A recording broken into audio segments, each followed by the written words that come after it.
Chapter 526. What's the shopping style of a nouveau riche? That's to only buy the most expensive things, not the best. After coming to the bustling shopping center of Halton City, Hinata awakened her innate shopping instincts without a teacher. Rog not only didn't express any dissatisfaction with Hinata's sweeping shopping, but he also used practical actions to prove what it means to swipe my card. In less than half an hour, Hinata became the most popular female customer in the shopping center, and waiters of all colors surrounded her like bees. Roger didn't interfere with Hinata's crazy sweep. He just quietly finished the work and swiped his card. The latest beauty products, buy.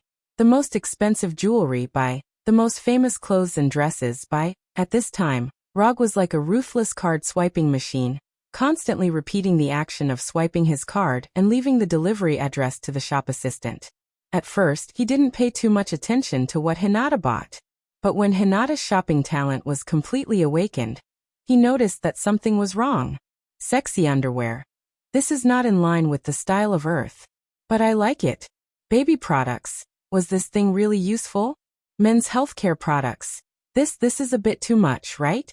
As Hinata's shopping gradually developed into a field that wasn't suitable for children, Roger found that those young and beautiful waitresses with good figures were looking at him strangely. This wasn't the most embarrassing problem. The most embarrassing thing was that as more and more onlookers gathered, some people began to recognize him as the rumored fourth Hokage.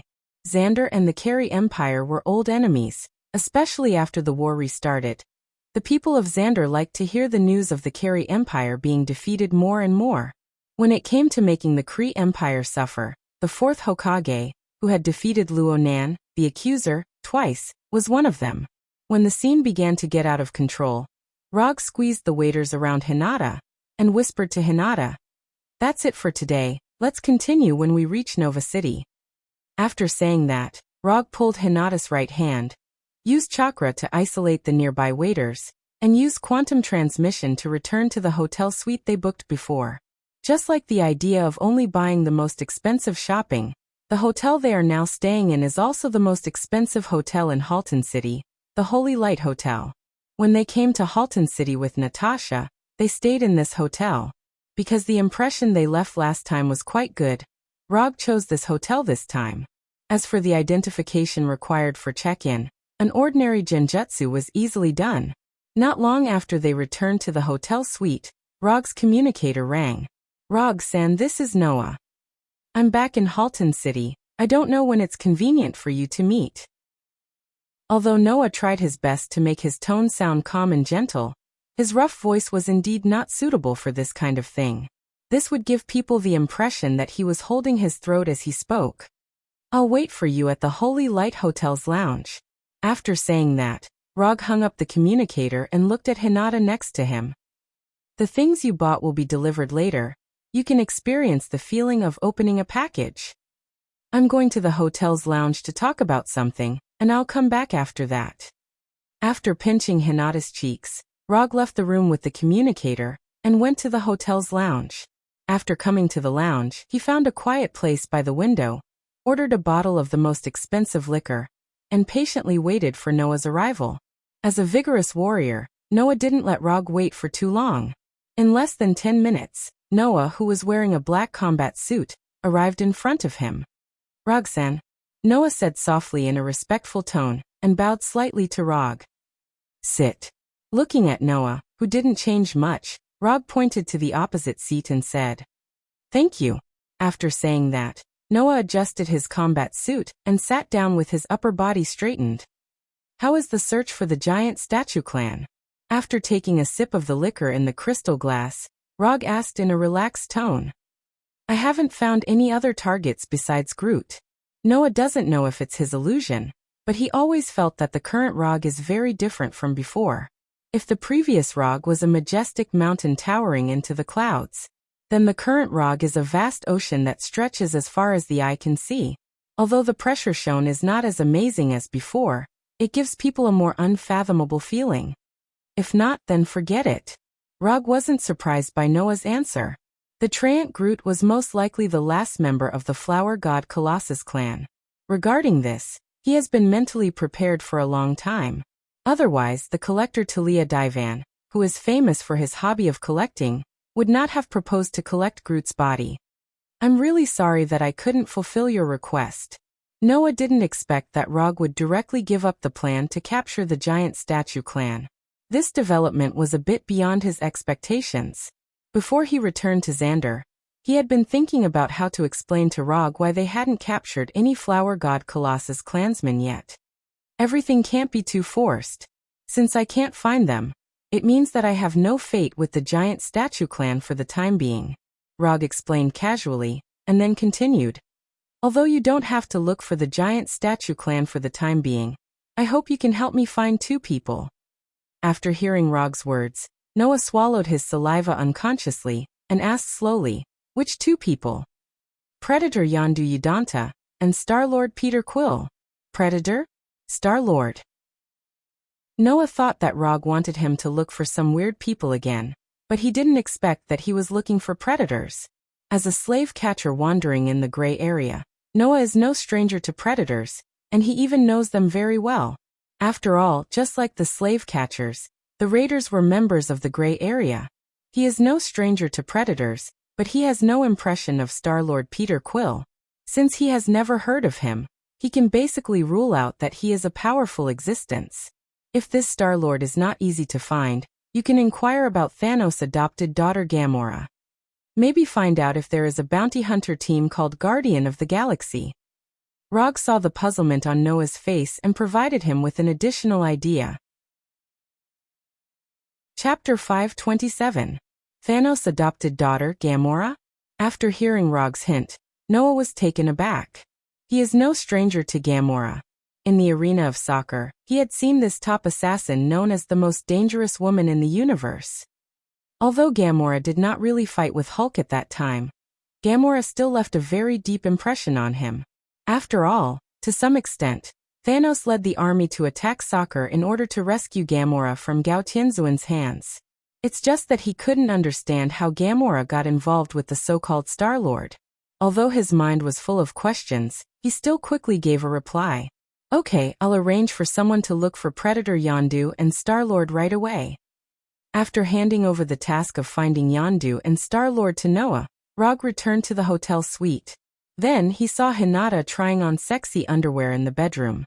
At noon the next day, after tasting a luxurious Xander lunch with Hinata, Rog left Halden City with Hinata and opened the portal to Xander's capital, New Star City. Of course, the luxury floating vehicle that belonged to the slaver leader was also taken away by him. Before leaving Halden City, Rog specifically informed Noah and asked Noah to go to New Star City to find him after he had news. Compared with the cities on Earth, Halden City is already a futuristic city that only appears in science fiction imagination. But compared with the capital, New Star City, Halden City looks a bit ordinary.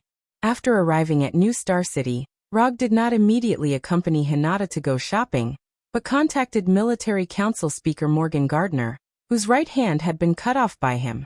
Although Morgan Gardner's strength is not very good, he is only at the level of an ordinary centurion in the New Star Corps. But his identity and power can allow Rog to better carry out his own commission business. Although some bloody things happened when the two of them first met, this will not affect their next cooperation in the slightest. In the face of common interests, there are no eternal enemies. After using the communicator provided by the slave hunters to dial Morgan Gardner's private number, Rog told him about his plan to start a commission business on Xander. After thinking for only 10 seconds, Morgan Gardner agreed to Rog's request to use his channels to carry out the commission. After reaching a preliminary cooperation agreement, Rog soon began his journey of farming ninja coins on Xander. Assassinate the frontline commander of the Kree Empire. Escort the important resources of the New Star Army. Recapture the key areas occupied by the Kree Empire. Because the war was at a stalemate, most of the commissions Rog received were related to the war. Of course, there were also assassination commissions to help Morgan Gardner deal with his political enemies. As a qualified politician, Morgan Gardner didn't let go of the opportunity to borrow Rog's reputation and wantonly publicized that he had reached a friendly and solid cooperative relationship with the fourth Hokage. Rog didn't take Morgan Gardner's little tricks to heart. Although this will make him look a bit like a mercenary, but for the sake of the constant income of ninja coins, he tolerated Morgan Gardner's little tricks. It has to be said that the commission rate of the new map is relatively high. In only a week, Rog successfully pulled 205 ninja coins from Morgan Gardner, making the number of ninja coins in his possession reach 830. After getting enough ninja coins, Rog temporarily suspended the cooperation with Morgan Gardner and focused on the sacred tree planting plan. Bright Starry Sky Hotel Supreme Suite. While Hinata was taking a bath, Rog, who was lying on the bed, opened the system's exchange page and found the exchange icon symbolizing the left eye, Kodo Amatsukami. Mangekyo Dojitsu, left eye, Kodo Amatsukami, exchange price, 300 ninja coins. Without any hesitation, Rog directly chose to exchange. When the golden icon on the exchange page disappeared, a unique Mangekyo eye power strangely appeared in his left eye. With the appearance of this eye power, the Mangekyo Sharingan in his left eye was forcibly opened, and the triangular arc dart pattern of the Mangekyo quickly rotated. In a few seconds, the Mangekyo pattern in his left eye changed from the triangular arc dart pattern to the sharper four-cornered dart pattern. Mangekyo Dojitsu Kodo Amatsukami. When the four-cornered dart pattern in his left eye stopped selecting, the relevant information of Kodo Amatsukami appeared in his mind.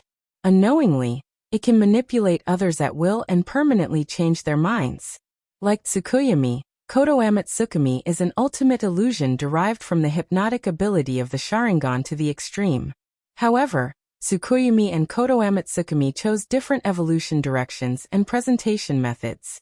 Tsukuyomi is to inflict the greatest mental damage to the enemy in a short period of time, and completely defeat the enemy by destroying their mental state.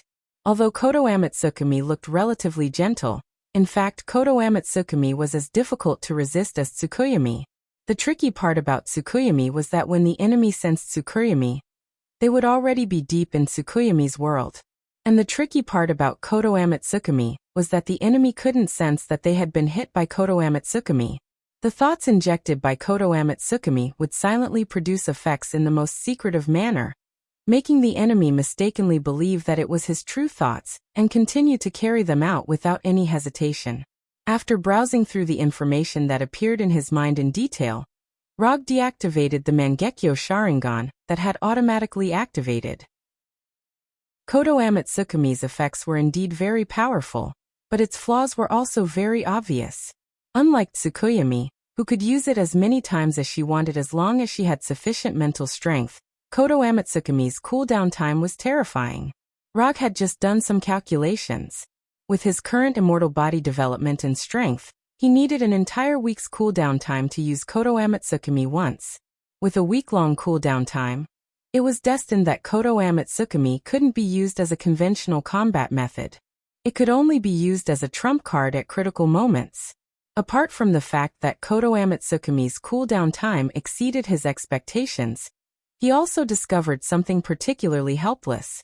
If he didn't remember wrongly, Konoha's pot King Danzo, who had transplanted Hashirama's cells, only had a cooldown time of a few hours for using Kodo Amatsukami. Danzo had only transplanted Hashirama's cells, but he could reduce the cooldown time to a few hours. As for him, who had Hashirama's immortal body, he had to cool down for a week to use Kodo Amatsukami. Was the difference between an 85% immortal body and a 100% immortal body that huge? Chapter 528. Bright Starry Sky Hotel. In the living room of the Supreme Suite where Rog lives. Mr. Rog, this is the latest news about Predator Yondu, Star-Lord, and others. Please take a look. Unlike the last time they met, Noah was not wearing the black combat uniform of the slave hunters this time. Instead, he was wearing an expensive black formal suit. Although the clothes are very expensive, because of his temperament and body shape, Noah, who is wearing a formal suit, does not look like a guest who will stay in the hotel. Instead, he looks like a bodyguard of a guest in the hotel. After taking the ultra-thin electronic display screen that Noah handed over, Rog browsed the contents on it. After more than a week of hard work, the slave hunters successfully found the specific whereabouts of Yondu and Star-Lord. According to the intelligence, The Guardian of the Galaxy formed by Star-Lord and others are repairing the severely damaged Milano on planet Bakht at this time. Predator Yondu, on the other hand, received a commission from the Supreme High Priest to capture Star-Lord and others in the camp of the Red Light District planet Contra La a week ago. So now, the Predators led by Yondu are also searching for Star-Lord and others everywhere. After knowing this news, Noah felt that he finally understood why Rog was looking for Yondu and Star-Lord. Glancing at Noah, who thought he had seen through everything, Rog put down the electronic display screen in his hand and said slowly, "From now on, you don't owe me anything, you can leave now. By the way, your hovercar is now in the underground parking lot of the hotel. You can drive it away directly later." Noah thought that Rog would continue to arrange some tasks for him, so that the slave hunters could borrow his reputation during this period. As a result, he didn't expect that Rog would directly ask him to leave. This development was completely out of his expectations. "Mr. Roger, if you need to capture Yondu and Star-Lord, the slave hunters can help you capture them directly. You don't need to do it yourself, nor do you need to spend any money." After a few seconds of silence, Noah offered to help for free. "Catch them? Thank you for your kindness, but I don't plan to catch them." Although Noah did not say it explicitly, Rog could tell at a glance what he was up to. The chairman of the military council, Morgan Gardner, had taken the initiative to announce his partnership with Rog last week. After the frontline report was sent back to Xander, Rog had become the most sought-after person on Xander. There were countless people who wanted to establish a relationship with him or establish a partnership with him. Even now, in the hotel lobby, there was still a large group of people waiting for him to show up. After sending Noah away, Rog once again picked up the electronic display that recorded Yondu and Star-Lord. Bakht was a planet that wasn't very technologically advanced. It is not an easy task for Star-Lord and others to repair the damaged Milano on Bakht. At least for the time being, they would not be able to restore the Milano and leave planet Bakht. As he remembered, although Star-Lord and others formed the Guardian of the Galaxy, they were not a very well-behaved bounty team. This can be seen from the fact that they were hunted down by their former employer, Star Supreme. They completed the employer's commission, and then stole the energy battery that the employer regarded as a treasure. For some reason, after seeing the reason why Star Supreme hunted down the Guardian of the Galaxy, Rog unconsciously recalled his former employer, Hand. Compared to that, his methods of dealing with his former employer, Hand, were much crueler than Star-Lord and others. Moreover, the method he used wasn't the kind of petty theft that couldn't be seen in public. Instead, he directly wiped out the entire Hand and completely took over their dragon bones. From this point of view, his behavior is worse than that of the Guardian of the Galaxy. In order to prevent Yondu from taking Star-Lord away in advance, or Star-Lord's biological father Igo from contacting Star-Lord in advance, not long after Noah left the hotel, Rog returned to the Golden Jack with Hinata and began to go to Bakht. Bakht in a forest? Damn it. I told you a long time ago. You should have completely severed your relationship with the raiders. While talking, Rocket held an energy rifle taller than him and shot wildly at the raiders who had completely surrounded them. "I'm not a raider anymore. They have nothing to do with me." Facing Rocket's complaint, Star-Lord, who was holding an energy pistol in each hand, replied with dissatisfaction. "Shut up, both of you." Gamera's voice sounded behind the two of them. "Ha ha ha ha, come on you space rats, ha ha ha ha." Drax the Destroyer's style is always so distinctive. Not only did he not care about the encirclement of the raiders, but he ran directly towards the direction with the most enemies with 2 daggers in his hand. "I am Groot." Behind Drax the Destroyer, there is Groot, who is 3 or 4 meters tall. Although Groot is the most conspicuous target, he is also the most difficult one to deal with on the forest's home ground. Unlike Star-Lord and others, Groot at this time is like a forest guardian. The trees growing wildly on his body either entangle, pierce, or whip those raiders who are wearing raider uniforms but are like miscellaneous mercenaries. Although Star-Lord and others only have 5 people, the combat power they broke out is no worse than the raider team led by Yondu, and they even had the upper hand for a while. As more and more raiders died and were injured, Yondu, the leader of the team, finally made his move. Chapter 529. Give me some face? Although Yondu and Star-Lord and others don't know who the speaker is, they don't dare to not give this person face now. The reason is simple. This Carey Empire's main battleship has all its cannons aimed at them at this time. As a member of the universe, it is impossible for them not to recognize the main battleship of the Carey Empire, let alone doubt the firepower of such a main battleship. If this battleship fires, not to mention them, even this large forest will not be able to survive the first round of missiles. Rog, sitting in the main control room of the battleship, looked at Yondu, Star-Lord, and others who were forced to cease fire with satisfaction, and turned to Hinata beside him and said, "You control the Golden Jack. If the people below are not obedient, don't be polite to them, just fire." After speaking, Rog, who was sitting in the battleship commander's seat, stood up and walked towards the hatch on the left side of the battleship. A few minutes later, under the gaze of Yondu, Star-Lord and others, Rog, who had performed Earth Release, Super Light Heavy Rock Technique, slowly flew down from the air and landed among them. Although Yondu and Star-Lord have heard of the name of the fourth Hokage, they have not really seen Rog, not even his virtual image. However, when he landed, Rocket and Gamora recognized him immediately. "It's you." Gamora frowned and whispered, "Why are you here?" Rocket's voice followed. "I am Groot." Groot, who had regrown his arms, came to Rog's side and said with his head lowered, "Long time no see." Rog first greeted Rocket and Groot, and then turned to look at Gamora. The last time he saw Gamora was in the arena of Sokka Star. "How is your father, Thanos?" Gamora didn't expect that the first sentence Rog said to her would be related to Thanos. After a few seconds of silence, Gamora, who had green skin and wine-red curly hair, slowly said, "You can ask him this question yourself." Obviously, Gamora didn't want to continue this topic with Rog. "Who are you? What are you doing here?" After seeing that Gamora's mood suddenly became a little wrong, Star-Lord immediately came to Rog and blocked Gamora behind him. Although Star-Lord occasionally behaves like a fool, he is still very reliable at certain times. For example, when he was protecting the woman he liked. Star-Lord's tone at this time was not very polite, but Rog didn't care and said calmly, "I am Rog. If you like, you can also call me Yondaime Hokage. As for why I'm here, the reason is very simple. I want to meet your father, Igo, and bring you to meet him."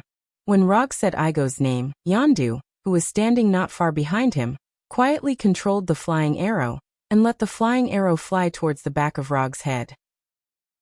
However, just as the flying arrow was about to hit the back of Rog's head, a silver-white lightning suddenly gushed out from his body, completely knocking the flying sword away. "Put away your little thoughts. You are not my opponent." Rog did not look back and said unhurriedly, "For people of average strength, Yondu's flying arrow is as fast as lightning. But for Rog, Yondu's flying arrow attack is just a passable little trick. If he needs it, he can also use the enchanted flying Thor to do something similar." After warning Yondu, Rog continued to say to Star-Lord, who had not fully reacted, "Looking at you now, you should not know that Igo is your father. But it doesn't matter. Yondu, who has reached a cooperation agreement with your father, is here. If you have any questions, you can ask him." After saying that, Rog pointed to Yondu, who had just taken back the flying arrow behind him. In the silent forest, Rog, Star-Lord, and others sat around a bonfire and did not speak for a long time. At this time, Star-Lord was digesting the news of his biological father, Igo, with a solemn expression on his face. Under Rog's friendly suggestion, Yondu told him about how he had brought Igo's descendant back then, including the bones of various races he saw in that cave, and the reason why he left Star-Lord among the raiders. In order to let Star-Lord know more clearly what kind of person Igo is, Rog also told him about Igo's life expansion plan, and euphemistically hinted that the death of Star-Lord's mother, Meredith, was not an ordinary death of illness. Star-Lord didn't believe the news revealed by Yondu and Rog at first. However, after knowing that his mother's death might be related to Igo, he made a decision that Rog expected. Star-Lord decided to go to Igo, in person, to meet his biological father, and ask about the truth of his mother's death. Although Star-Lord was only a 9-year-old child when Meredith died, but in his heart, Meredith is the most important existence in his life. This can be seen from the fact that he always carries the tape recorder that Meredith gave him, and the Dance Music Empire 1 tape. After reaching a preliminary decision to go to Igo together, Star-Lord and others left, leaving Rog and Yondu alone. Why did you let him know the truth when he didn't have to bear these things? Although his strength is far inferior to Rog's, Yondu still spoke to him in a dissatisfied tone at this time. He has the right to know the truth. You can't hide it from him all your life. By the way, your acting skills are actually quite bad. Your preference for him can be seen by anyone with a discerning eye. Rog didn't care about Yondu's tone and said indifferently, I never favored him, Yondu immediately explained, but before he could finish, Rog interrupted him. Yes, you don't favor him, you just need a thief who is smaller and can climb through the pipes that adults can't pass through. Only your low IQ subordinates would believe this kind of thing. To some extent, Rog actually appreciates Yondu. Although Yondu is not a good person in the conventional sense, it is undeniable that he is a relatively conscientious predator. In order to protect Star-Lord, he did not hesitate to turn against a powerful existence like Igo. In order to conceal Star-Lord's origin, he did not hesitate to bear the notoriety of selling children, and even paid the price of being removed from the Predator team. My subordinates may not be very smart, but you don't have to treat us as fools. Your purpose is definitely not just to see Igo. Chapter 530. Rog didn't take Yondu's suspicions to heart. In any case, Yondu is a predator who has been in the universe for decades. If he couldn't even see such a straightforward bewitchment, Rog would feel that something was wrong. I do have other purposes, but you can rest assured that my purpose will not affect your life safety in any way. If I were going to do something to you, then I wouldn't need to go through so much trouble. You should be very clear about this. Even if Yondu and Star-Lord and others were all tied together, they would definitely not be Rog's opponent. Regarding this, whether it is Yondu and other predators, or Star-Lord and others, there is no doubt about it. It is precisely because of this that they would be so obedient to hold a bonfire party, according to Rog's arrangement. That's true, but if I don't know your true purpose, I still can't trust you. After a few seconds of silence, Yondu continued. You don't need to trust me, you just need to know that this trip to Igo can wash away the stigma you have been carrying for many years, and it can also let Star-Lord know the truth about his mother's death. As for the rest, it has nothing to do with you. Although he does admire Yondu a little, this does not mean that Rog will tell him about his divine tree planting plan. So far, the only person who knows about this plan besides him is Hinata. Glancing at Rog, who was not moved at all, Yondu clenched his fists slightly. Then he stood up directly and walked towards his spaceship. However, he didn't walk far when Rog's voice came over. Keep an eye on your men, if you don't want to see them betray you directly in battle. Yondu's predator men are not only weak, but they are also not very smart. They are the kind of motley crew that can be easily agitated. Although Rog doesn't pay much attention to those predators, he doesn't want to see these clowns suddenly betray him when the time comes. This will not affect his divine tree planting plan, but it will affect his mood. My men, I will teach them myself. After leaving this sentence without looking back, Yondu continued to walk towards his spaceship. When the dawn of the next day appeared on the horizon, the Star-Lord 5 fully armed boarded the Golden Jack. Star-Lord's spaceship Milano has not been completely repaired yet, and they are not willing to take Yondu's spaceship to Igo, so the Golden Jack has become their only choice now. When the 5 of them came to the main control room of the battleship, Rog, who was sitting in the battleship commander position, said to them, "It seems that you had a good rest last night. If there is nothing else, we will set off now." Star-Lord, Rocket, and others had no objections to Rog's arrangement. However, just as the Golden Jack slowly lifted off and flew towards outer space, Drax the Destroyer, who was topless and covered in strange tattoos, walked towards Hinata, who was setting the specific coordinates of planet Igo. What was he trying to do? After seeing Drax walking towards Hinata without saying a word, Star-Lord, Rocket, and Rog showed a puzzled look at the same time. Your eyes are strange, are you blind? Sure enough, this is indeed Drax's style. Just when Star-Lord was about to explain to Rog that this is how Drax usually speaks, Drax made a move that surprised everyone. He raised his right hand and stretched towards Hinata's waist-length black hair, and at the same time he said in an affectionate tone, "You have the same hair as my wife." Rog didn't know if Drax was really stupid or pretending to be stupid, and he didn't care if Drax's wife had long hair like Hinata. When Drax's right hand was still dozens of centimeters away from Hinata, he raised his right hand and shot a silver-white lightning from his index finger. Rumble! This silver-white lightning, which was not too thick, hit Drax with a thunderous sound, knocking him out. "Don't touch her, unless you want to die," Rog warned Drax with practical actions. "Misunderstanding, it's all a misunderstanding. Drax just misses his wife a little, he means no harm." When Drax was knocked out, Star-Lord immediately realized something and quickly explained. "I don't want to see it a second time, understand?" "Understood, completely understood." When he first saw Rog yesterday, Star-Lord didn't think he was that scary, and he wasn't even as scary as Yondu. But after knowing that Rog is the fourth Hokage, especially after cramming Rog's deeds, his attitude towards Rog has changed dramatically. Trying not to offend people you can't afford to offend is Star-Lord's philosophy of survival. Although he often forgets this, at this time, he obviously remembers it very clearly. After asking Groot to take Drax out of the main control room, Star-Lord asked Rog, "That is Full of Strength still the best movie ever?" It never was. Rog thought that Star-Lord was going to ease the unpleasant atmosphere just now, but he didn't expect that he would ask a retarded question that was extremely in line with his style. "That's a pity," Star-Lord said with a look of regret. The distance between Bakht and Igo was not short. Even if Rog and the others traveled quickly through the interstellar jump point, it still took them nearly an hour to reach the region near Igo. "We are here." Looking at Igo, which is not much larger than the moon, with a wine-red surface mixed with some light green, Rog said unhurriedly. "Then what are we waiting for?" Star-Lord, who is about to see his biological father, fell into a state of excitement. Of course, it may also be because he is about to know the truth about his mother's death.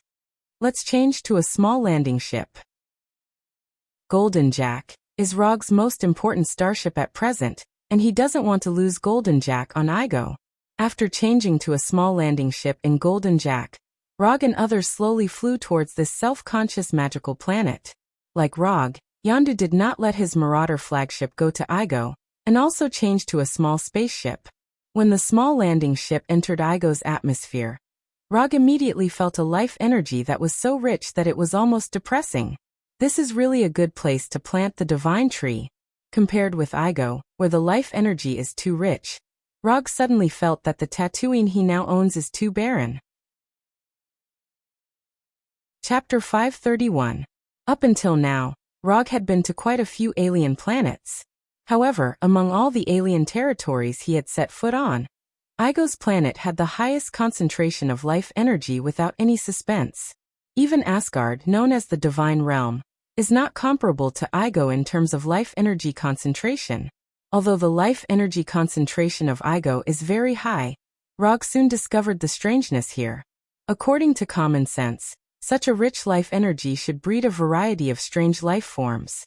But on Igo, the only life that Rog can perceive are plants and insects, as well as some small animals with weak life energy.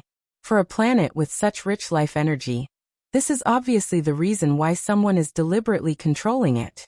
After entering the atmosphere of Igo, Rog did not hesitate and immediately used chakra perception, and began to search for Igo's location. Igo is not large in size, and it is not even comparable to the moon. This is good news for Rog, who is using chakra perception. It didn't take long for him to perceive Igo's life signal, which was completely beyond that of normal creatures. Turn left 23 degrees, distance 340 kilometers, full speed ahead.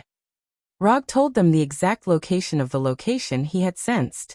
Star-Lord, who was piloting the small landing spaceship, immediately set the new coordinates and controlled the spaceship to move forward at full speed. When the spaceship that Rog and others were riding changed its flight direction, Yondu and others behind them immediately adjusted their flight direction and followed closely behind them. A distance of more than 200 kilometers is not a very far distance for a spaceship flying at full speed. It took less than 10 minutes for a strange castle that seemed to be located in a fairyland to appear in their sight. This is a castle that cannot be accurately described in words. The architectural style displayed by the castle is also very different from that of other planets. After docking the spaceship on the wide platform in front of the castle, Star-Lord rushed out of the spaceship impatiently and came to the platform to look around. When Star-Lord got off the ship, Rog and others walked down from the spaceship unhurriedly and looked at the fairyland like Igo. Is my biological father inside? Star-Lord came to Rog and asked slowly while suppressing the excitement in his heart.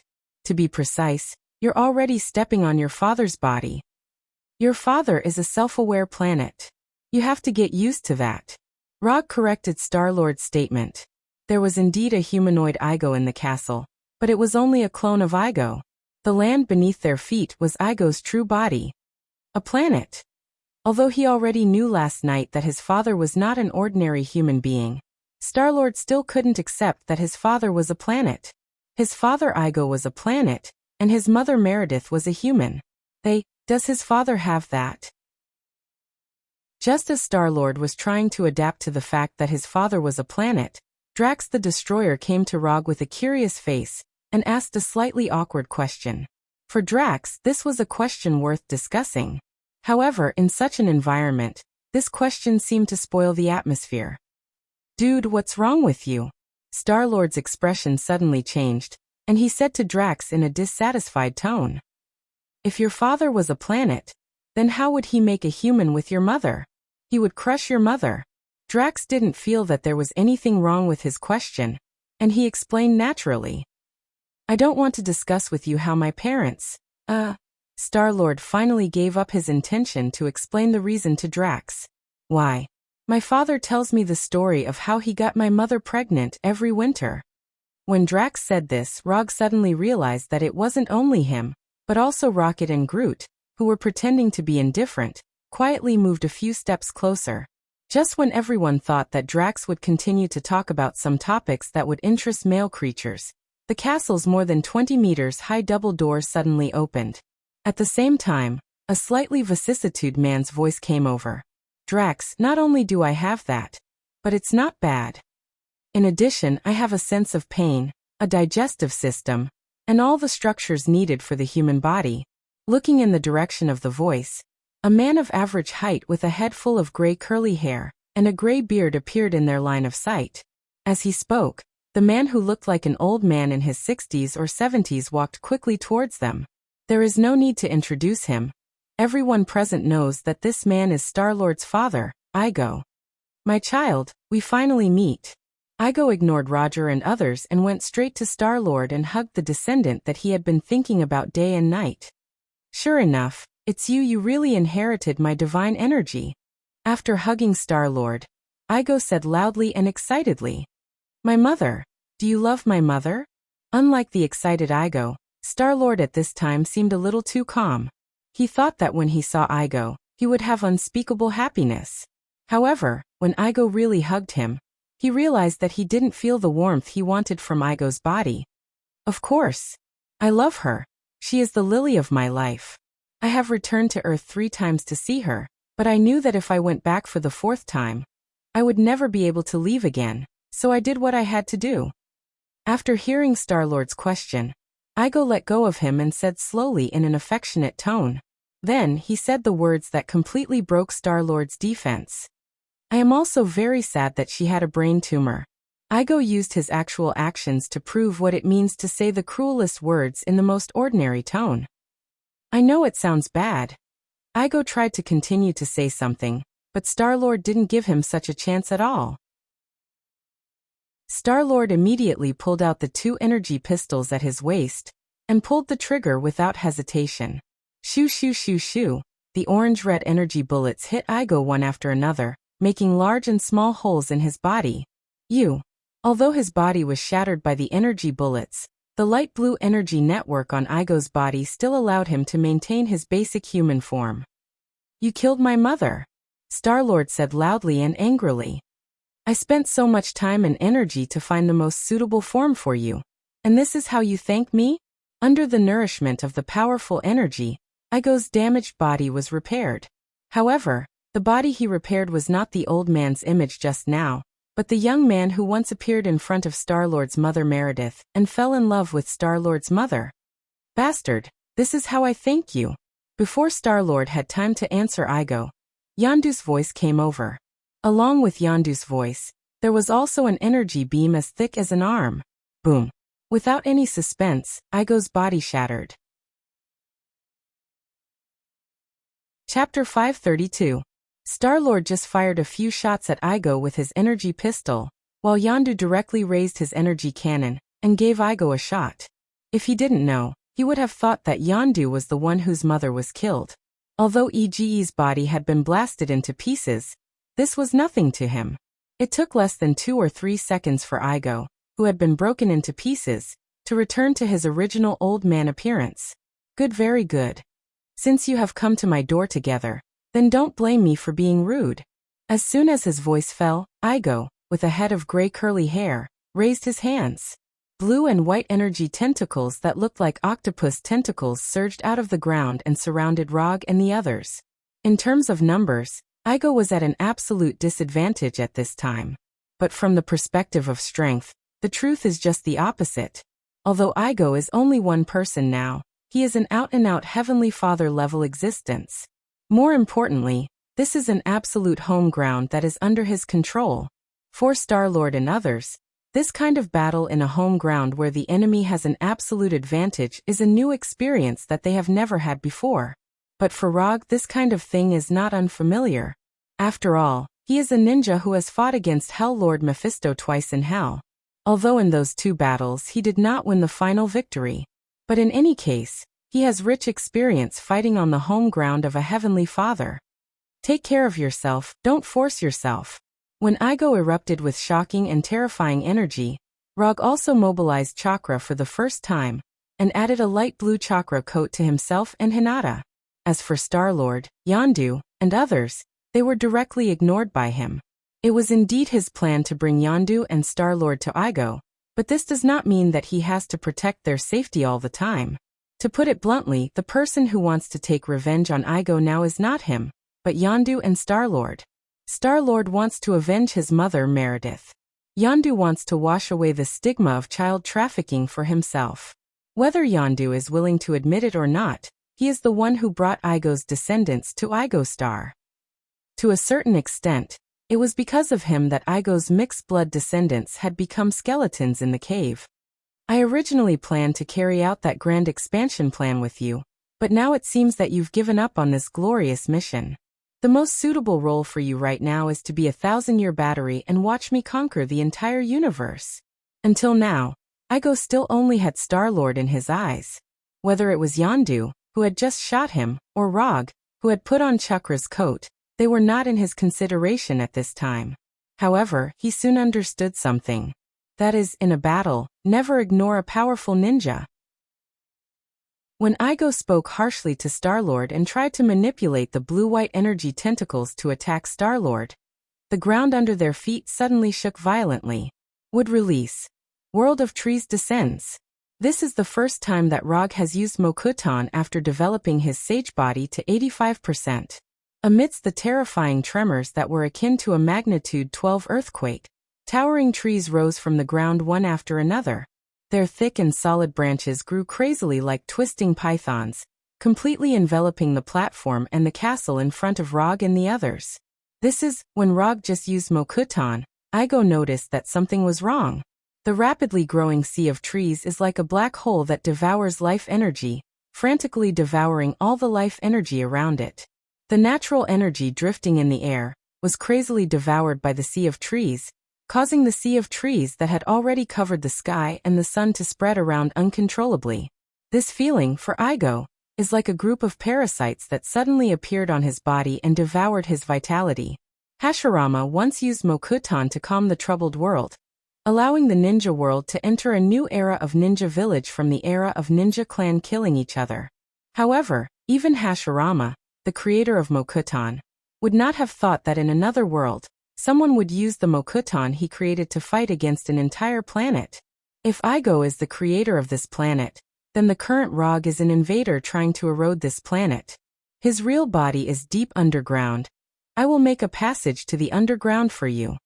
As for this scum who plays with human feelings, leave it to me. Rog did not look back and said calmly to Yondu, Star-Lord and others. What are you still doing? Have you all forgotten the purpose of coming here? As soon as his voice fell, a huge pit appeared dozens of meters behind Rog. Looking down into the hole, one could see tree roots of different sizes, like a colony of ants digging a tunnel, either entwined or separated, constantly surging into the ground, forcibly opening up an underground passage that could allow small spaceships to pass through. Fourth Hokage Rog is very strong. Everyone who has heard of the title of Fourth Hokage knows this. But even so, Yondu, Star-Lord, and others did not expect that Rog's strength would be more overbearing than they imagined. When describing the power of an attack, many people like to use the phrase, changing terrain, to describe how strong an attack is. However, not everyone has the opportunity to witness these attacks that have the ability to change terrain with their own eyes. At this time, Rog not only proved with facts what a powerful attack that can change terrain is, he had even used his actions to prove how powerful a human from Earth could be. Looking at the underground passage that seemed to be connected to the abyss, Yondu, Star-Lord, and others did not continue to waste time, and immediately ran towards the direction of the spaceship. You go with them too. After I solve this scum's clone in front of me, I will also go to the underground to meet this scum's real body. While controlling the thick branches to resist Igo's energy tentacles, Rog said to Hinata unhurriedly, although Igo's real body is underground, the battle deep underground is not particularly dangerous. With Hinata's current strength, she can completely protect herself. Okay, I'll wait for you underground. After speaking, Hinata used the body flicker technique and disappeared, returning to the spaceship faster than Star-Lord and others. After Hinata and others left, Rog's gaze once again fell on Igo. Unlike the confident appearance that seemed to be under control before, Igo had a dignified expression on his face at this time. Who the hell are you? From the nature of the energy emitted by would release, Igo noticed some auras that were very unfriendly to him. I am a ninja if you like, you can also call me Fourth Hokage. Chapter 533. Fourth Hokage. It was only after Rog introduced himself that Igo finally came to his senses. Although Igo was not the same as other Heavenly Father-level existences, and didn't have many subordinates and forces, he still heard of the title Fourth Hokage. But anyone who has traveled in the universe in recent years has more or less heard of the title Fourth Hokage. Defeated Ronin the Manipulator and tied with the crazy Titan Thanos. There are not many people in the universe who can do these two things.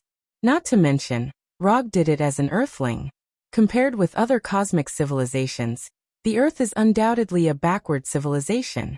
In the eyes of other intelligent races, the humans on the Earth are also a weak race. Therefore, this also highlighted Rog's strength even more. After all, a strong person from a backward civilization is more interesting than a strong person from a powerful civilization. So you are the Fourth Hokage in that case, I will also be a little bit serious. Igo just finished speaking, and the calm earth shook again. Rocks, soil, plants, all the substances on the surface seemed to be alive in an instant and attacked Rog crazily. Along with these rocks and soil, there were also blue and white energy tentacles. And Igo raised his hand to create energy shock waves. Facing these overwhelming attacks with no blind spots, Rog's body once again surged with light blue chakra visible to the naked eye. At the same time, his eyes changed from white to blood red. Manjikyu Sharingan open. At the moment when the Manjikyu Sharingan opened, Roger didn't hesitate and used Susanoo, which is known as the power of God. In just a moment, half of Susanoo wearing black Tengu armor appeared out of thin air, and completely enveloped him. The third form of Susanoo wasn't his current limit. It's just that he didn't need to display Susanoo to the limit now. The energy tentacles, the shockwaves, the flying rocks and mud, without exception, were all blocked by Susanoo without causing any damage to him. Yasaka no Magatama. Before Igo's attack stopped, Rog manipulated Susanoo, and threw Yasaka no Magatama out like a shuriken. Yasaka no Magatama is a universal long-range ninjutsu obtained by Susanoo after reaching the second form. Although the power of Yasaka no Magatama is not particularly powerful, it is more than enough to deal with Igo's clone in front of him. The light blue Yasaka no Magatama flew through the gap between the energy tentacles and the shock waves, leaving a flash of light blue arc in the air. Then it hit Igo's body like a cannonball. Boom! When Yasaka no Magatama hit Igo's body, an explosion that was comparable to a long-range intercontinental missile. Without any suspense, the true body that Igo had constructed out of energy was shattered once more, turning into nothingness in the explosion. This body was destroyed. From the moment Star-Lord pulled out his gun and started shooting, Igo's body was greeted with more and more terrifying attacks. In the beginning, it was just the energy bullets fired by the Star-Lord pistol. Then, it became an energy cannonball fired by Yondu. Now, it has become the Yasaka no Magatama thrown by Susanoo. For a Heavenly Father level existence, having his body destroyed one after another is undoubtedly a very serious slap in the face. Although these attacks will not cause serious damage to Igo's life, they will have an indelible impact on his mind. As Igo's body was destroyed once again, the attacks that were coming at Rog from all directions also came to an abrupt end. The whole world quieted down in an instant. Although Igo's body was destroyed, Rog did not immediately deactivate Susanoo, but patiently waited for Igo to appear again. As he expected, within a few seconds, lightning-like blue-white energy appeared on the ground and in the air. Under his gaze, these blue energies, like the nerves and meridians that make up the body, quickly condensed into a huge energy humanoid body. He didn't know if it was because he saw Susanoo, or because Igo decided to use a bigger body to deal with Rog in front of him. The energy body that appeared in front of him at this time was more than 10 meters high. However, Igo's new body had just constructed a rough prototype when an ancient titan-like huge palm emerged from the ground behind him. This is a huge palm made of wood, dozens of meters high. Compared with this palm, Igo's energy body, which has not yet been completely formed, is like a newly hatched chick. The enormous hand that shot out of the ground opened its 5 thick fingers and grabbed Igo's new body. Then it suddenly exerted force. Boom! The uncontrolled energy exploded in the wooden palm, causing the earth that had just returned to calm to tremble slightly. Is this what you call being serious? Aren't you looking down on me a little too much? Rog, who was standing in Susanoo, said disdainfully. Igo can use energy to directly generate a real flesh and blood body. For this, Rog still admires Igo. After all, not everyone can use energy to this extent, and use energy to create a real body. But apart from this technique of creating a body with energy, Igo's performance in battle seems very ordinary. Igo's fighting style can be described in one sentence. That is, he controls energy to directly attack the opponent. If he is facing enemies whose strength is far inferior to him, he can indeed achieve the true meaning of breaking 10 with one force. But the problem is that the enemy he is facing now is Rog, who is not much weaker than him. Igo is indeed a Heavenly Father level existence, but Rog also has the strength of a sub-Heavenly Father that is infinitely close to the Heavenly Father level. Just looking at energy intensity and life form, he is indeed inferior to Igo. But what determines the outcome of a battle is never the amount of energy. Earthling, don't be too arrogant. I am a unique planetary life form. A planetary life form countless times nobler than carbon-based life forms like you. Igo's voice came from all directions. His new body was directly crushed by the huge wooden palm, but his consciousness did not disappear because of the disappearance of his body. Yes, you are right, you are the noblest planetary life form. I am an insignificant carbon-based life form. Rog didn't care about Igo's anger at all, and said casually. Igo heard the sarcasm in Rog's words. Just as he was about to let Rog see what the anger of a planet was, he suddenly stopped. While Rog was fighting with Igo, Yondu, Star-Lord, and others finally drove the spaceship to the interior of the planet, and launched an attack on the core of the planet that looked like a mini Igo star. Chapter 534. After perceiving that Yondu and others were attacking his core, Igo did not hesitate and immediately returned his consciousness to the core. With the departure of Igo's consciousness, the surrounding environment suddenly quieted down, leaving only the sound of leaves being blown by the breeze. That's fast. After confirming that Igo's consciousness had completely left, Rog dispelled Susanoo and began to sense the flying Thor technique on Hinata's body. In the next second, his figure disappeared out of thin air. Although there is an underground passage not far behind him that leads directly to Igo's core, compared to the flying Thor, entering the underground from the passage is undoubtedly too slow. In just an instant he came to Hinata's side and flashed inside the landing spaceship. Now it is still Star-Lord and Rocket who are controlling the spaceship. However, one of them is controlling the flight of the spaceship, and the other is controlling the spaceship's weapons. Is this broken spaceship only this much firepower? This firepower is not enough at all. Rocket, who was controlling the weapon, did not notice the arrival of Rog and complained in his usual tone. This is a landing spaceship, not a battleship. You can't expect a landing spaceship to have much firepower. After hearing Rocket's complaint, Star-Lord silently explained.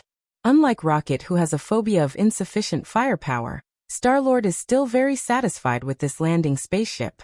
In terms of performance, the performance of this landing spaceship is even higher than his Milano. This is the landing spaceship of the Carey Empire's main battleship, and it is one of the most technologically advanced spaceship models in the Carey Empire. If you don't think the firepower is enough, I don't mind you taking your energy gun to attack the shell of Igo's core. Just as Rocket was about to continue complaining, Rog's voice sounded from behind him, making him quiet down instantly. Although he hasn't been dealing with Rog for a long time, he knows very well that Rog is not someone he can offend. This was something he had personally experienced when they first met in the land of nothingness. We need more firepower, otherwise we can't break this damn shell. After a few seconds of silence, Rocket expressed his idea of wanting more firepower. I'll deal with the problem of firepower. You guys just need to avoid Igo's attacks. After that, Rog opened the hatch of the spaceship's coordinates and flew out using the superlight rock technique. Different from the fairyland on the surface of the planet, the underground space where Igo's core was located was like a cell in the microscopic world. The spiral stone pillars that were connected to the core of Igo and the caves that were emitting crimson or green colors on the surrounding stone walls made the underground space feel like a multiverse. After flying out of the landing spaceship, Rog glanced at Yondu and the other spaceship. Although Yondu and the other spaceships didn't look very good, they had to admit that the raiders were very good at modifying spaceships. Especially in terms of firepower, Yondu and the other raiders fully demonstrated what it meant to be fully armed. Dozens of high-temperature red laser beams shot out from the top of the unsightly alien spaceship, attempting to open up a path to the core of the Igo's core. However, judging from the efficiency of this red laser beam, they won't be able to achieve their goal in a short time. Just when the Raider spaceship tried to open a hole in Igo's core, Igo, whose consciousness had returned to the core, began its own counterattack. The blue-white energy of the octopus tentacles emerged again, like seaweed gushing out from the surrounding walls and stone pillars. At the same time, stones of different sizes were attached to these energy tentacles. Looking at these energy tentacles all over the underground space, Rog used summoning technique and summoned the disaster pistol that he hadn't used for a long time. After holding the disaster pistol in his right hand, he opened the magazine and took a look.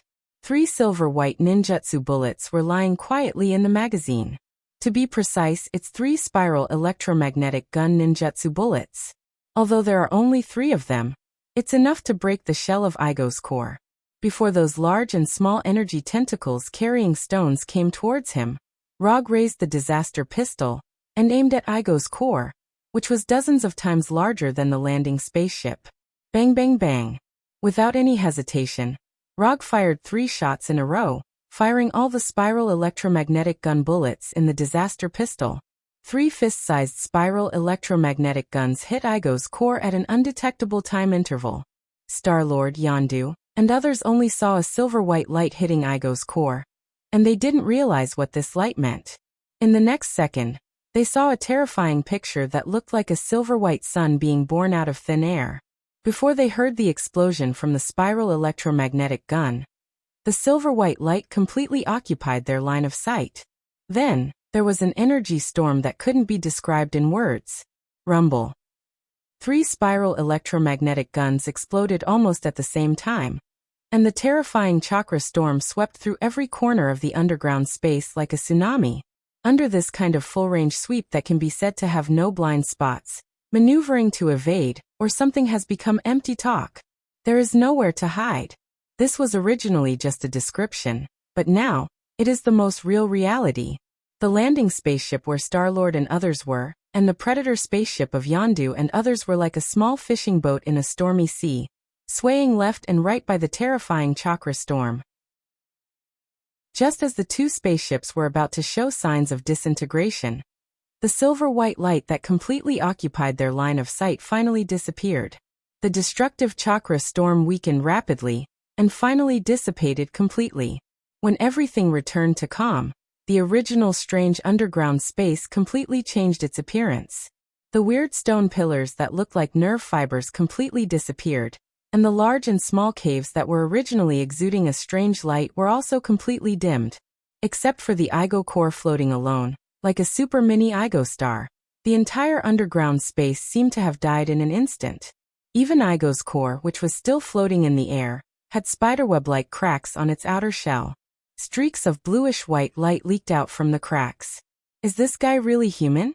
Except for Hinata, everyone had doubts about Rog's identity as an Earthling.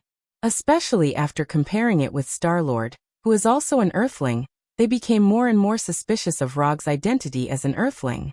But the most shocked one now is not Yondu and other Predators, nor Rocket, Groot and others, but Igo. Since his birth, Igo never thought that there would be a day when his life would be directly threatened. Chapter 535. It has to be said that the shell of Igo's core is stronger than Rog imagined. Even if it was hit by 3 spiral electromagnetic gun, the shell of the core only showed signs of being on the verge of breaking, but it wasn't really broken. Was this guy a tortoise? Among the enemies he has fought, Igo is definitely not the one with the strongest attack power, but he is definitely the one with the highest defense power. Even the Lord of Hell Mephisto, after taking 3 spiral electromagnetic gun head-on, would never leave only superficial scars. After taking a look at Igo's core, which was full of cracks on the surface, Rog closed the Manjikyu Sharingan in his right eye and turned it into Byakugan. Although the Manjikyu Sharingan brings a little more fancy ability, but in terms of insight, even the Manjikyu Sharingan can't compare with Byakugan. Relying on the clairvoyance and insight ability granted by Byakugan, Rog's sight directly penetrated the solid shell on the surface of Igo's core, and observed Igo's real body located inside the core. It's a huge brain that seems to be in a transparent bubble, accompanied by a rhythmic pulse like breathing. The relevant areas in the brain flashed with red or light blue light. Not knowing if it's his own illusion, when he looked at this huge brain that is more than 1 meter in size, Rog found that the rhythm of his heartbeat began to pulse inexplicably in line with the rhythm of the brain. What's going on? Is the energy on the same frequency? Or is life resonating? In an instant, several speculations emerged in Rog's mind. No matter what the reason is, it's not a good thing for him that his heartbeat is in line with the pulse of Igo's real body. If he is given enough time, he may be able to study the secret. But now Igo, who feels the threat of his life, obviously won't give him so much time to think. Igo's core burst out with a dazzling blue-white light in an instant, and the underground space, which had lost its strange color, was once again filled with magnificent colors. At the same time, everything in the underground space came alive in an instant. The rocks and soil on the stone wall were decomposed into a sand-like state, and the octopus-like energy beam appeared again, mixing with the sand-like rocks and soil. Then the huge underground space began to shrink rapidly. The energy tentacles mixed with the gravel began to spin wildly, turning the entire underground space into a vortex. Obviously, Igo, whose life was threatened, was going to flip the table. The powerful vortex caused by the crazily spinning vortex made the spaceship, which had just been hit by the explosion, face attacks from all angles again. Although the Carry Empire's landing spaceships and Yondu spaceships were all good spaceships, they couldn't withstand the continuous damage. After struggling to maintain flight for a period of time, the two spaceships met the fate of disintegration almost at the same time. Fortunately, the people in the spaceship more or less had the ability to protect themselves. The disintegration of the spaceship was not enough to cause them serious injuries. Before the out-of-control spaceship was completely swallowed by the vortex composed of energy tentacles and gravel, Hinata, Star-Lord, and others in the spaceship safely landed on the ground. However, reaching the surface did not mean that they were safe. Under Igo's control, they were quickly attacked by energy tentacles and gravel as soon as they landed. After Rog, who was floating in the air, confirmed the current situation of Hinata and others with the Byakugan, he threw the disaster pistol held in his right hand back into the summon scroll. Since Igo was going to flip the table, there was no need for him to continue to test anything with Igo. If they were two gamblers at the gambling table, then this is the last moment of their game. Without any hesitation, Rog began to switch the Mangekyo pattern of his left eye. The triangular arc dart pattern began to spin wildly. After the rotation stopped, the Mangekyo pattern in his left eye turned into a sharper four-cornered dart pattern. To use the Mangekyo Dojutsu, known as the strongest genjutsu, Rog must first change the pattern of Mangekyo Dojutsu to Uchiha Shursue's Mangekyo Dojutsu. Then he can use this powerful dojutsu that can control others at will and permanently change their consciousness. When everything was ready, Rog let all his Sharingan's power pour into his left eye.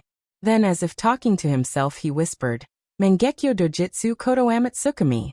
In the next second, the Sharingan's power in his body was instantly emptied, and all the scenes that appeared in front of him turned into nothingness in an instant.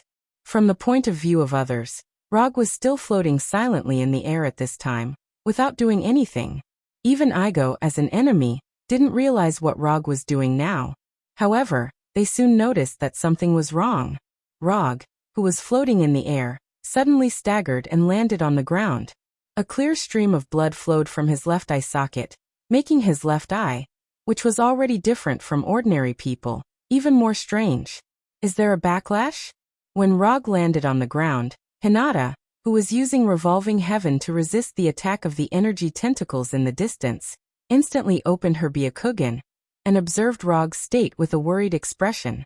The chakra meridian in his left eye was not abnormal, and there were no signs of backlash in other areas of his body.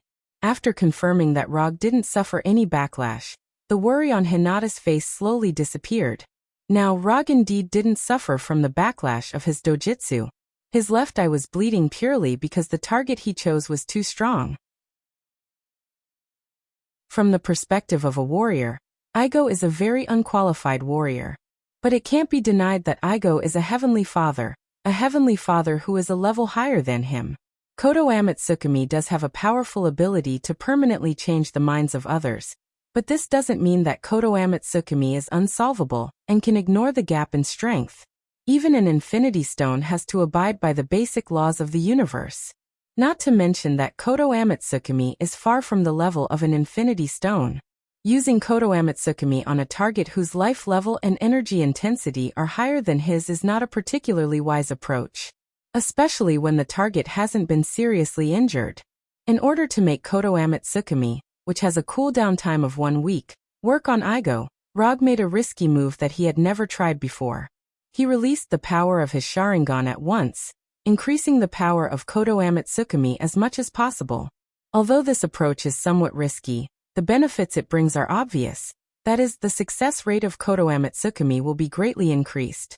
After paying the price of all the Sharingan's power, and overusing Mangekyo, he successfully modified Igo's consciousness. Chapter 536. An hour later, in Igor's broken castle. You have seen what kind of strength Igor has. It's not that I look down on you, but you don't have the strength to fight Igor head-on now. So whether you want to avenge your mother or wash away the stigma of selling children, you can only come back next time. 10 years. After 10 years, no matter what you want to do to Igor, I won't stop you. After using Kodo Amatsukami to forcibly modify Igor's consciousness, the battle between Rog and Igor came to an end. Although Star-Lord and Yondu were not very willing to accept this result, They had to admit that they did not have the strength to take revenge on Igor at all. So even if they were dissatisfied, they could only do as Rog said. Strength determines the right to speak. Rog has strength far beyond them, so they can only agree to Rog's plan. More than half an hour later, the Predator flagship sent 2 other small spaceships to pick up Star-Lord, Yondu and others. Before they left, Rog handed over the Kami energy cultivation information that he had just obtained to Star-Lord. Don't waste the other half of your bloodline. When Star-Lord, Yondu and others all left in the spaceship, Rog sat in the severely damaged castle hall and opened the system's exchange page. Divine Tree Sapling exchange price, 500 ninja coins. Glancing at this glittering exchange icon, Rog decisively pressed the exchange button. With the disappearance of the exchange icon, the number of his unconsumed ninja coins also dropped from 530 to 30. At the same time, a small green sapling more than 1 meter long, exuding rich life energy, appeared in his hand. On the surface, there was nothing special about this sapling of the divine tree. The most appropriate way to describe it was to describe it as ordinary and mediocre. However, as long as you sense the life energy contained in the divine tree sapling, you can know that this is a rare treasure. In addition to the extremely rich life energy, Rog also sensed energy characteristics in the divine tree sapling that are very similar to Mokutan. This discovery reminded him of a description of Mokutan that he had seen before. What escape was not the power that was closest to the Tree of God. Instead, it had inherited the power of the Tree of God. He didn't really believe this before, but now he began to agree with this statement. After looking at the Tree of God sapling in his hand, he walked down from the chair in the hall and came to the center of the hall. Don't disappoint me. After saying that, he let the roots of the sapling touch the ground. There was no need for him to make any preparations. The moment the roots of the Tree of God touched the ground, the sapling immediately displayed a shocking growth ability. Roots of all sizes dug deep into the soil at a speed visible to the naked eye. In less than 10 seconds, the roots of the divine tree's sapling had spread throughout the entire hall. Not only that, but the branches and leaves of the divine tree also displayed a growth rate that far exceeded that of ordinary plants. Under Rog's gaze, the Tree of God's sapling rapidly grew from 1 meter to 2 meters tall. As its roots went deeper and deeper into the ground, the divine tree grew faster and faster. At the same time, the natural energy drifting in the air was like a surging river, madly pouring into the interior of the Tree of God. Looking at the Tree of God frantically absorbing the surrounding energy, Rog silently retreated a distance to avoid becoming the target of the Tree of God's absorption. Under normal circumstances, such an abnormal behavior would have immediately attracted Igo's attention. But now not only did Igo not stop the growth of the Tree of God, he even urged his own energy to further nourish the Tree of God. The reason why Igo could cooperate with the growth of the Tree of God, even at the expense of his own origin energy to promote the growth of the Tree of God, was entirely due to Kodo Amatsukami. Using Kodo Amatsukami on a Heavenly Father level existence was not a particularly easy thing to do. Therefore, Rog did not implant ideas that did not belong to Igo. Instead, he slightly modified his original idea. All along, Igo had hoped that he could evolve from a unique life form on a planet to an eternal life form through the Great Expansion of Life plan. What Rog did was to use Kodo Amatsukami to modify Igo's Great Expansion of Life plan into his own Tree of God planting plan. Because these two plans have some keywords such as planting, evolution, and life, the difficulty of modifying them is relatively low, and it's better to hide it from Igo so that he won't have an instinctive rejection. After confirming that the sapling of the Tree of God has entered a normal state of growth, Rog returned to the Golden Jack, in outer space with Hinata. To be precise, he returned to the Golden Jack, with Hinata and the Mantis Girl. Rog wasn't the one who discovered the Mantis.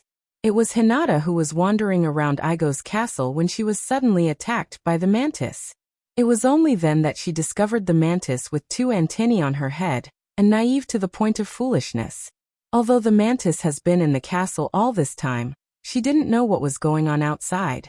So when she saw Hinata, she used her special ability to empathize with her and tried to make the intruder fall asleep.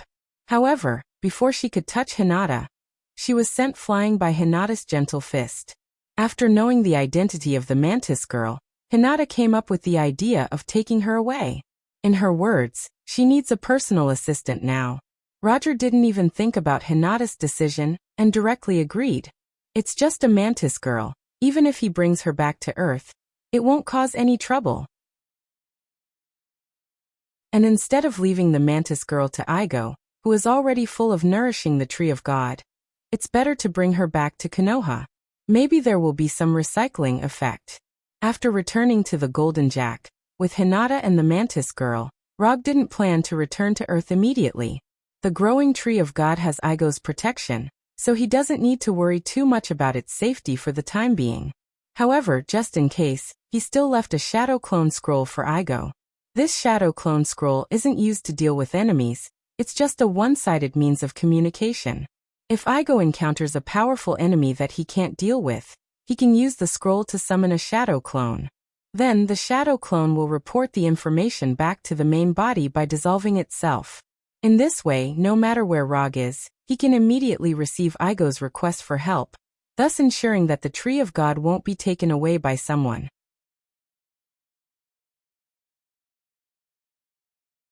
Chapter 537. Although we are already very familiar with each other, but when you come to find me, can you not drive the Empire's warship over, especially the Empire's main warship that you stole? In the commander's office of the Dark Star, the accuser Luo Nan said to Rog, who was sitting in front of him with a helpless expression, "I only have one spaceship right now. If you don't like it, I don't mind if you give me a new one." Rog didn't take Luo Nan's ridicule to heart at all, and replied with an indifferent expression. After planting the sacred tree on Igo Star, Rog took the Golden Jack to the front line of the war between the Carey Empire and the New Star Corps, and found Luo Nan, who he hadn't seen for a long time. When the Golden Jack arrived at the front line of the war, it was almost attacked by both the Carey Empire and the New Star Corps. But after recognizing that this was the fourth Hokage Rog's warship, the Carey Empire and the New Star Corps wisely chose to ignore it. The Carey Empire chose to ignore it because their frontline commander Luo Nan gave the order not to attack. The New Star Corps chose to ignore it because Rog had just helped them some time ago. So when the Golden Jack arrived at the front line of the war, a slightly strange ceasefire occurred. "Just say it. Why did you come to find me?" Luo Nan didn't continue to entangle with Rog about the warship, and directly asked about Rog's purpose. "I know that you have investigated the whereabouts of the power gem before. I want the information in your hands." It was fine if Rog didn't open his mouth, but as soon as he finished speaking, Luo Nan's expression became incomparably dignified. The atmosphere in the room suddenly became oppressive. After a few seconds of silence, Luo Nan, who was wearing a black-gray armor, slowly said, "Where did you inquire about this information?" Regarding the matter of secretly searching for the power gem, he didn't tell anyone except a few of his confidants. Even his exceptionally doted nephew Rothschild didn't know that he was secretly searching for the power gem. "If I said that I guessed it, would you believe me?" Of course, Rog couldn't tell Luo Nan how he knew, so he casually found an all-purpose excuse. As for Rog's explanation, Luo Nan of course didn't believe a word of it. But after seriously thinking for a few seconds, he still gave the answer that Rog wanted. "I can give you the information about the power gem, but as a price, I hope that you won't interfere in the war between the Carey Empire and the New Star Corps." Although Luo Nan didn't have much contact with Rog, he knew that Rog was the kind of person who wouldn't give up until he reached his goal. So he didn't want to give him this information. After all, Logue's recent actions had caused quite a bit of trouble for the Carey Empire and caused him, the frontline commander, to suffer a lot of criticism. Roger agreed without hesitation. If it wasn't for the sake of saving ninja coins, he wouldn't have deliberately made things difficult for the Carey Empire. From a certain point of view, he quite liked the Carey Empire, especially the console games designed by the Carey Empire. After getting Rog's guarantee, Luo Nan didn't hesitate, and pulled out the information about the power gem from the Dark Stars database. Then he handed over a Carey Empire-style information storage to Rog. "The information you want is all inside. But I want to remind you that there are many people looking for the power gem. Collector Talia Divan and Thanos are both looking for the power gem. Receiving the black pillar-like information storage from Luonan, Rog smiled and replied, "Thank you for your reminder." After getting what he wanted, Rog didn't plan to continue staying in Luonan's office. His body emitted an aurora-like radiance. The next second he returned from Luonan's office to the main control room of the Golden Jack. After letting the Golden Jack read the information about the power gem, Rog set the next destination for the Golden Jack. Planet Bakht, in the unknown forest where the Milano is located. "I say, can you put down the information board in your hand? You look like a perverted uncle watching a pornographic video." Rocket, who was holding a spaceship repair tool, complained to Star-Lord, who was lying in a chair. "What do you know? This is the cultivation method of heavenly energy. It is precious information that can give me the same power as Igo." Star-Lord, who was lying in a chair, did not look back and replied loudly, "You are only half of Igo's bloodline, and you can only get half of Igo's power at most." Rocket's disdainful voice came again. "What's wrong with being an Earthling? Rog is also an Earthling, and the bloodline of an Earthling can also be very powerful." Since they left Igo, Star-Lord has been holding this information screen recording the heavenly energy cultivation method all day long, trying to quickly master the heavenly energy in his body. However, he doesn't know if it's because of his IQ, or because he can only self-study. Star-Lord has never been able to sense the heavenly energy in his body, let alone use it. "You are not Rog, you are an uncle with a belly full of fat." When it comes to complaining, Rocket is definitely the strongest existence in the Guardian of the Galaxy. Just as Rocket and Star-Lord were arguing, Rog's Golden Jack once again came to the sky above the forest. He is not quite sure that Star-Lord and others are still on Bohut, but in terms of time, this possibility is very high. After getting off the Golden Jack, he went directly to Star-Lord and told him what he was here for. In terms of combat power, the current Star-Lord can only be regarded as a little bit of strength at best. But in terms of finding things, he has an amazing talent. This is all the information about the Universal Spirit Ball. I hope you can find it. If you can find the Universal Spirit Ball, these 200 million new star coins will be yours. After speaking, Rog threw a new star card to Star-Lord. 200 million new star coins? Are you serious? Star-Lord doesn't doubt that Rog can come up with 200 million new star coins, but he can't figure out what Rog wants this so-called Universal Spirit Ball for. "I never joke about commissions. After you find it, you can send a message to the Golden Jack, or come directly to Earth to find me." After handing over the search for the Universal Spirit Ball to Star-Lord, Rog did not stay on Bohut and returned to the Golden Jack, and began to return to Earth. Although the universe is very good, only Earth can make people feel a sense of belonging. Looking at the Golden Jack, that quickly lifted off and disappeared, Star-Lord, Rocket, and others looked at the new star card and the information screen given by Rog with a confused expression. Chapter 538. Time flew by, and before he knew it, more than a month had passed since Rog planted the divine tree. During this time, in addition to continuing to improve his sage body and the resonance between him and QB, Rog did the most was to open the portal from time to time to return to Igo and check on the growth progress of the divine tree. It had to be said that the rich natural energy on Igo provided a unique growth environment for the divine tree. In just over a month, the divine tree grew from a small sapling more than 1 meter tall to more than 30 meters tall, and became a towering tree that required 5 or 6 people to wrap their arms around it. Looking at the amazing growth of the divine tree, Rog felt that the 500 ninja coins were well spent. 500 ninja coins for a chakra fruit, this was a good deal no matter how you looked at it. After checking the growth progress of the divine tree again, Rog opened the portal and returned to the office at Konoha's headquarters. Then he picked up the agreement document on the table that was as thick as a dictionary. New York Agreement. Although it was an agreement, the content of the New York Agreement was completely different from the Sokovia Agreement in his memory. The Sokovia Agreement was an agreement that was only for the Avengers. However, the New York Agreement that appeared now was for all superheroes, including Rog and others who had official identities on the surface.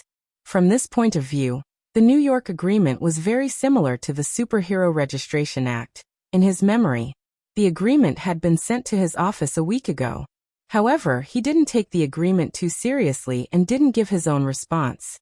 However, just yesterday, he received a final notice from the White House and the news that the Avengers had agreed to sign the agreement. Rog wasn't surprised by the agreement's appearance. When more and more superheroes were uncontrolled, the government would sooner or later introduce relevant agreements to limit the arbitrary heroic actions of superheroes. In this regard, Konoha's Intelligence Bureau led by Rog was a good example. Konoha's Intelligence Bureau had an official identity and received a salary from the Ministry of Finance, but it didn't listen to the official mobilization. It was completely under Rog's control. Although the White House and the military had always been dissatisfied with his strength, they could only accept it. But now the government directly announced the existence of the New York Agreement to the public, pointing the arrow at Konoha, or rather at Rog. At this time, the support of the people became a very important factor. Because of Konoha's tyrannical behavior and Rog's history of threatening ordinary people. After the New York Agreement was made public, Konoha and Rog suddenly became the target of public criticism. The media that never dared to report unfavorable news about Konoha, as well as the counselors and celebrities who never dared to oppose Konoha in public, jumped out one after another. They almost directly protested in front of the gate of Konoha's headquarters. In addition, Ross, who was already the Secretary of State, applied for resignation on the day the agreement was sent to Konoha, citing health and personal reasons, and transferred all his work to the Deputy Secretary of State. Ross was Konoha's only ally in the official system, and he was also the middleman between Konoha and the military. His resignation means that Konoha has lost the support of the government and the military. Number 2 replied to the White House, say that Konoha will not sign this agreement. Rog threw the New York Agreement in his hand, which was as thick as a dictionary, into the trash can, and said to Number 2 without raising his head, "Yes, sir." Number 2 had no doubts about Rog's orders, and he immediately informed the White House of his decision. When Number 2 informed the White House of his reply, less than 3 minutes later, his private phone rang. The caller was none other than Tani. "You're very well informed. I just made a decision here, and your call came." He didn't need to think about the purpose of Tani's call. "Are you really going to refuse the agreement? This is not a very wise decision. You have to know, behind the agreement are 117 countries. You are an enemy of the whole world." Tani didn't have the unruly tone before, and he said to Rog very seriously, "No, it's not the whole world, it's just the United States and its 116 lackeys. 117 countries. This number sounded very intimidating. But in fact, it's not as serious as imagined. As long as China across the Pacific Ocean is not on the agreement list, this agreement will never represent the whole world. Even so, this is a very powerful agreement. If you refuse so straightforwardly, it will only make things more serious." Tani is still persuading Rog, trying to persuade him to accept the existence of the agreement for the time being. "As a friend, I appreciate your concern. But if you are trying to persuade me as a lobbyist, I have only one answer, that is, I will not sign this agreement, and Konoha will not sign it." To be honest, Rog doesn't know how a New York agreement suddenly appeared. But no matter why this agreement appeared, and no matter what kind of power the people behind this agreement have, he will not sign this agreement. The reason is simple. The agreement requires superheroes to register all their information in detail and cooperate with relevant institutions to do certain physical examinations. For Tani, this requirement is not a problem at all, because all his power comes from the Iron Man armor. As long as the agreement does not require him to hand over the details of the Iron Man armor, he does not have to worry about the danger of the secrets of the Iron Man armor being leaked. But for Rog, Quicksilver, and others, checking their bodies in detail is directly studying their extraordinary abilities. Regarding this, as long as Rog's brain is not filled with water, it is absolutely impossible for him to agree to this condition. Of course, it is not ruled out that when the agreement was made, it was calculated that he would never accept this in order to make him refuse to sign the agreement. After ending the call with Tani, Rog became more and more curious about who proposed such an agreement and what they used to persuade the White House to get official support. Although the politicians in the White House are not good at fighting, they also understand that all strategies are based on the premise that they have enough self-protection and countermeasurability. Otherwise, these so-called stratagems were just armchair strategies. Rog hasn't experienced this feeling of being eaten by others for a long time. This gives him a plan to have a good time with the planners behind the agreement. Number 2. Inform Number 3 to send over the army's equipment that has been prepared. It's time for the legendary Konoha hidden village to appear. Chapter 539. When he announced that he was the 4th Hokage, he once mentioned the existence of Konoha Hidden Village in front of the world. Although later many organizations and countries tried to find this so-called Konoha Hidden Village. But obviously, no one has found this legendary Konoha Hidden Village. After all, even Rog himself didn't have plans to establish Konoha Hidden Village at that time. Yes, sir. Number 2's mechanical voice immediately sounded. After ordering Number 2, Rog left the office and returned to his room, put on the Carry Empire's virtual game helmet, and opened the strategy game called Empire Civilization 6 Total War. Although he still didn't know who the mastermind behind the agreement was, he had to admit that the mastermind who was hiding in the dark had played a beautiful hand. Using the official and civilian support, he suddenly turned Konoha's intelligence agency into a villain.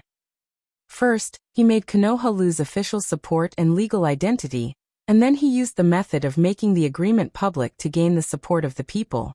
If it weren't for the fact that Hydra has been beaten to a pulp, Rog would doubt whether this agreement was drafted by Hydra.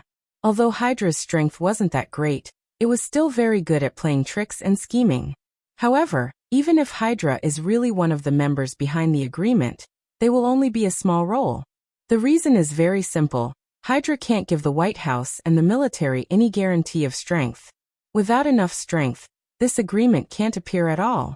Especially under the premise that Rog himself has a history of threatening the government.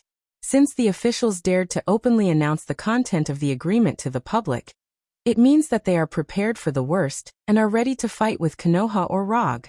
Unlike the last Skrull incident, this time, Konoha is no longer facing ordinary people, but the officials who are prepared for the worst. If he guessed correctly, the officials now want him to take the initiative to start a war, or threaten the government's senior officials like in the past. In this way, Konoha and himself will also be completely arranged as villains. Although he doesn't know when he and Konoha were targeted, Rog won't sit still or obediently cooperate with their plan. Since they wanted to play, then he would play along with them. Even if he lost, he still had a way out. Not to mention that he now had a planet that belonged to him. Even if Tatooine was gone, he could still build his own empire like the goddess of death, Hel. After putting on the virtual gaming helmet, Rog didn't think about the agreement anymore. Instead, he focused on playing the strategy game that he wasn't good at. The news that Rog and Konoha refused to sign the New York agreement quickly spread. In less than half a day, the countries on the agreement already knew about this news. A storm of public opinion against Rog and Konoha's intelligence agency suddenly formed. Konoha received an official notice from the government that all of Konoha's rights were withdrawn. Apart from that, funds, equipment, intelligence network, and other logistical support were all taken back. Even Konoha's branches in various cities were closed one by one, and the relevant personnel were either investigated or dismissed on the spot. Except for Konoha's headquarters in Washington, D.C., which was still normal, Konoha lost all of its branches. In a conference room in Konoha's headquarters, Rog said to Mr. Miracle and the other 3 who had been included in Konoha's battle order, but didn't disclose their identity to the public. You have seen the current situation of Konoha. From now on, your cooperation with Konoha is terminated. You can leave Konoha at any time. Although Mr. Miracle and the other 3 entered Konoha by himself, now, Rog took the initiative to terminate the cooperation. Unlike the Punisher and the others, strictly speaking, Mr. Miracle and the other 3 were not his subordinates. They were merely his partners. Why? We don't mind going through difficulties with Konoha. We are not the kind of people who only care about themselves. Johnny, who was the most deeply integrated into Konoha, took the lead. The problem is that I mind. Needless to say, the cooperation has been terminated, and you have nothing to do with Konoha. After speaking, Rog left the conference room and walked towards Konoha's intelligence center. Today, there are more than just Reed and the other 4 who need to be dismissed. Like Reed and the other 3, all the staff in the intelligence center have been terminated from their cooperation.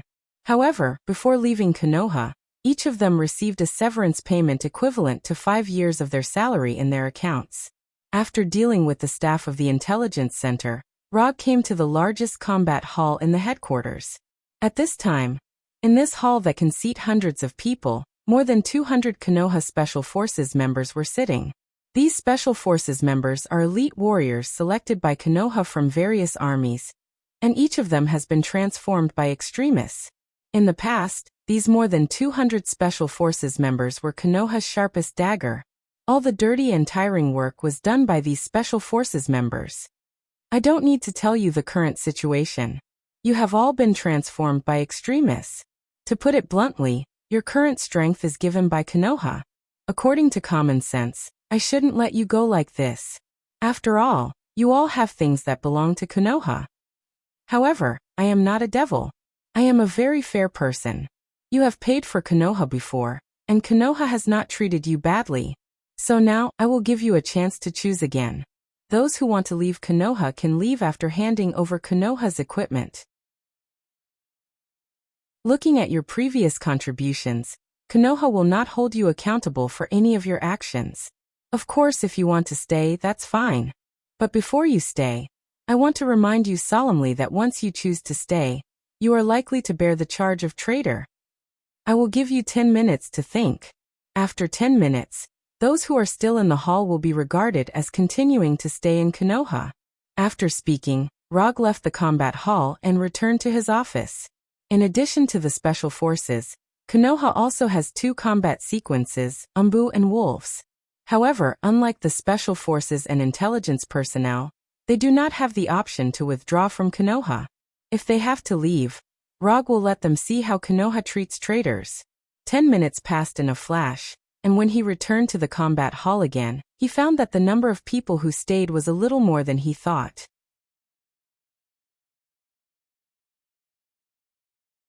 Chapter 540. Rog thought that there would be at most 40 or 50 people left. After all, these Special Forces were soldiers who served the country before coming to Konoha. However, now there were more than 160 Special Forces members still sitting in the war hall. Only about 1/3 of the Special Forces members chose to leave. This proportion was far lower than what he had expected. Although he didn't know why these Special Forces members chose to stay, he still felt a little relieved when he saw that the number of people who stayed was far beyond his expectations. Cold-blooded butchers, emotionless killers, murderous executioners. These were the comments of the outside world about Konoha's Special Forces. If it weren't for Konoha's official identity at the time, these Special Forces members might have carried the title of anti-human terrorists. No matter what purpose you choose to stay, as long as you stay from now on, you are Konoha's own people. Konoha may not be a good organization, but there is one thing that Konoha will definitely do. That is, Konoha will never mistreat its own people. Everyone go to the number 5 armory. It's time to let you see Konoha's trump card. There were many armory in Konoha's headquarters, but the number 5 armory was an armory that had never been used. Except for a few people including Rog, no one knew what equipment was in the number 5 armory. Before yesterday, this number 5 armory, which had never been used, was an armory without any weapons or equipment. But now, in the number 5 armory, there was a trump card carefully prepared by Rog. When the more than 160 Special Forces members all gathered in the square in front of the number 5 armory, Rog asked number 2 to open the steel gate of the number 5 armory, so that the equipment placed inside was displayed in front of the Special Forces members for the first time. After completing the commission of the new Star Supreme, Rog brought back a large number of weapons and equipment from Xander, even by the standards of the new Star Corps, which were regarded as the top weapons and equipment. For example, the Stars for individual power armor, and the 5th generation new starfighters. In the beginning, There were only 500 sets of stars for individual power armor, and only 35th generation new starfighters. However, this was something that happened a few years ago. Since the establishment of Konoha's hidden village on Tatooine, it has been like a black hole devouring money and resources, swallowing a large number of materials provided by Konoha's headquarters. This is also the main reason why Konoha's intelligence agency's budget request is getting higher and higher every year. After spending a lot of resources, Konoha Hidden Village successfully mastered the key data to manufacture the Stars 4 individual power armor and the 5th generation Nova fighters, and thus had the ability to produce individual power armor and Nova fighters on their own. Right now in the know. 5 Armory. There were more than 200 sets of black and red individual power armors and 50 Nova fighters. Everyone will receive a set of power armor. Captains and vice-captains will receive an additional Nova fighter. Although the Stars 4 individual power armor is not tailor-made like Tani's Iron Man armor. However, its combat performance is not worse than Tani's Iron Man armor. After all, this was the latest generation of power armor carefully developed by the Universal Civilization, Xander. As for the 5th generation Nova fighter, it was a new generation fighter that the new Star Corps had yet to officially own.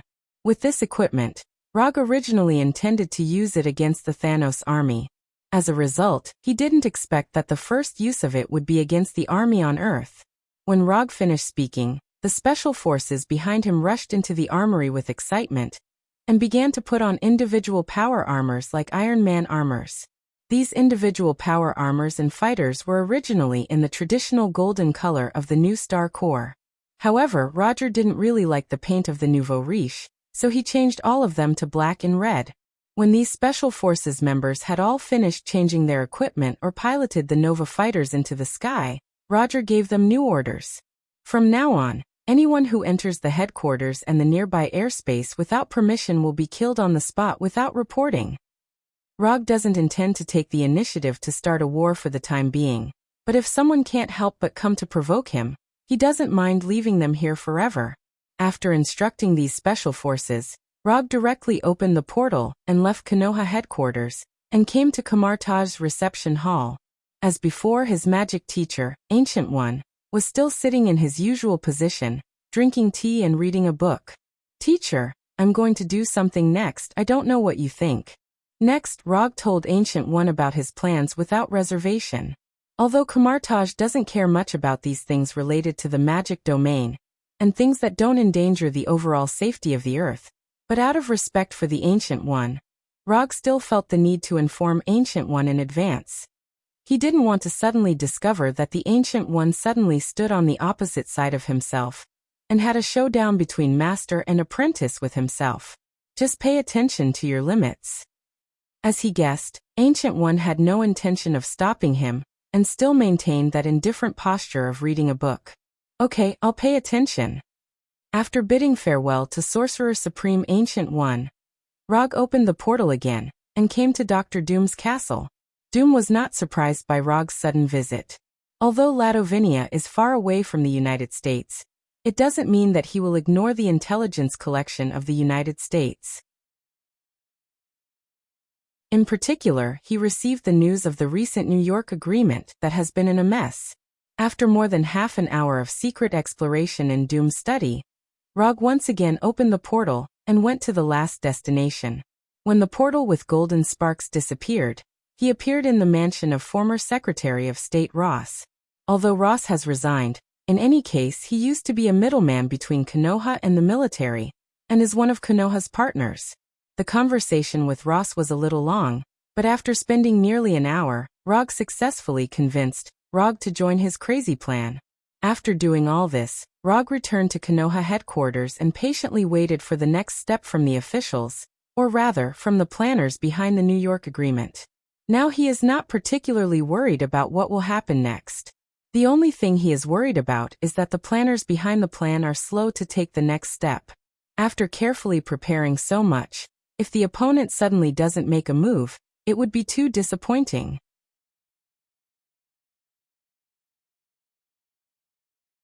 Chapter 541. While waiting for the government's next move, Rog practiced according to the established plan. At the same time, he began to arrange the transfer plan of Konoha's headquarters. Although the unrelated personnel in Konoha's headquarters have been dismissed, he doesn't intend to give up the relevant research and equipment in the headquarters. In any case, those research results are one of Konoha's painstaking efforts. A long time ago, the Punisher and other core members of Konoha knew that Rog had his own planet in the distant outer space. And not only did they know, but Tani and others in the Avengers also knew about it. In order to quickly send Hulk back to Earth, Rog took Hulk, Natasha, and others to Konoha's hidden village once and returned to Earth through the space channel in Konoha's hidden village. Rog didn't mind that Natasha and Scott would tell Tani about Konoha's hidden village. To some extent, this was also the news that he deliberately leaked. Although his relationship with the Avengers was not bad at that time, he had already considered the situation of completely falling out with the Avengers. Taking the initiative to expose the existence of Konoha's hidden village was one of his preparations in advance. In the military field, there is a term called strategic depth. Simply put, strategic depth is the geographical space that can be used to make strategic movements, which is one of the advantages in war. The greater the strategic depth area, the more time the subordinate army would have to take a breather and make better preparations for war. Thus, they would be able to obtain more support and strategic guarantee for the war. Although Rog didn't specifically introduce Konoha's hidden village to Natasha and others, with Natasha's vision and ability, it's impossible for her not to see the importance of such a planet and base. If Natasha can see this, Tani, Captain May, and others can certainly see this. Although he wasn't sure whether Tani and others will inform the White House and the military about the existence of Konoha's hidden village and planet Tatooine, whether they inform the White House and the military or not, it won't affect his plan.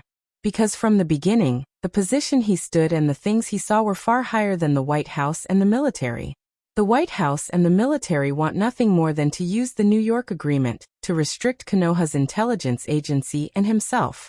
If he cooperates, they will take the opportunity to incorporate him. If he doesn't cooperate, they will eliminate him as a potential threat. Therefore, from the perspective of the White House and the military, what they were fighting now was a war that concerned the overall safety of the Earth and the right to speak. However, Rog was different. He had never limited his vision to Earth. In the White House and the military's expectations, they were facing an organization with no more than 1,000 combatants. However, when they really took action, Rog would use facts to tell them that the enemies they were facing were indeed not many. However, what they were provoking was a planet that was already prepared for a high-level war in the universe.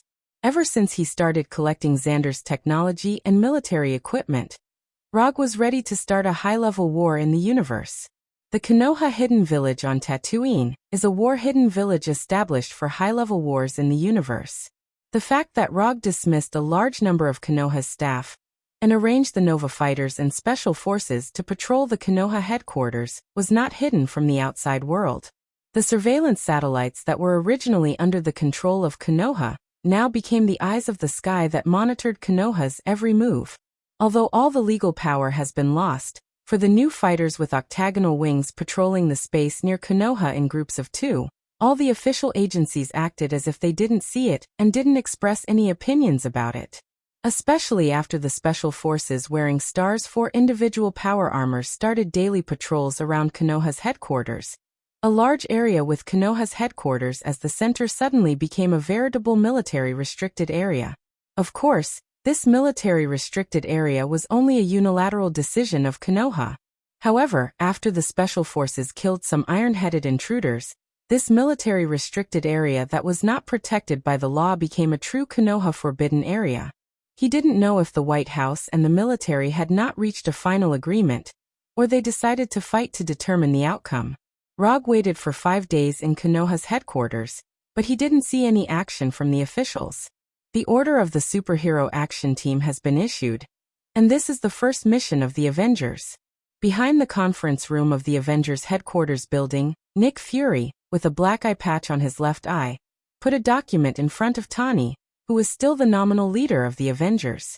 Since the disbandment of S.H.I.E.L.D., Nick Fury seemed to have evaporated from the world, and completely disappeared in front of everyone. However, now Nick Fury, who had his right hand destroyed by Rogue's would release and his right leg was broken by the disaster pistol, appeared again. At this time, no one expected him to appear. After so many days of discussion, the action team came up with this kind of thing. What's the difference between this and letting the Avengers die? Tawny opened the document and glanced at it casually, then threw the highly confidential document back to Nick Fury, and said with a sneer on his face, "The Avengers have proven their strength to the world, and you are the most likely to fight against Konoha.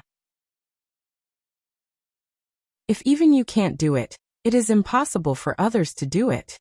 Nick Fury didn't care about Tawny's ridicule and said unhurriedly, "I will definitely not take this mission. Whoever wants to do it can do it. I signed the agreement just so that ordinary people can avoid innocent involvement as much as possible, not to become a weapon in the hands of dirty politicians like you." After saying that, Tawny didn't give Nick Fury any face at all. He stood up, turned around, and left. When Tawny left the conference room, Dr. Banner turned his head and looked around, then said, "Hulk just told me that he didn't want to do this kind of thing either." After Tawny, Dr. Banner also got up and left the conference room. With the departure of Tawny and Dr. Banner, the atmosphere in the conference room suddenly became extremely depressing. Just as Captain America, Natasha, and the others looked at each other, the closed door of the conference room was suddenly pushed open. A man with a metal left arm walked in. When the man with an expressionless face and messy hair entered the conference room, Rogers, who had never spoken, suddenly showed an uncontrollable look of shock. Buggy. Rogers didn't expect that Buggy, who he had been looking for years without any accurate information, would take the initiative to come to him at this time. When S.H.I.E.L.D. was disbanded and Konoha hunted down the remnants of Hydra all over the world, Rogers knew that his former friend Buggy had become a sharp knife of Hydra, and became a ruthless killer codenamed Winter Soldier.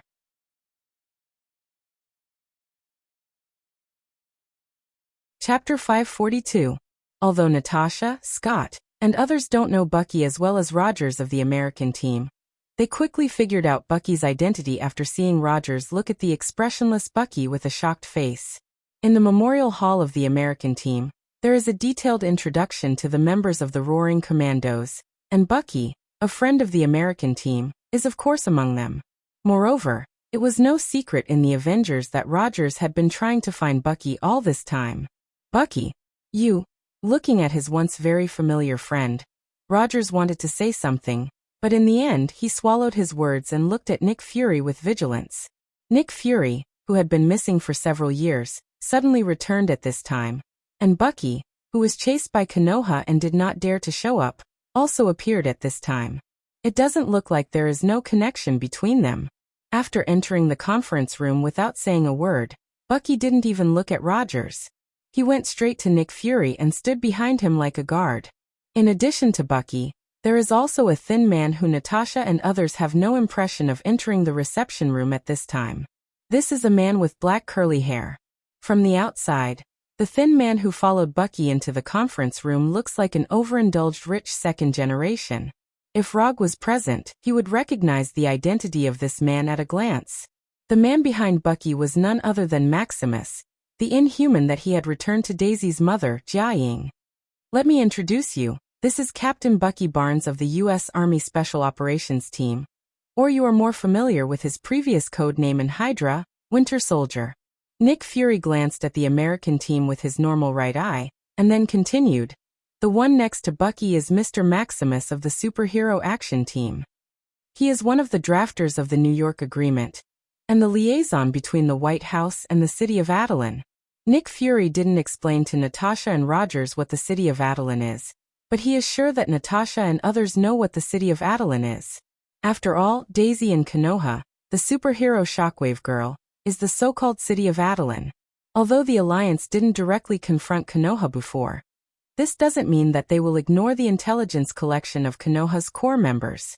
Through the information collected from Daisy, Rogers and the others knew that there was a race called mutants in this world.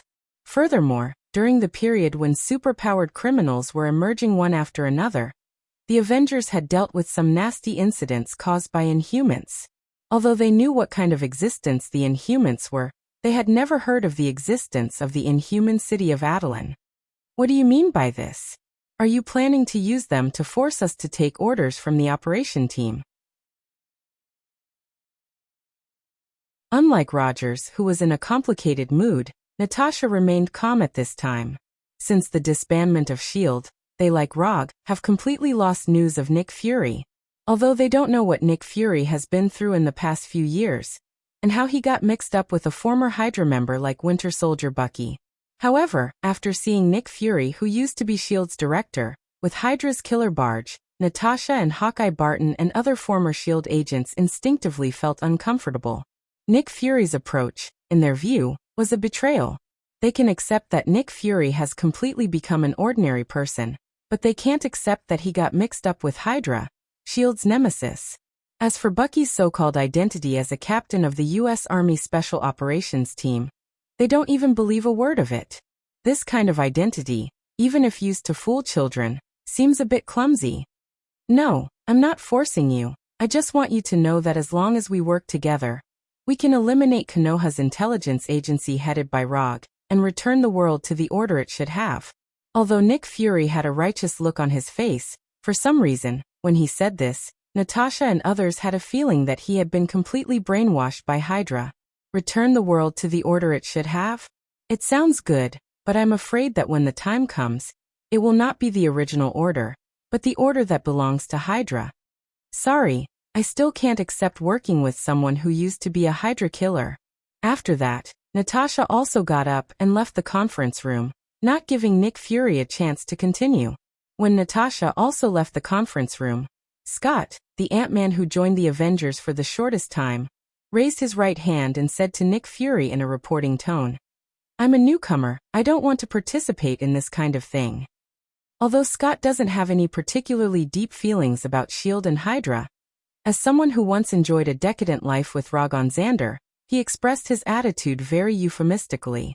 At this time, Rog didn't know what happened in the conference room of the Avengers headquarters, but even if he knew, he wouldn't take Nick Fury and Bucky, who suddenly appeared, to heart.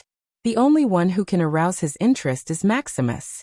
And what interests him is not Maximus, but how Maximus brought Adeline City and the White House together. Maximus is just a trivial existence, but the city of Adeline behind him is different. There is a powerful mutant who can destroy the world as soon as he opens his mouth, a powerful existence that can be called the strongest mutant in history. How is the werewolf's extremist transformation experiment going?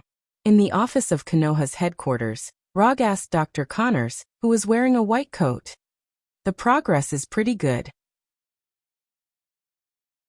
The werewolves who have undergone the initial transformation have not shown any obvious rejection, and they should all be able to match extremists. Although the next action of the White House and the military did not come, Rog in Konoha's headquarters was not idle, and he started the experiment of strengthening the wolf pack. With the Star's 4 individual power armor and the Nova fighter, the combat strength of the special forces has been significantly improved.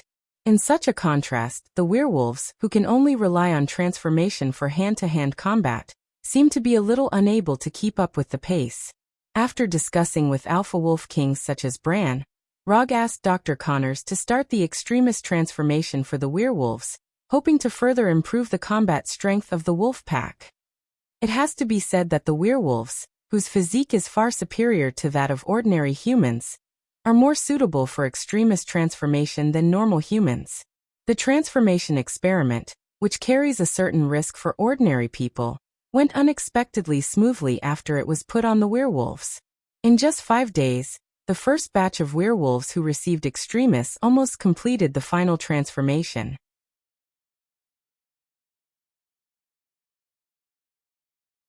Chapter 543. After listening to Dr. Connor's report, Rog was planning to go to his private training room for daily self-improvement training.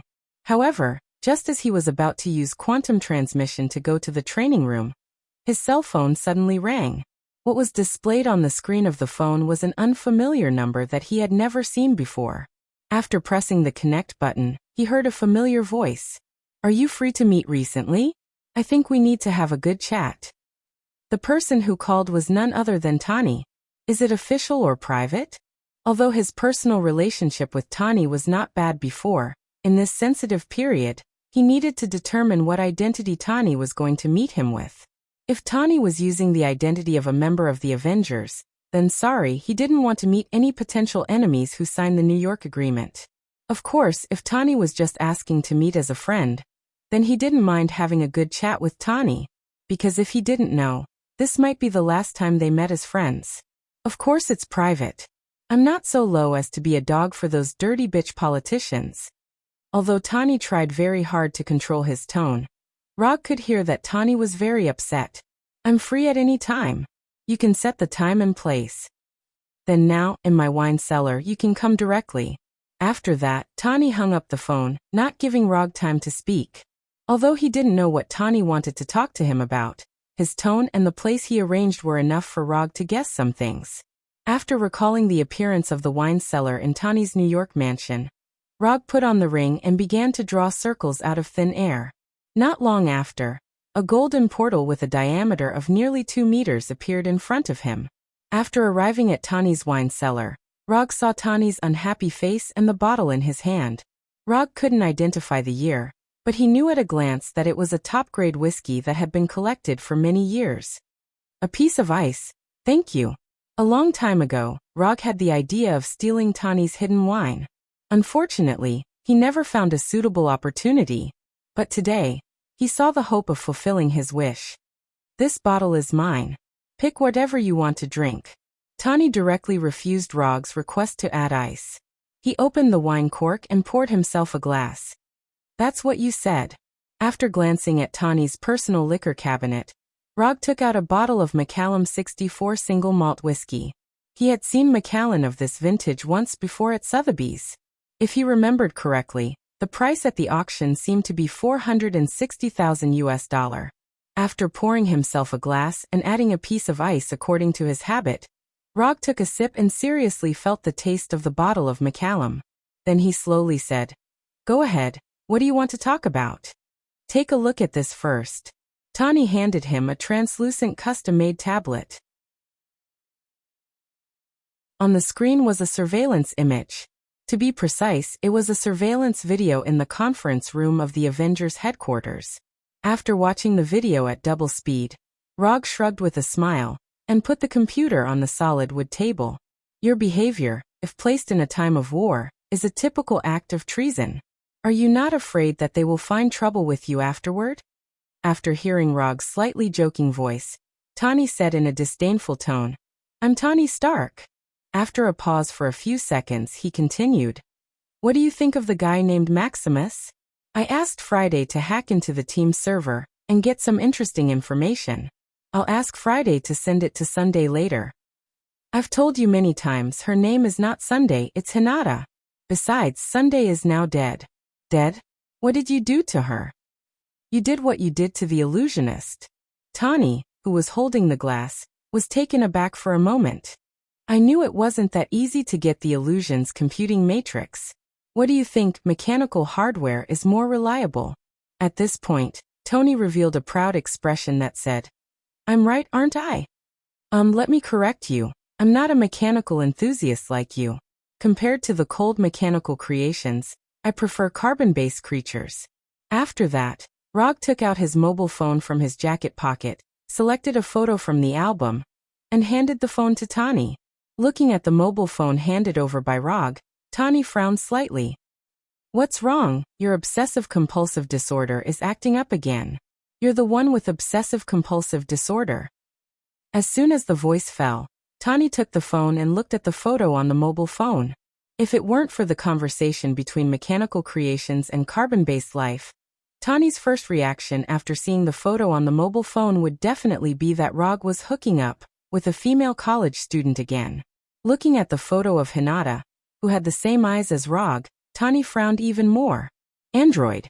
Although Tani didn't know what Rog did, from the previous conversation, it was easy for him to infer the truth. "You're already so old, yet you're still imitating young people to take couple photos. Shameless." Tani turned on his vicious tongue. "You don't understand. More contact with the opposite sex is good for maintaining a young mentality and vitality." After taking back his mobile phone from Tani, Rog said proudly. Let's end the topic of private life here. What do you think of the inhuman named Maximus and Adeline City? Tawny regained his serious expression and asked with a serious face. I've dealt with Maximus before. He's just a clown whose ambition is far greater than his strength. Don't worry about him. But if what he said is true, I should be fighting with a very powerful person soon. Not sure if it was true or just a bluff, Maximus in the surveillance video mentioned his brother, the current lord of Adeline City, the Black Bat King.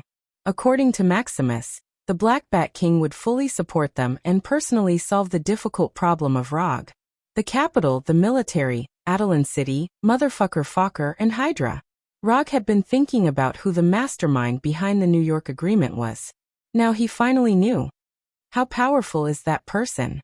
Tawny asked curiously. The level of a single person destroying a country. You can also understand him as a natural disaster in the form of a living human.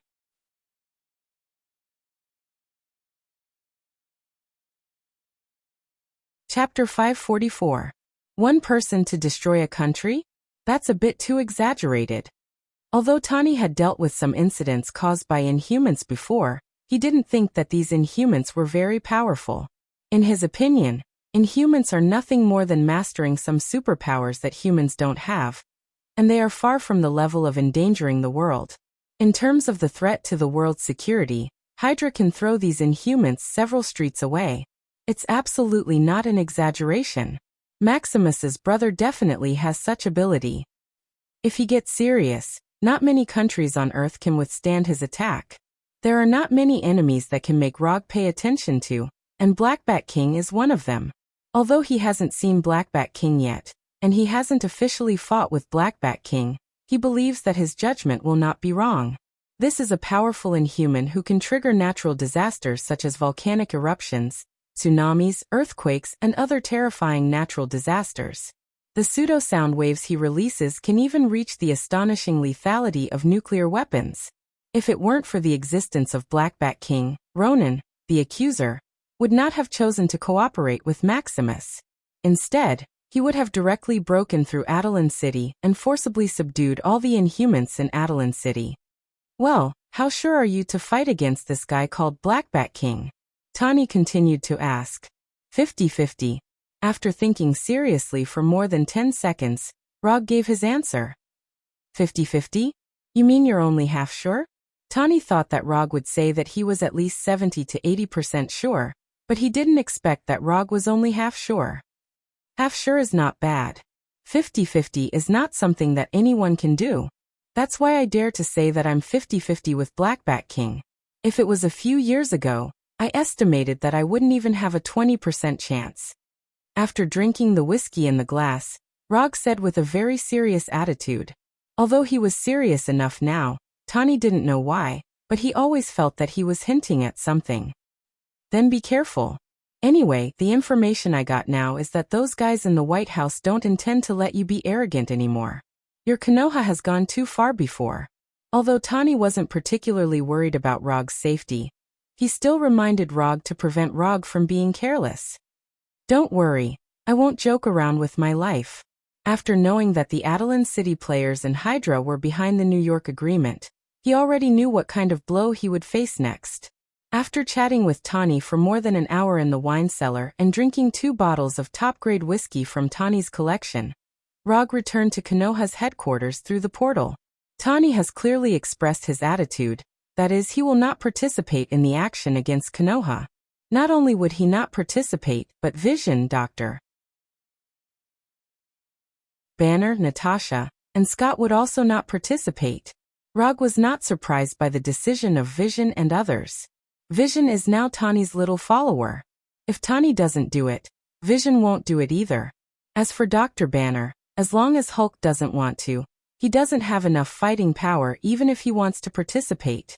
As for Natasha and Scott, one of them has a grudge against Hydra, and the other is a typical example of someone who takes advantage of others.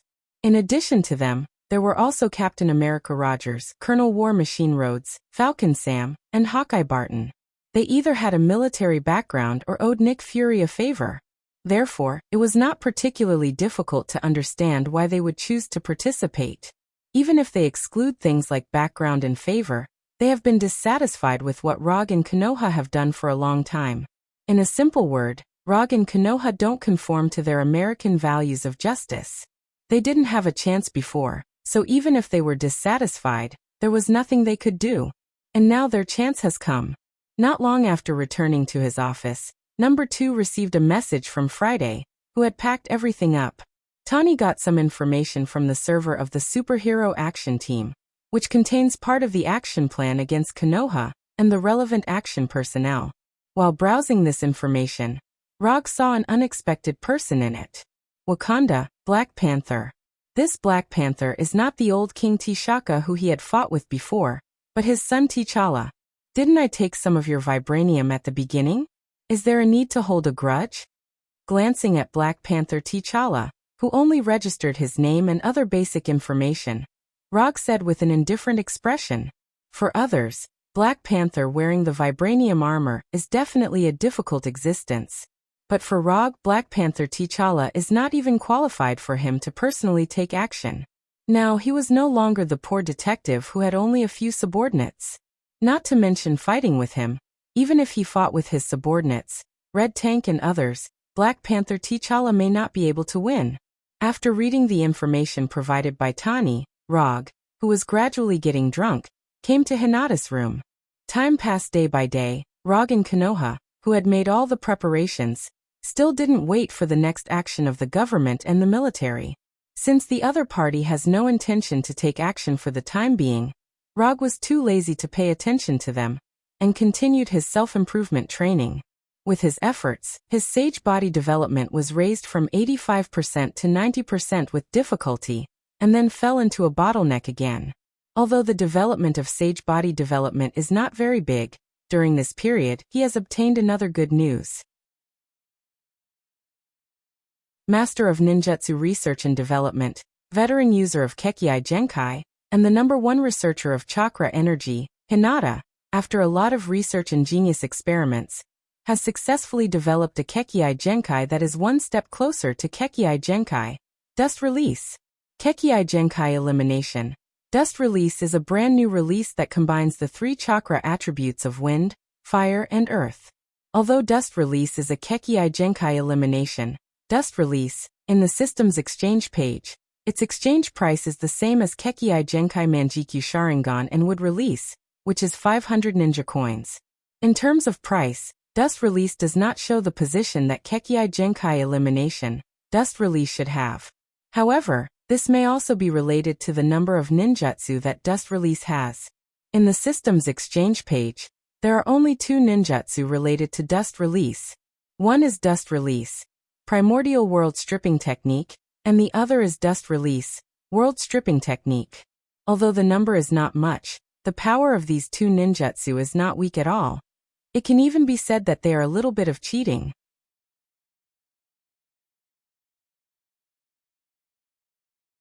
Chapter 545. It decomposes the target into an atomic state, causing the target to be instantly annihilated, and causing a large-scale explosion effect. As the signature technique of the Rock Village's Tsuchikage, Dust Release has proven its powerful attack power through practical cases. Even the Forest Sea made by Wood Release and Susanoo made by Manjikyu Sharingan couldn't resist the unreasonable decomposition ability of Dust Release. The battle between Inoki, the 3rd Tsuchikage of the Rock Village, and Madara is a good proof of this. The attack power is powerful, the casting speed is fast, and the attack range is long, and the shape of the barrier can be changed according to one's preferences. Except for the high difficulty of learning, and the need to consume a lot of chakra, Dust Release can be said to have no shortcomings. After Hinata successfully developed the Kekkei Genkai, Dust Release, Rog decisively suspended the development of the Sage Body and focused on Dust Release. Although the process of practicing Dust Release is a bit difficult, this is not a problem for Rog, who is accustomed to all kinds of difficult practice. Just as he was trying to master this powerful Kekkei Genkai as soon as possible, he once again suffered a blow from Hinata. Compared to him, who was slow to progress, Hinata proved with facts what a real genius ninja is. As a result, A scene that made Rog somewhat helpless appeared. In the past, he taught Hinata how to practice ninjutsu. Now it was Hinata who taught him how to practice dust release. She used to be a pure and innocent female student, but now she had become a mature female teacher. Before Rog even completed the fusion of the 3 elements of chakra, Hinata had already successfully mastered the detachment of the original world jutsu and the detachment of the world jutsu. I don't want to be the 4th Hokage. I don't deserve it. The more he compared himself with Hinata, the more Rog felt that his talent was garbage. Although he was a bit miserable, he still tried to persist. After all, a mature female teacher also has a unique flavor. Time passed day by day, and unknowingly, more than half a month has passed since Rog and Tani's meeting in the wine warehouse. In this more than half a month, Rog and the others didn't step out of Konoha, as if they were completely isolated from the world. To a certain extent, they were indeed isolated from the world. After moving all the research results and research equipment from the Konoha headquarters to the Konoha hidden village on Tatooine, the Konoha headquarters became an empty shell. Rog, Hinata, and the others moved to Konoha's hidden village, except for those who were responsible for daily training. Even Bulin and the other werewolves moved to Konoha hidden village and became official villagers of Konoha. Washington, D.C., Superhero Action Team Headquarters, Combat Conference Room. Maximus stood on the podium and proudly introduced to the people in the meeting room. Everyone, this is the governor of Adelan, my brother Blackguard Boat Gang. With that, Maximus stretched out his right hand and pointed at the Black Bat King sitting in the middle of the first row. At this time, Black Bat King was wearing a black tights with white stripes. He sat silently like a statue. He ignored Maximus on the podium, as well as Nick Fury, Bucky, and the others around him. Sitting on his left was a woman with long burgundy hair. This woman is none other than the wife of the Black Bat King, Queen Medusa of the mutated race. In addition, she is also the translator of the Black Bat King, and the only person who can fully understand the will of the Black Bat King. Next to Medusa is another member of the mutated race of Adelan City, Tetanus. Tetanus has an appearance very similar to a bulldog. Of course, this is the case without considering their size. Strong muscles, a body more than 1 meter tall, and a slightly honest appearance. At this time, Tetanus was lying on the ground lazily, ignoring Maximus on the stage and the other people in the meeting room like the Black Bat King. Maximus didn't mind the ignorance of the Black Bat King and Tetanus, and continued in high spirits. Rog, who doesn't know the immensity of heaven and earth, will be dealt with by my brother, the Black Bat King. As for his giant wolf named Fenrir, it will be dealt with by Tetanus. What you need to do is to deal with the remaining subordinates of Rog. For example, this abomination who stole the military's research results and betrayed the military, as well as the former members of the Thunder Secret Service team, Red Tank, Moonstone, and others. As he spoke, the photos of Abomination, Red Tank, and others appeared one by one on the huge display screen in the conference room. Next to their photos, there were some brief introductions of them, and the response plan developed by the Superhero Action Team. Abomination, Red Tank, Moonstone, Punisher, Dr. Connors, Venom, Quicksilver, Scarlet Witch. Every time a photo appeared, Maximus would give a detailed introduction and make corresponding arrangements. However, when the photo of Daisy appeared, Maximus suddenly changed his tone. This mutated person codenamed Shockwave Woman will be dealt with by me, so you don't have to worry about it. Unlike the information displayed when introducing others, the information about Daisy was so simple that only her name and ability were displayed. As for other information, there was nothing. The so-called response plan was a complete blank. Nick Fury and the others didn't know how Maximus was going to deal with Daisy, who had a powerful shockwave ability, but they all acquiesced to Maximus's approach. Just as Maximus was about to end Daisy's segment immediately, the Black Bat King, who had been indifferent, suddenly turned to look at Medusa beside him. It only took a second or two for Medusa to fully understand the Black Bat King's meaning and said slowly, "Leave Daisy to me. This is also Bly's intention." The black bat that Medusa mentioned was Blackguard, the Black Bat King. This was a small nickname between the husband and wife. No, This Daisy must be dealt with by me. This is something we've already agreed on. Maximus frowned and said in a dissatisfied tone. As soon as he finished speaking, the Black Bat King glanced at him expressionlessly. Then he quickly changed his words. Okay, I'll leave Daisy to you. After this small episode with Daisy, the meeting ended quickly. Nick Fury, Bucky, and the others all received their missions. Even Rogers, Falcon Sam, and the others from the American team who did not participate in the meeting were also assigned tasks. The war against Rog and Konoha officially began at this moment.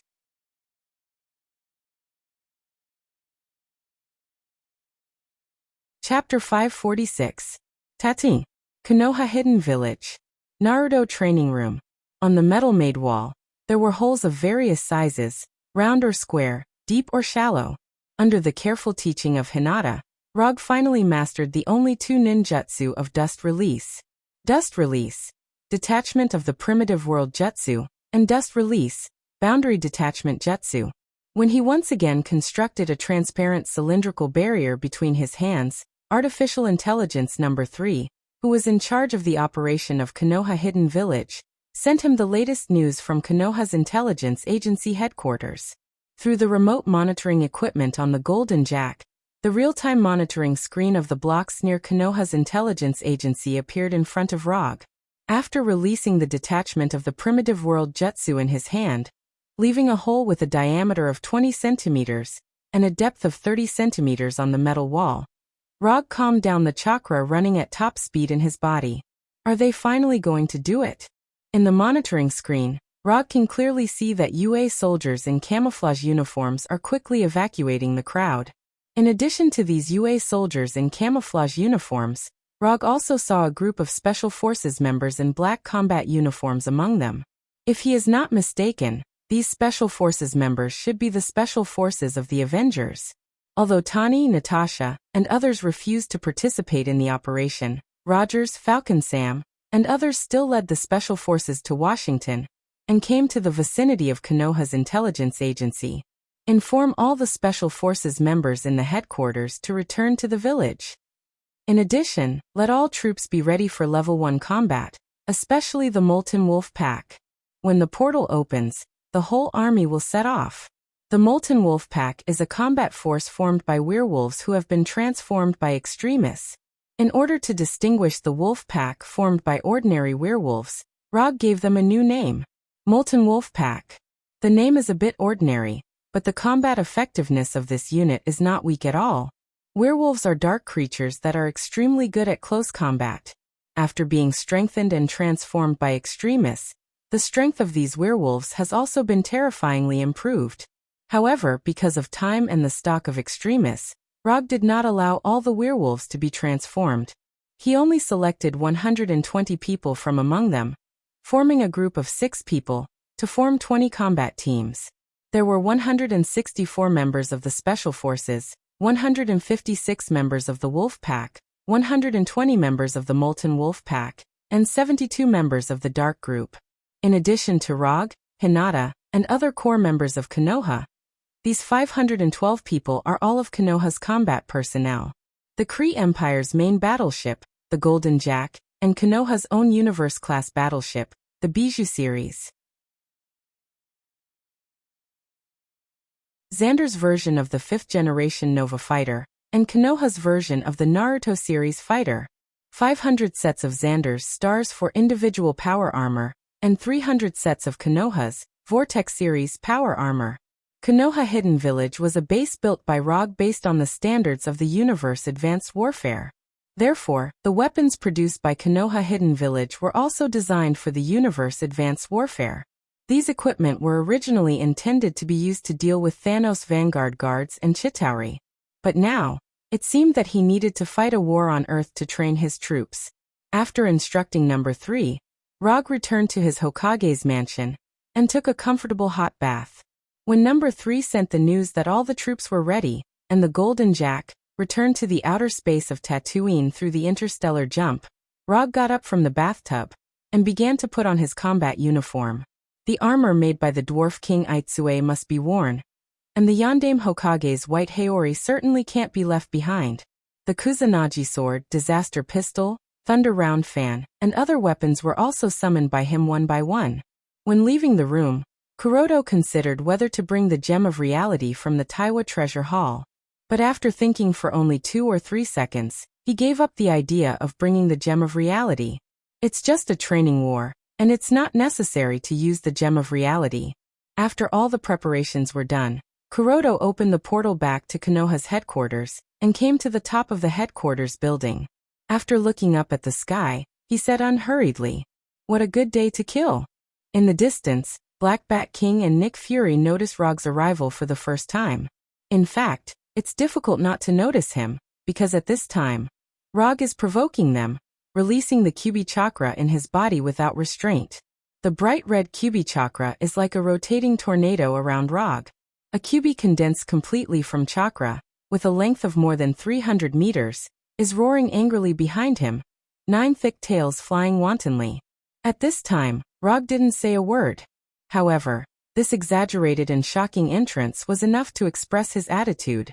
"I Rog am here. If you want to fight, I'll fight with you." Pompous clown. Looking at Rog standing on the Konoha headquarters building, Maximus said disdainfully, "If he's a clown, then you're even worse than a clown." No one dares to directly mock Maximus at this time. Except for Medusa, Black Bat King's wife, there is no second one. Nick Fury and others may be afraid of Maximus's identity as a player in Adeline City, but Medusa is not. Not only is she not afraid of Maximus, but she also looks down on Maximus. This contempt has nothing to do with Maximus's strength, it's purely because of his disgusting ambition and behavior. Especially in the contrast of Black Bat King, Maximus, who has the same bloodline as Black Bat King, is even more unbearable. Obviously they are brothers, but the result is like two people from two different worlds. "Your Excellency Black Bat King, I'll leave Rog to you." Nick Fury ignored Medusa and Maximus as he walked up to the Black Bat King, and spoke in a respectful tone. In the beginning, Nick Fury didn't feel that Black Bat King was worthy of respect. But after seeing the battle scene of Black Bat King provided by Maximus, his attitude towards Black Bat King has changed significantly. Black Bat King turned his head and glanced at Nick Fury, then emitted a quasi-sonic energy that was so weak that it couldn't be detected by others, and his whole body floated out of thin air in a form that defies the gravity of the earth. Under the gaze of Nick Fury and others, Black Bat King, wearing a black tights, quickly flew towards Rog in the Konoha headquarters building. It didn't take long for Black Bat King to come to a place more than 10 meters in front of Rog, and stopped in the air. Although it's the first time they met, Rog can immediately recognize Black Bat King's identity as long as he looks at his outfit. "I know you can't speak normally, so in order to facilitate communication, you don't mind me casting a telepathic spell, right?" When Black Bat King nodded slightly, Rog cast a spell on himself and Black Bat King to make them talk to each other.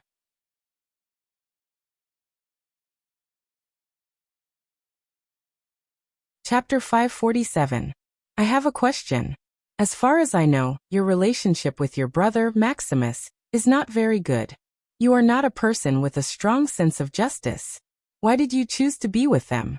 This is not in line with your character. When the telepathic connection was established, Rog asked a question that had been troubling him for a long time. "I am here.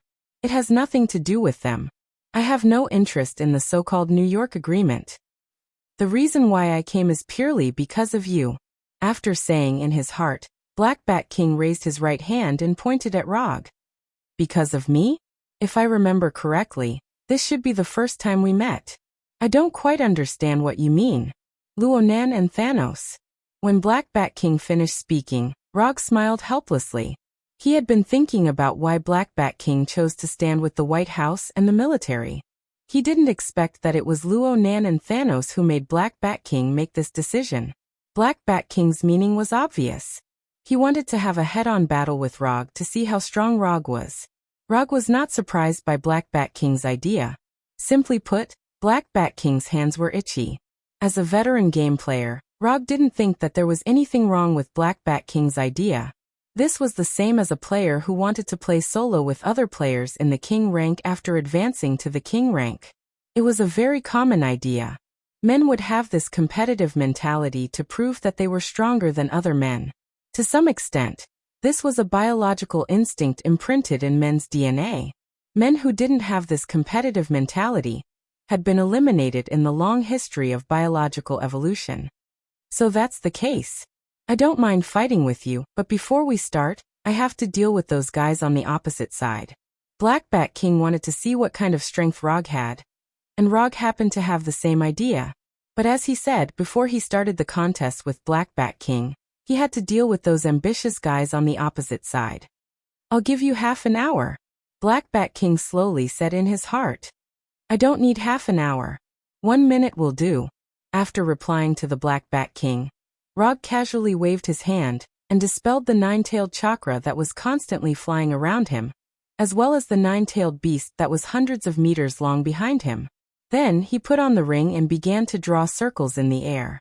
When the Black Bat King flew in front of Rog, he did not choose to attack immediately. Instead he talked with Rog.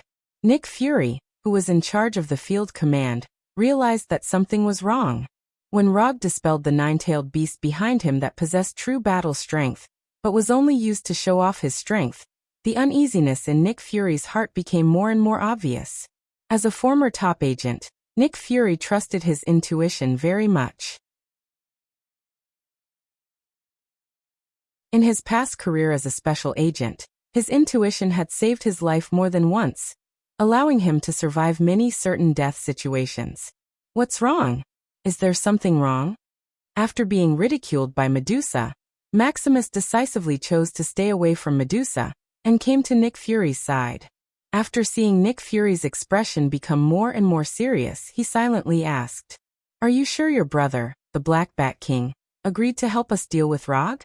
Nick Fury, who frowned, did not look at Maximus, and asked in a serious tone, "Of course I'm sure. This was proposed by my brother." After hearing the words proposed from Maximus, Nick Fury knew that this time, they miscalculated again.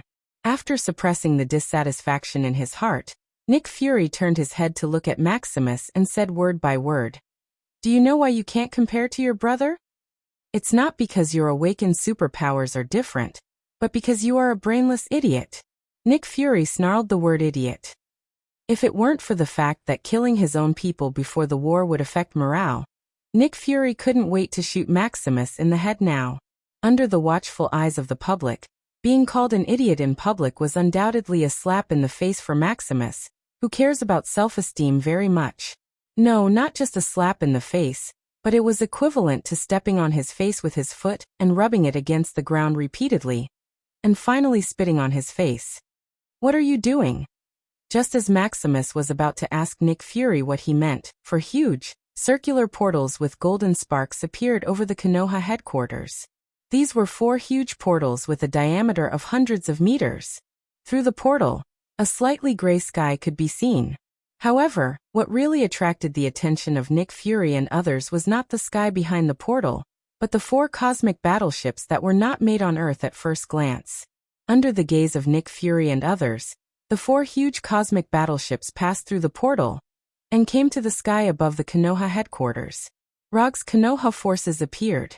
When the Golden Jack, lined up with the 3 Bijou series battleships, and the giant cannons of the battleships were shining with various lights, Rog's voice was transmitted to the ears of everyone present through sound transmission magic.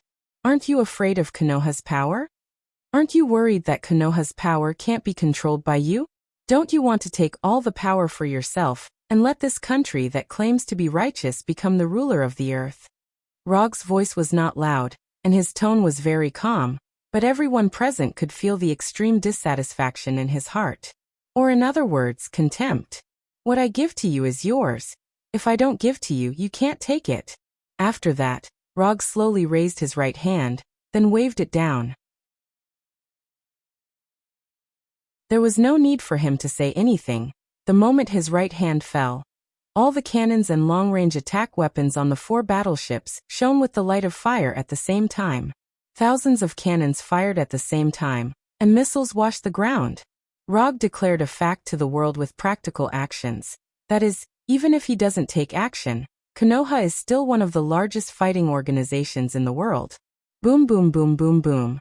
Rog didn't pay attention to the unlucky guys who were being destroyed by the battleships and directly said to the Black Bat King floating next to him, "I thought of a place that is very suitable for us to fight with all our strength."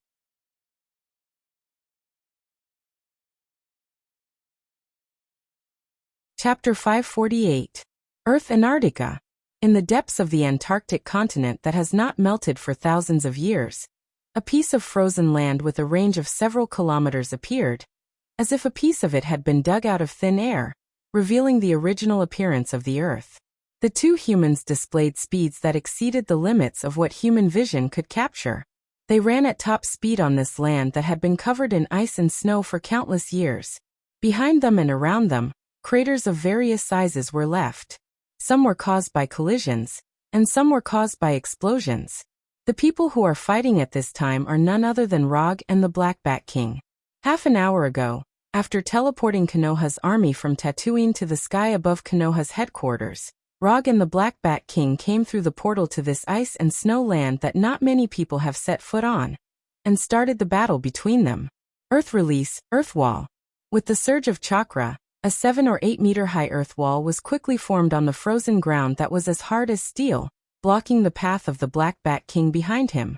However, the earth wall, which was enough to withstand the attack of artillery shells, was instantly shattered by the quasi-sonic attack launched by the Black Bat King at the moment it was formed, turning into fist-sized gravel. In the flying gravel, the Black Bat King, like a real bat, avoided all the gravel and continued to fly towards Rog at top speed. In just a blink of an eye, the Black Bat King, wearing a black tights, came to a place more than 10 meters in front of Rog. Facing the incoming Black Bat King, Rog didn't panic. He raised his hands and condensed a transparent cylinder with a diameter of more than 10 centimeters between his hands. Dust Release, Primordial Stripping Technique. From the beginning, Rog didn't expect the earth wall to block the Black Bat King. The only purpose of using the earth wall is to give himself an opportunity to use Dust Release. After the initial tentative fight, he has roughly figured out the fighting habits of the Black Bat King. Although the Black Bat King has mastered the powerful quasi-sonic attack, his most accustomed fighting method is to attack in short and medium range. The quasi-sonic ability awakened by the Black Bat King is not a sound wave, but an ability to collect electronic energy from the surrounding environment. By controlling these electronic energies, the Black Bat King could do all kinds of things such as flying, strengthening himself, energy explosions, causing earthquakes, tsunamis, or volcanic eruptions. In the beginning, Black Bat King did consider using a large-scale attack to defeat Rog. However, after discovering that large-scale attacks could not cause fatal damage to Rog, who was extremely fast and had a body that was far stronger than that of humans on Earth, the Black Bat King decisively used the short to medium-range combat that he was best at. To put it simply, within a distance of no more than 20 to 30 meters, Rog had to be defeated in close combat or with a faster and more powerful sound wave attack. This piece of frozen earth that was exposed was the result of the Black Bat King's initial large-scale attack. Whoosh! The Black Bat King, who had just flown through the rain of stones, didn't have time to turn around before it was greeted by Rog's primordial stripping technique. The transparent cylindrical barrier in Rog's hand attacked the Black Bat King like an energy cannon, displaying a speed faster than a bullet. If he was facing other enemies now, then the primordial stripping technique he used would have almost a 90% chance of hitting the enemy. But it's a pity that the enemy he is facing now is the leader of the mutants, the Black Bat King, who is known as the strongest mutant. When the cylindrical barrier of the primordial stripping technique was about to hit him, the Black Bat King mobilized the majestic electronic energy in his body, which was no less than Rog's chakra, and instantly built 7 red or purple energy barriers in front of him. Boom! Rog's Dust Release, primordial stripping technique hit the energy barrier in front of the Black Bat King. Then, there was a huge explosion more terrifying than an intercontinental long-range missile. As soon as the light and shock waves generated by the explosion were born, both Rog and the Black Bat King disappeared in a flash, once again starting a high-speed chase. In terms of energy mastery, the Black Bat King, who can collect electronic energy from the surrounding environment at any time and transform it into a quasi-sound wave attack, undoubtedly has the advantage. However, This energy advantage did not help the Black Bat King establish an advantageous situation in the battle.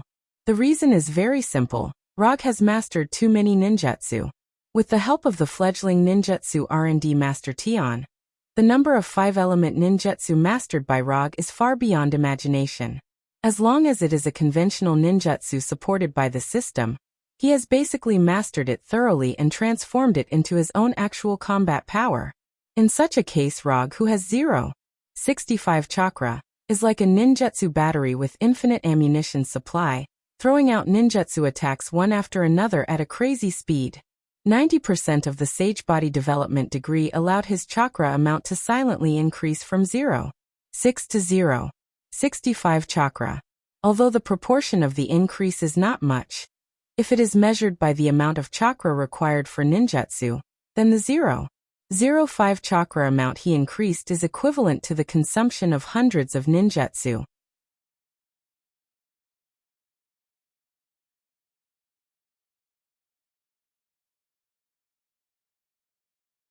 Chapter 549.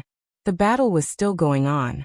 In a situation where neither Logue nor Black Bat King used their killer moves, the battle between them gradually evolved into a high-speed battle of endurance. Shadow Clone Jutsu. 5 Release. Dalian Bullet Jutsu. Taking advantage of the fact that Black Bat King hasn't caught up with him yet, Rog summoned 4 Shadow Clones and joined hands with the Shadow Clone to display 5 Release. Dalian Bullet Jutsu. In the blink of an eye, 5 ninjutsu attacks containing fire, thunder, water, wind, and other attributes attacked Black Bat King in the rear. Although Black Bat King was facing 5 attacks at the same time, he didn't pay too much attention to Rog's 5 Release, Dalian Bullet Jutsu. In the previous battle, he had used Quasi-Sonic Wave to resolve Rog's attack more than once. Therefore, from his point of view, Rog's attack this time was no different from the previous ones. If there was any difference, it would be that the number of ninjutsu was slightly more. However, just as Black Bat King tried to continue to use Quasi-Sonic Wave to resolve Rog's attack, an accident happened.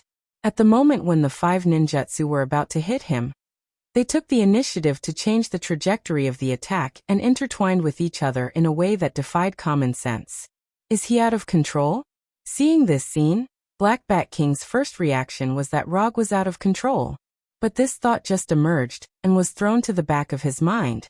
If Rog was really out of control so easily, then he wouldn't have been unable to defeat Rog until now.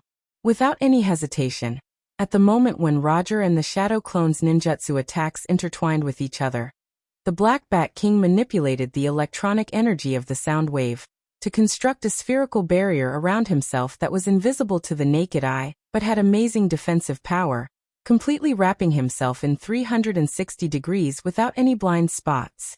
Black Bat King's intuition is very keen. When he wrapped himself in the spherical barrier, the 5 ninjutsu that were intertwined with each other reached a critical point, and a terrifying chakra explosion was born. Rumble. This was an amazing explosion, like a small nuclear bomb explosion. A mushroom cloud mixed with lightning, flame, whirlwind, and other natural phenomena rose straight into the sky. The chakra storm and shockwave with 5 attributes swept around like a tsunami, leaving a huge explosion crater with a diameter of more than 100 meters on the already devastated Antarctic tundra. As the instigator of all this, Rog quickly dispelled the shadow doppelganger before the explosion occurred, and used the body blink technique to its limit, disappearing from the spot in a flash. The power of 5 Release, Dalian Bullet Jutsu. But it is still somewhat unrealistic to defeat Black Bat King. However, Rog did not expect the 5 escape, Dalian Bullet technique to be able to deal with the Black Bat King. Before the power of the explosion completely dissipated, he once again used the dust escape that he had just mastered not long ago. Dust Release. Origin Original Jutsu. Unlike the peel of the original realm technique he had used earlier, this time, he created a huge conical transparent barrier with a diameter of 10 meters. The spherical barrier that the Black Bat King used to protect himself was only about 3 meters in diameter. In other words, Rog's detachment of the original realm technique this time could completely envelop the Black Bat King along with the ball. The pseudosonic superpower awakened by Black Bat King is indeed omnipotent. It can attack, defend, and assist. But this doesn't mean that his pseudosonic superpower is invincible. To deal with an enemy like Black Bat King, there is a very simple and crude way, that is, to use an attack that is no worse than his pseudosonic attack. Before using 5 release, Dalian Bullet Jutsu, Rog roughly deduced how Black Bat King would resist his attack. And the spherical barrier around Black Bat King proved that his guess was correct. When the Black Bat King used the spherical barrier to block the terrifying explosion of the 5 release, Dalian Bullet technique, and manipulated the spherical barrier to move quickly, Rog, who was floating in the air, aimed at him like a sniper with the peel of the primordial realm that had yet to be fired. Without any hesitation, the moment Rog aimed at Black Bat King, he launched the Origin Original Jutsu in his hand. A translucent conical barrier with a diameter of 10 meters shot toward Black Bat King like an energy cannon, completely engulfing Black Bat King and the spherical barrier around him. When the Origin Original Jutsu completely engulfed Black Bat King and the spherical barrier, Rog wanted to directly decompose the spherical barrier into an atomic state and then give the defenseless Black Bat King a fatal blow. However, the spherical barrier built by the pseudosonic electronic energy was more tenacious than he imagined. The Origin Original Jutsu did indeed decompose the spherical barrier protecting Black Bat King into an atomic state. However, only a part of the spherical barrier was decomposed. When he noticed that the spherical barrier was being decomposed by Rog's attack, Black Bat King did not hesitate and immediately mobilized the electronic energy in his body to quickly repair the damaged barrier. Rog did not intend to compete with Black Bat King in terms of energy. After confirming that the Origin Original Jutsu could not decompose the spherical barrier in a short time, he decisively detonated the Origin Original Jutsu. Boom. An explosion more terrifying than 5 release, Dalian Bullet Jutsu was born. Within the crater that had just appeared, a crater with a larger diameter appeared.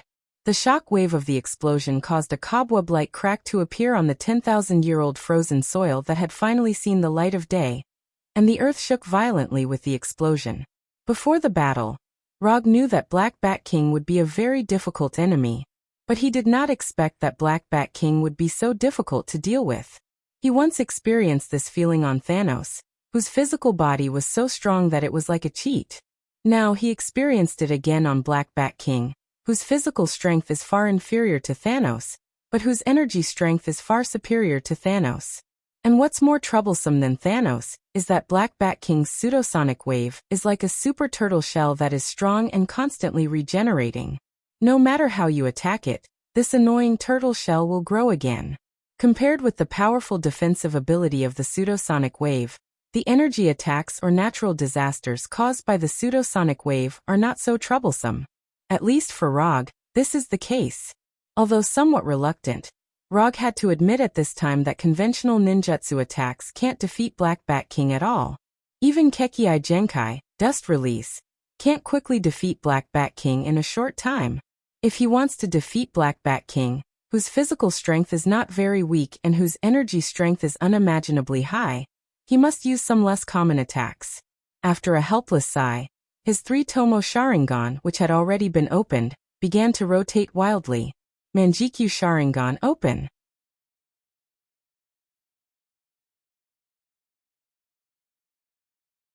Chapter 550. With the opening of Manjikyu Sharingan, Rog's momentum has also changed a lot. Although Black Bat King in the distance didn't know what Rog had done, he noticed the change in Rog for the first time. That feeling was like being stared at by a hungry viper that had just come out of hibernation. After noticing the sudden change in momentum of Rog, Black Bat King temporarily dispelled the intention to attack, and further strengthened the spherical barrier around his body. He looked at Rog, who was floating in the air, with a serious expression. If possible, Rog doesn't want to open Manjikyu Sharingan to deal with Black Bat King. However, Black Bat King's sound wave was so tricky that he had to use Manjikyu Sharingan. Although in the eyes of others, Rog is a monster. But compared with Black Bat King and Thanos, these guys who are blessed by God, he feels that he is at most an ordinary person who is more lucky and more willing to work hard. Looking at Black Bat King and Thanos, you can know what is the peak. After opening Manjikyu Sharingan, Rog took a deep breath, and the chakra in his body began to run wildly. Susanoo. Since he has opened Manjikyu Sharingan, how can he not use Susanoo? Under the gaze of Black Bat King, the light blue chakra quickly materialized into a humanoid figure with a height of tens of meters. A giant wearing black Tengu armor and a katana in his right hand. Susanoo fourth form. When he went to hell with Dr. Doom to fight Mephisto, Rog had already mastered the third form of Susanoo and obtained the Tatsuka sword and Yata no Kagami with a limited number of uses. The development of Sage Mode has led to the improvement of chakra, and the improvement of chakra has led to the further strengthening of Susanoo. Although Rog didn't make a special training plan for his Susanoo like before, his Susanoo still successfully broke through the third form of the upper body and reached the fourth form of the complete body. After the fourth form, its body size would become larger, its attack power and defense power would reach the peak, it would have wings and the ability to fly, and it would have the complete form of the true Susanoo. At that time, Rog's Mangekyo Sharingan can be said to have reached its peak. When the several tens of meters tall Susanoo appeared, Black Bat King's complexion became extremely dignified. Although Rog has not yet controlled Susanoo to launch an attack, but as long as he slightly sensed the huge and terrifying energy in Susanoo, he can know how terrifying the fighting power of this giant is. Looking at Rog in the middle of Susanoo's head, Black Bat King in the spherical barrier suddenly showed a satisfied smile. Then with a wave of his hand he removed the spherical barrier that was blocking the dust escape. After the spherical barrier with amazing defensive power disappeared, a wind force exceeding level 12 was born, and a super strong hurricane that rarely occurs on land was born. At the same time, a terrifying earthquake like a natural disaster appeared out of thin air, and the whole earth shook violently. After Rog used Susanoo, Black Bat King, who is known as the strongest man, finally made his move. Even in Susanoo, Rog could still clearly feel the pressure of the super strong hurricane and the terrifying earthquake created by Black Bat King. Along with the shaking of the ground, he controlled Susanoo to pull out the nearly 30 meters long chakra katana from his waist. Then, under the gaze of Black Bat King, the ancient titan-like Susanoo rushed towards him with the katana in his hand. In just a blink of an eye, Susanoo arrived near Black Bat King, and the katana in his hand with the force of thunder fiercely chopped towards Black Bat King floating in the air. Rog's Susanoo showed an amazing speed far beyond its size. But Black Bat King's speed was also not slow. Boom. Just at the moment when Chakra Katana was about to hit Black Bat King, a tornado of tens of meters wide instantly formed and fell from the sky, rushing towards Susanoo like a dragon. The tornado fiercely hit Susanoo's body, making the amazing Susanoo uncontrollably retreat a few steps. Rog's Susanoo had not yet stabilized its body, and the ground under its feet trembled violently and collapsed, revealing a deep hole that seemed to lead straight to hell. Without a foothold on the ground, Susanoo began to fall under the influence of gravity. However, at this time, Rog suddenly cast a ninjutsu. Earth Release, Earthquake Core. Susanoo had just fallen a few meters when a circular earth pillar with a diameter of more than 10 meters sprang out of the empty cave, providing Susanoo with a standing ground. Not only that, with the help of the rapidly rising earth pillar, Susanoo jumped high and arrived in mid-air. Yasaka no Magatama. After arriving in mid-air, Rog first controlled Susanoo's empty left hand to throw out 3 Magatama connected together. Then, after casting Yasaka no Magatama, a long-range attack ninjutsu, he used Susanoo's left hand to condense a Rasengan wrapped in lightning. Raiton, Spiral Electromagnetic Gun. Whoosh. Yasaka no Magatama and Spiral Electromagnetic Gun arrived in front of Black Bat King one after the other. Facing the 2 long-range attack ninjutsu that Rog suddenly threw out, Black Bat King was still floating in the same place, and had no intention of leaving. Rumble. Black Bat King didn't evade. He used the electronic energy of sound waves to create 2 powerful energy explosions, directly detonating Yasaka no Magatama and Spiral Electromagnetic Gun, that were flying at high speed. The explosion produced an incomparably dazzling light, as if a dazzling star appeared out of thin air, and the pure white color instantly occupied the sight of Rog and Black Bat King. In addition to this dazzling white light, The shock wave generated by the explosion also directly blew away the super-strong hurricane created by Black Bat King, making the roaring hurricane come to an abrupt end. The only thing that didn't change was that the earth was still shaking, and the shaking was even more terrifying.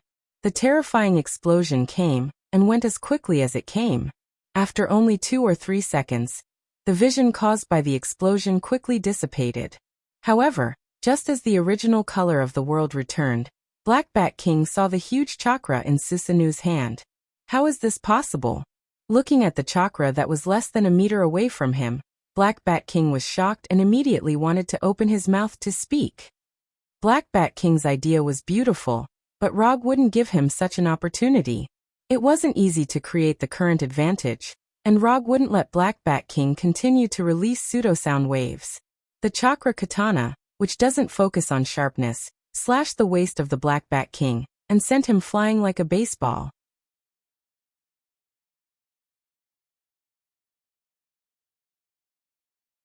Chapter 551. Until he was hit, Black Bat King still couldn't understand how Susanu, which was still in the air just now, came in front of him without him noticing, and waved his katana at him. But now he didn't have much time to think about this problem. The terrifying force from chakra hit his waist like a high-speed train at full speed, bringing him extreme pain that he had never experienced in his life. If it weren't for the electronic energy of the quasi-sound wave that slightly blocked the katana, he would have already started to consider who will inherit the position of the Lord of Adeline City.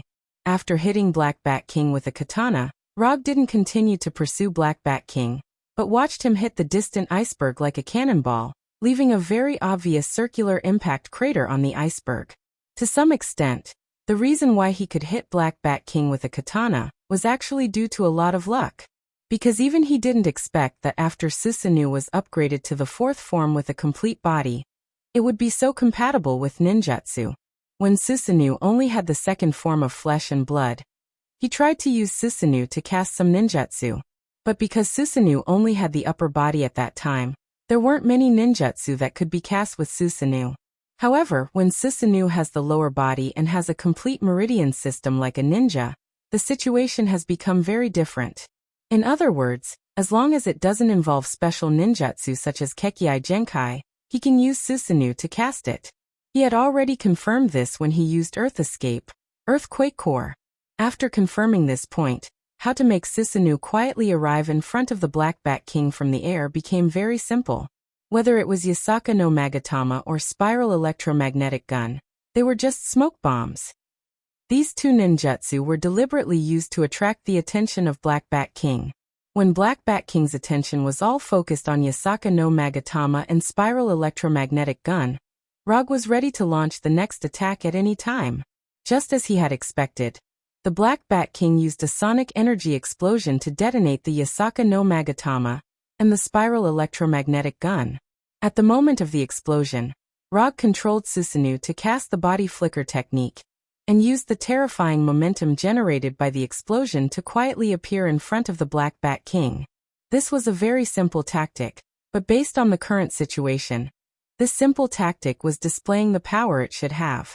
Susanu's blade not only sent the Black Bat King flying, but also laid the foundation for Rog's victory. Flying Thor. Through the blade just now, Rog successfully left the Flying Thor on the Black Bat King. This was also the reason why he did not continue to pursue the Black Bat King. This was because he no longer had to chase after the Black Bat King. Under Rog's gaze, the Black Bat King, who had crashed into the ice mountain, floated up again. His left hand pressed on his waist that was cut, and his right hand wiped the blood from the corner of his mouth. If it weren't for the release of the quasi-sonic wave as soon as he made a sound, the Black Bat King really wanted to praise Rog at this time. Since he mastered the quasi-sonic wave superpower, this was the first time he suffered an attack that almost took his life directly. This was a near-death experience that he had never experienced before, and the way he looked at Rog became a little strange. Unlike other people in the universe, the Black Bat King didn't think that Rog defeating Ronan the Manipulator and tying with Thanos was a great thing. If he fought with Ronan and Thanos, he could do the same, or even do better. But now, he discovered that he had always underestimated Rog. Susanu's blade just now made him understand a fact that Rog was not weaker than him, and Rog was better at fighting than him. The Black Bat King, who was floating in the air, did not immediately launch a counterattack and stop the hurricane and earthquake caused by the quasi-sonic wave, no longer wasting the electronic energy in his body. The shaking earth began to calm down, and Rog also controlled Susanu to put away the katana in his hand. Then, he let Susanu extend his right hand and hooked his finger at the Black Bat King in the distance. "Come here."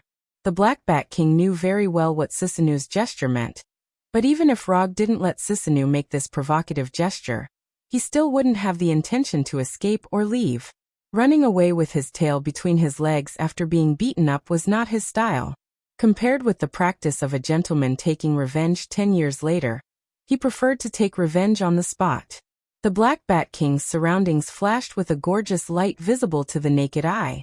Under the entanglement of these gorgeous lights, the Black Bat King flew toward Rog like a meteor cutting through the sky. Looking at the Black Bat King flying at high speed, Rog let Susanu display the signature ninjutsu of the fourth Hokage, Rasengan. A Rasengan with a diameter of 2 or 3 meters instantly appeared in Susanu's right hand, and the frantically rotating Rasengan brought a rotating airflow visible to the naked eye. In just a moment, the meteor-like Black Bat King arrived in front of Susanu, and the electronic energy around him was like a nuclear bomb that was about to explode, producing a violent nuclear fusion reaction. However, at this time, the ancient titan like Susanu suddenly disappeared in front of the Black Bat King. Flying Thor. Flying Thunder God with his own body and Flying Thunder God with Susanu. There is no essential difference. The only difference is that Flying Thunder God with Susanu consumes more chakra. However, this is not a problem for Rog, whose chakra capacity has reached 0.65 chakra.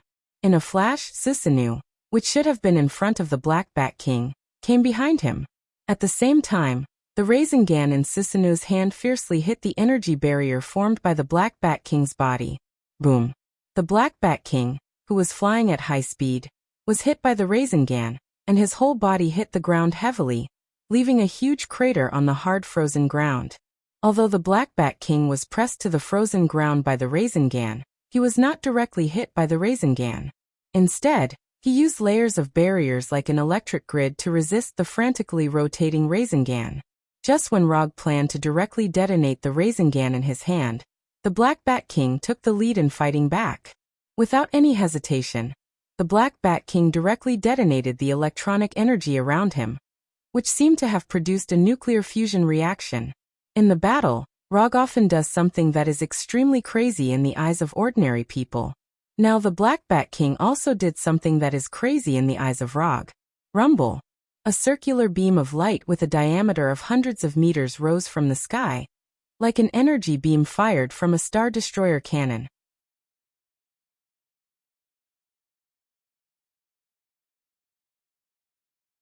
Chapter 552.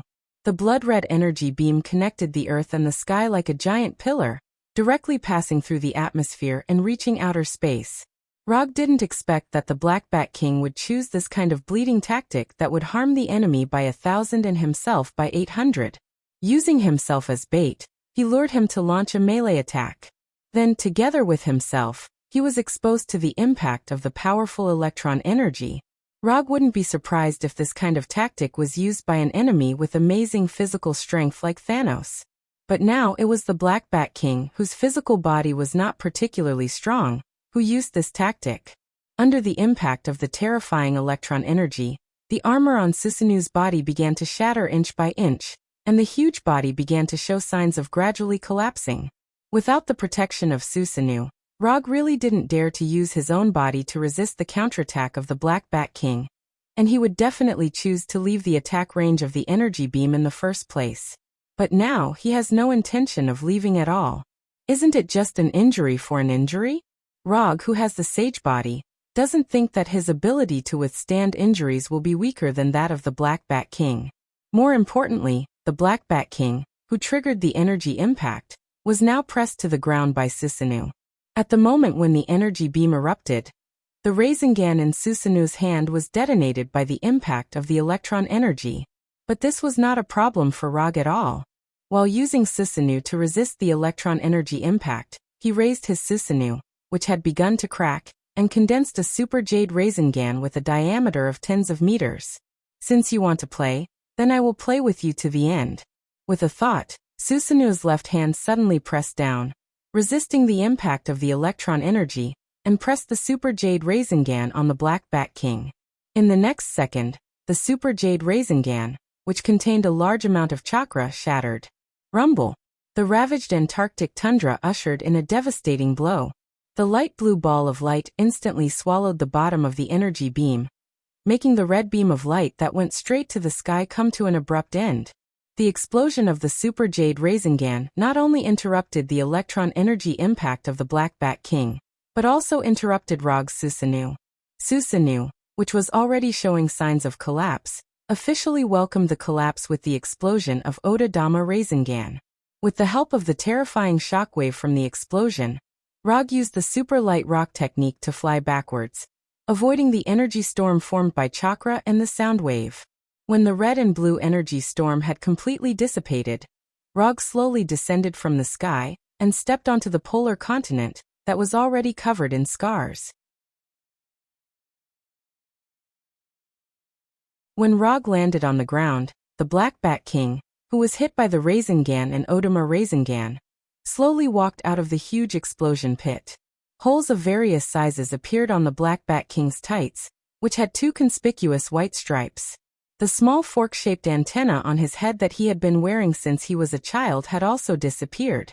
His black balaclava was also riddled with holes like his tights. Even without looking at Black Bat King's current appearance, Rog could tell that Black Bat King was in a bad state. The strength of the electron energy in his body was less than half of what it was at the beginning, and even the strength of his life signal was much dimmer than before. Compared with the miserable Black Bat King, Rog's current state was obviously much better. Except for the consumption of chakra, there were no injuries on his body, and he still maintained the handsome posture that the fourth Hokage should have. After confirming the current state of Black Bat King with chakra perception, Rog took out the Kusanagi sword and the thunder fan that he didn't have on him. Right-on Chidori blade. After adding Chidori blade to the Kusanagi sword in his right hand, he took a deep breath and disappeared in a flash. Flying Thor. Using the Flying Thor, Rog, holding the sword in his right hand and the thunder fan in his left hand, instantly appeared in front of Black Bat King and launched an attack on him. Although Black Bat King didn't wear any weapons, his Soundwave ability was the best weapon. Before Rog's Kusanagi sword touched him, his Soundwave attack had already created a small energy explosion in front of Rog. After the previous battle, Rog had a rough understanding of Black Bat King's Soundwave attack. Apart from those fancy natural disasters and energy barriers, Black Bat King's Soundwave attack can be roughly divided into two types. One is a large-scale attack that needs to be prepared in advance, but the power and range are larger. The other was a small instant cast attack like the one he was seeing now. Simply put, it's the difference between ordinary skills and big moves. Whether it's ordinary skills or big moves, Rog didn't intend to use his own body to experience them. This was also the reason why he was attacking with the circular fan. The thunder fan made of vibranium can't block Black Bat King's big move, but it can block these instant ordinary skills without any problem. After blocking Black Bat King's grenade-like energy explosion with the thunder fan, Rog's Kusanagi sword once again appeared in front of Black Bat King. Asterisk clang. Asterisk after the small energy explosion was blocked by the thunder fan, Black Bat King decisively gave up the idea of continuing to attack Rog. Instead, he used electronic energy to create a hexagonal energy barrier to block Rog's lightning-fast sword. Black Bat King didn't have much combat experience, but that didn't mean he wasn't good at close combat. It wasn't wrong to use a shield-sized energy barrier to block Log's sword, but he had overlooked a very important issue. That is, in close combat, giving the initiative to Rog was an extremely unwise thing to do. The goddess of death, Hela, had a deep understanding of this. Rog didn't care at all that his Kusanagi sword was blocked. With a light twist of his left wrist, the thunder fan that he used as a shield turned into an offensive weapon in the blink of an eye. When Rog used the Kusanagi sword and the Thunder Fan to perform a different type of two-blade attack, Black Bat King finally understood how unwise it was to give the initiative to Rog. The Kusanagi sword was like a thunderstorm coming at him, not giving him any chance to breathe. Shield-sized energy barriers appeared one after another, and then were broken one after another. Even with his extraordinary dynamic vision, Black Bat King gradually couldn't keep up with Rog's attack rhythm. The silver-white Kusanagi sword and the Thunder Fan turned into afterimages in his eyes, attacking him from all angles. Black Bat King, who had excellent close combat skills and combat reflexes, was completely relying on his instincts and intuition to create energy barriers, blocking Rog's attacks as if he was gambling on luck. Although he had already used 120% of his focus to block Rog's two-blade attack, the Kusanagi sword and the Thunder Fan still left wounds on his body. No, I can't let this go on. Just as he was about to forcefully launch a large-scale attack at the cost of injury, he unconsciously glanced at Rog. However, it was this seemingly unintentional glance that completely determined the outcome of his defeat. He saw Rog's expression that said everything was under control, and he saw the pair of blood-red eyes with triangular darts. I've been waiting for you for a long time, Tsukuyomi.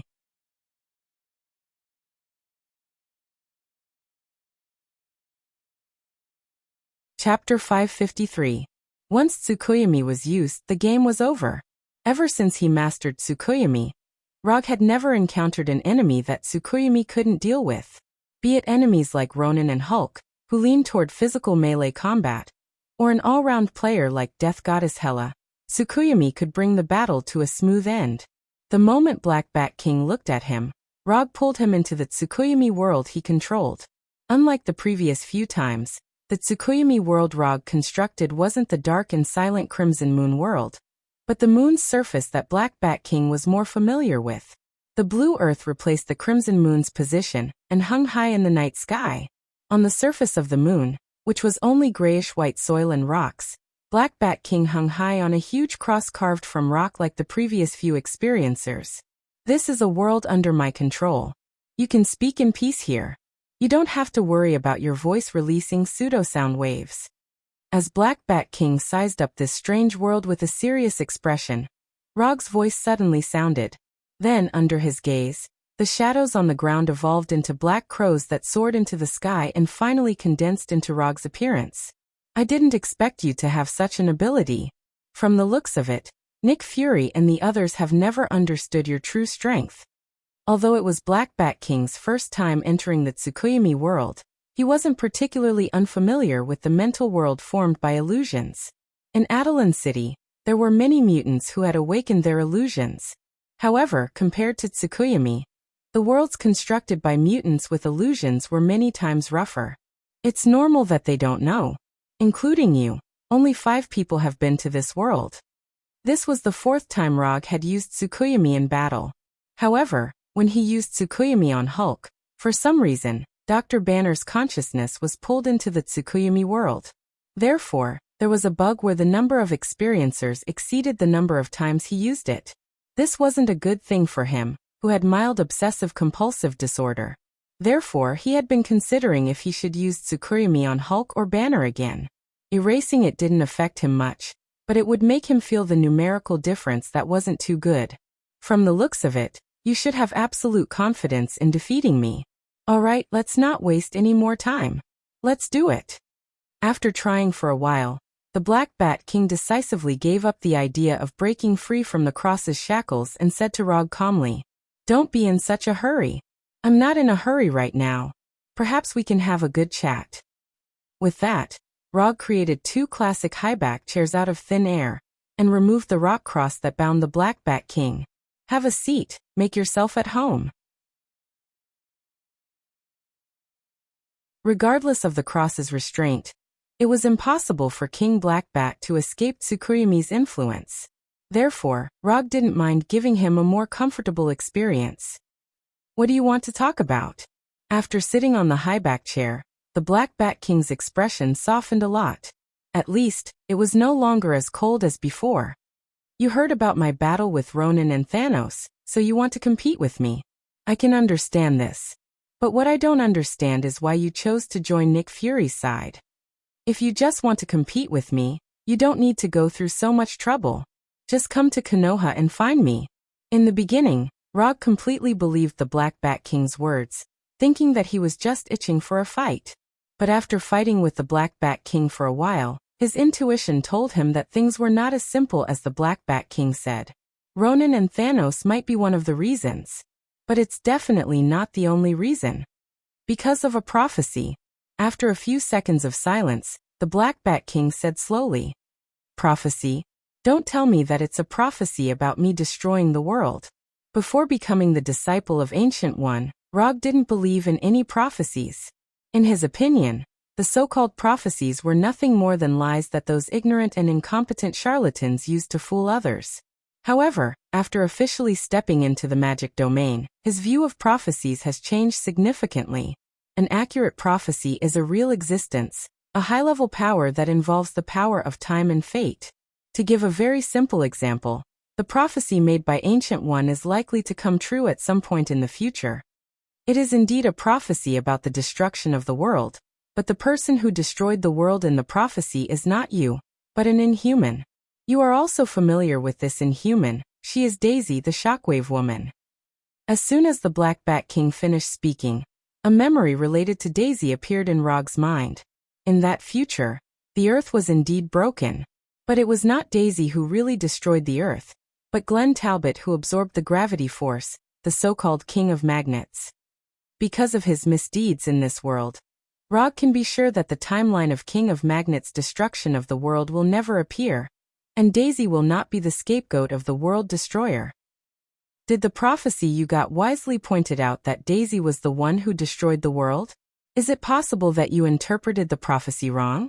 Rog did not doubt the Black Bat King's so-called prophecy, but he felt that the Black Bat King might have interpreted the prophecy wrong. Just like the timeline where King of Magnets destroyed the Earth. Everyone thought that it was Daisy who shattered the Earth, but the fact was the opposite. Interpreted the prophecy wrong? The Black Bat King didn't expect that Rog would have such an idea. And for some reason, he always felt that Rog seemed to know something. No, we didn't interpret the prophecy wrong. The prophecy clearly pointed out that Daisy, the Shockwave Woman, was the one who shattered the Earth. Isn't it a false prophecy caused by the confusion of the timeline?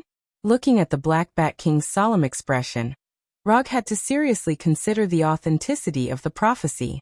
With the Black Bat King's identity and strength, there is no need for him to lie about this kind of thing, which is not in line with his persona. However, he still can't accept the Black Bat King's statement. The reason is simple. Even if Daisy really has the strength to shatter the Earth, she needs to have such an opportunity. Earth looks quite ordinary on the surface, and the other civilizations in the universe basically treat Earth as a backward planetary civilization. But in fact, even in the entire universe, Earth is an out-and-out monster room. Those big shots who are reclusive on Earth will never let Daisy destroy the Earth. This has nothing to do with these reclusive big shots not maintaining world peace. It's purely because these big shots can't let others destroy their secluded home.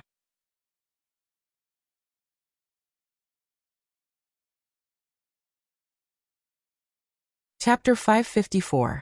No matter how easygoing a big shot was, it was impossible for him to watch others destroy his home. Looking at Rog, whose face was filled with disbelief, Black Bat King continued. I know this matter looks unbelievable, but so far, all the prophecies made by the prophet have been verified without exception. Whether the prophecy is accurate or not, we'll talk about this later. I want to know now. If I let you leave here, will you continue to fight me? Rog didn't continue to dwell on Black Bat King's prophecy, and asked about his plans after leaving this place. If Black Bat King still planned to fight him, he didn't mind letting Black Bat King experience the horror of Tsukuyomi. Even if he didn't kill Black Bat King, he had to at least let him feel the power of Tsukuyomi, and dispel the idea of continuing to be his enemy. As long as Black Bat King withdrew from the battle, the remaining Nick Fury and the others were nothing to be afraid of. I'm not the kind of person who refuses to admit defeat. The situation is already very obvious. If I continue to fight, the one who loses will definitely be me. Adelan City will no longer interfere in your battle with the White House and the military. I will also bring Maximus back to Adelan City. You don't have to worry about him continuing to cause you trouble." The Black Bat King accepted his failure calmly. "In that case, I don't think we need to stay here any longer." With that said, Rog stretched out his right hand and snapped his fingers. The Tsukuyami world, which had specially changed the environment for Black Bat King, quickly shattered like glass and finally dissipated completely. When his consciousness returned to his body, Black Bat King immediately calmed down the electronic energy that was boiling like boiling water, and used his actions to prove his statement.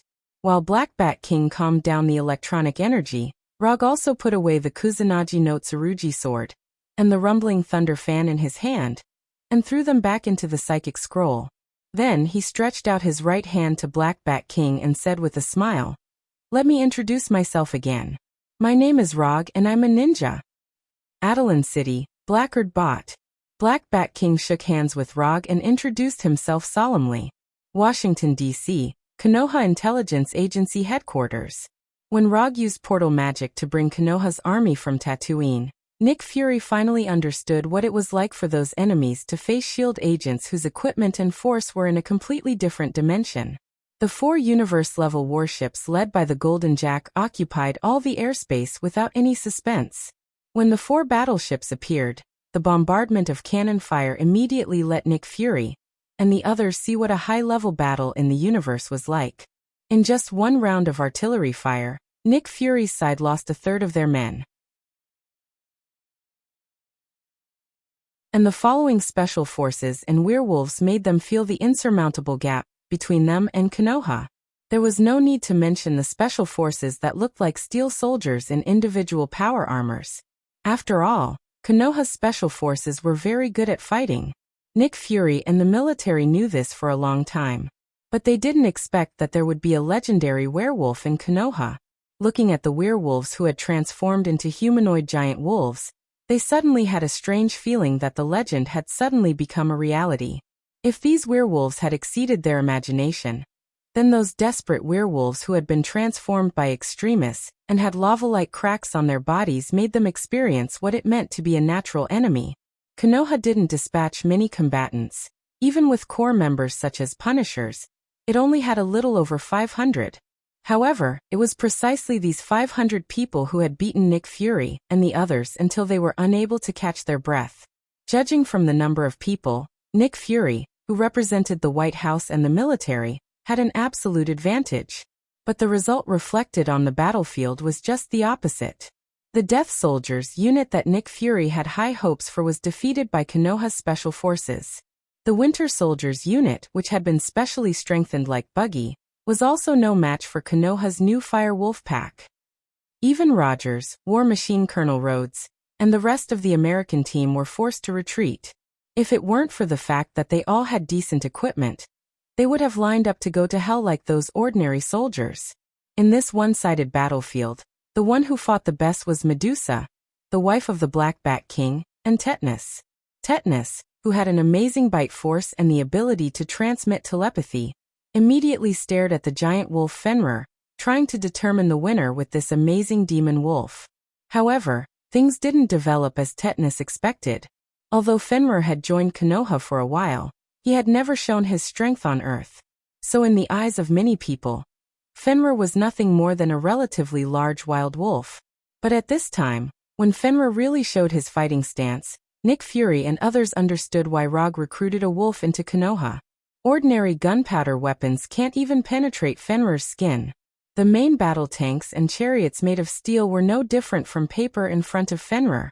Except for the vibranium shield in the hands of the American team, and Heibao wearing vibranium armor, others couldn't resist Fenrir's claws and fangs.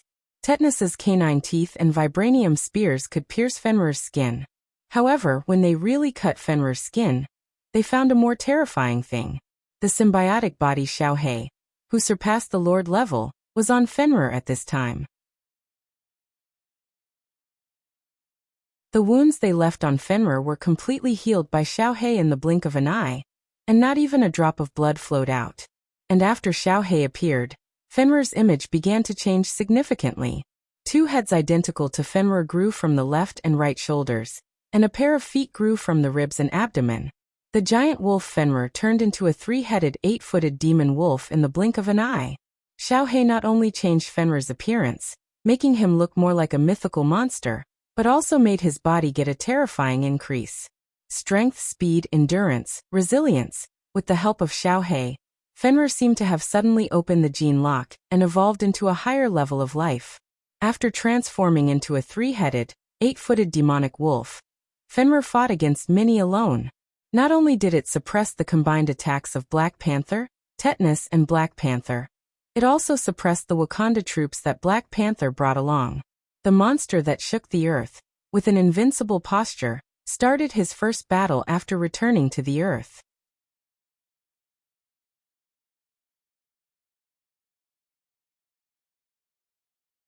Chapter 555. With his beast-like form and super strength, Fenrir became one of the most dazzling existences on the battlefield. In addition to Fenrir, Punisher, Abomination and others also showed overwhelming dominance on the battlefield. However, their battle did not attract too much attention. Unlike their simple and crude battles, the battle between Medusa and Daisy revealed a different kind of beauty. Medusa was the wife of the Black Bat King, and one of the royal family members of Attilan City. She was strengthened by the fog of Terrigen in her childhood, and awakened her own superpower. In ancient Greek mythology, there was a snake-haired banshee named Medusa.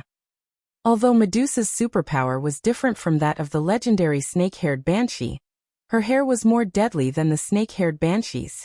She could control the density of her hair, thus changing the hardness of her hair, and turning her hair into a sharp and hard weapon.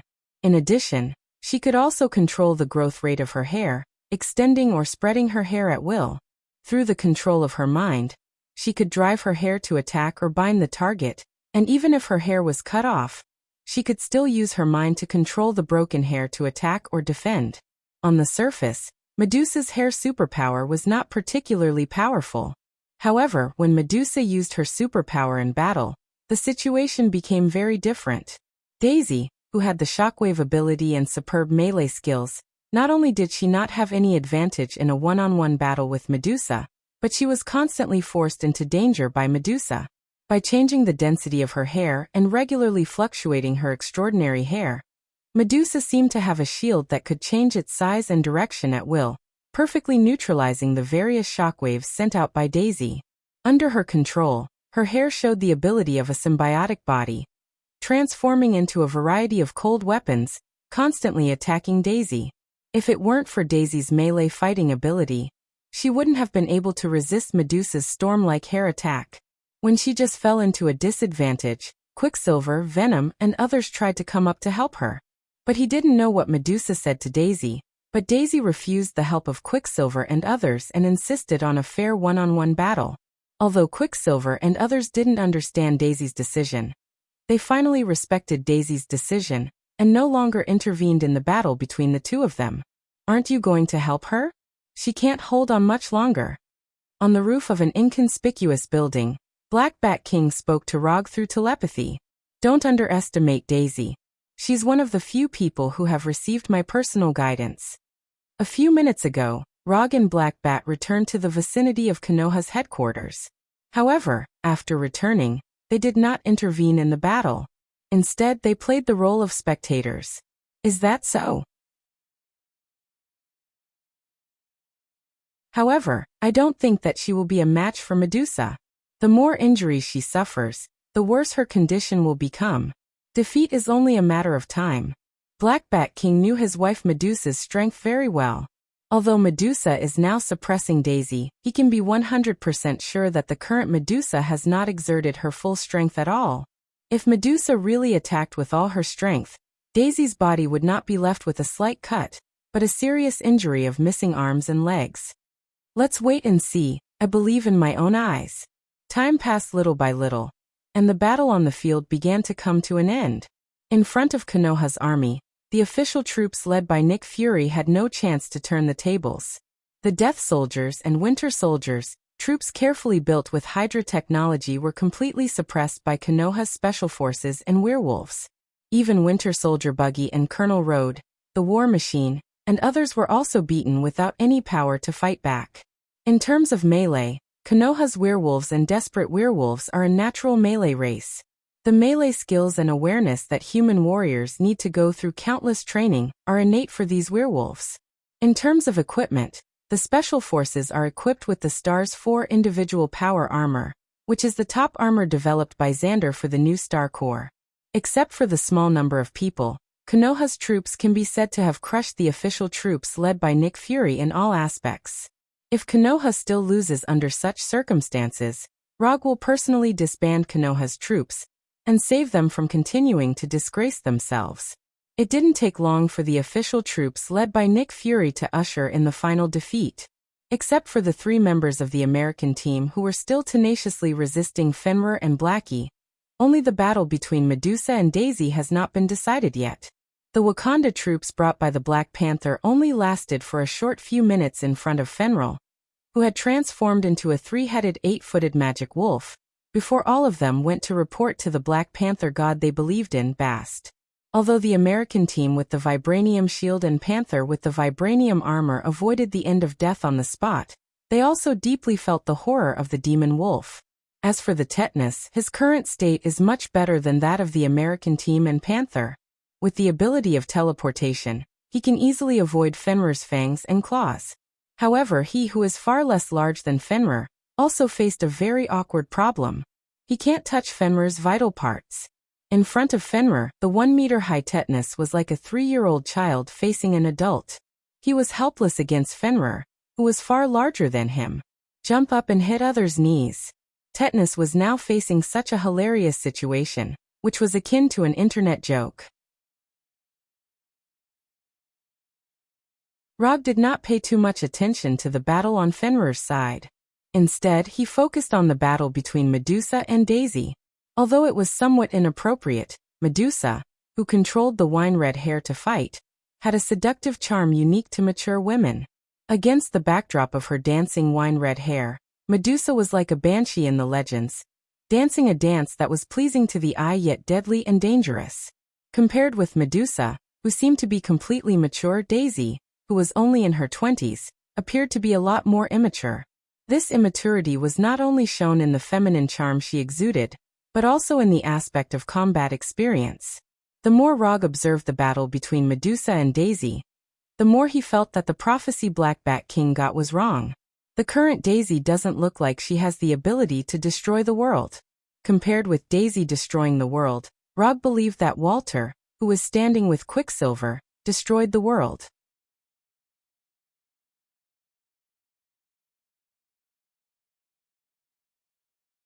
Chapter 556. In terms of potential and danger level, Scarlet Witch Walter was much more dangerous than Daisy. If she used her chaos magic to the limit when she had a mental breakdown, then the end of the world would be just a matter of a word from her. Fortunately, Roger found the 2 of them and tricked them into entering Konoha, essentially eliminating the possibility of her complete mental breakdown. Quicksilver Pietro was still alive and well. As for her emotional line that could have appeared on Genjutsu, it didn't even have a chance to appear before Rogue eliminated it. In this case, the possibility of Walter having a mental breakdown was infinitely close to 0.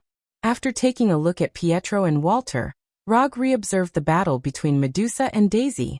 Similar to the one-sided battle on Fenrir's side, the battle between Medusa and Daisy also showed signs of one-sided. However, the one who had the advantage now was not Daisy, but Medusa, who was very calm from the beginning to the end. Just looking at the awakened superpower, Medusa was no match for Daisy. But Medusa used practical actions to prove that there was no weak superpower, only weak users. The long burgundy hair that seemed to have a life of its own hit Daisy's body like a sharp blade or a long whip, cutting holes of various sizes on Daisy's close-fitting black combat suit. With a little combat experience, it could be seen that Daisy was completely caught in the rhythm of the battle controlled by Medusa. If Medusa hadn't been controlling the power of the attack, Daisy would have died under Medusa's attack. Looking at Daisy, who was constantly knocked down and struggling to stand up again and again, Rogue sighed helplessly. He knew a long time ago that Daisy was a very stubborn person, but he didn't expect Daisy's stubbornness to be so serious to the point that it affected her fighting mentality. Judging from Daisy's current offensive and defensive posture, it was easy to see that her current state of mind had completely collapsed. Now, instead of saying she was fighting to the end, it was more like she was giving up meaninglessly. Her resistance not only didn't have the effect it should have, but it also further widened the gap between her and Medusa. She lost. King Blackbat's voice sounded again. Yeah, I lost. This time, Rog did not insist on his previous opinion, and decisively admitted Daisy's failure. If Daisy could remain calm, she might have a chance to turn the tables. However, it was a pity that she did not grasp the only chance to turn the tables and personally destroyed her own hopes of victory. When Daisy was knocked down by Medusa's wine-red hair again, Rog took out his calamity pistol and fired in their direction. Along with the sound of gunfire, a fireball with a diameter of several meters flew between them like a cannonball, completely isolating them. This was Rog's first and last shot in this battle. Konoha versus the U.S. government. Konoha wins. Rog didn't care about cleaning up the battlefield after the war. After Fenrir returned the tetanus to the Black Bat King, he went to the temporary negotiation room. Nick Fury, Team America Rogers, Winter Soldier Bucky, War Machine Colonel Rhodes, Black Panther T'Challa. In this temporary negotiation room, he saw many familiar faces. Maximus did not appear here. After the battle, King Blackbat took him away from the Earth and promised Rog that Maximus would never appear on the Earth again. According to the original plan, King Blackbat should also take away Daisy in the prophecy. However, this plan completely disappeared after he lost to Rog. How does the mechanical prosthesis feel? It shouldn't be worse than your original hands and feet. Although Nick Fury disguised himself well, Rog could see at a glance that Nick Fury's broken right arm and right leg were replaced with mechanical prostheses. It's just that he doesn't know if he used Hydra's technology or Wakanda's technology. Don't waste time, just say it. What do you want? From the fact that Rog didn't let Konoha's army kill them, Nick Fury knew that Rog must have other plans. Otherwise, they wouldn't have the chance to sit here alive. Not bad, you have the consciousness of a loser.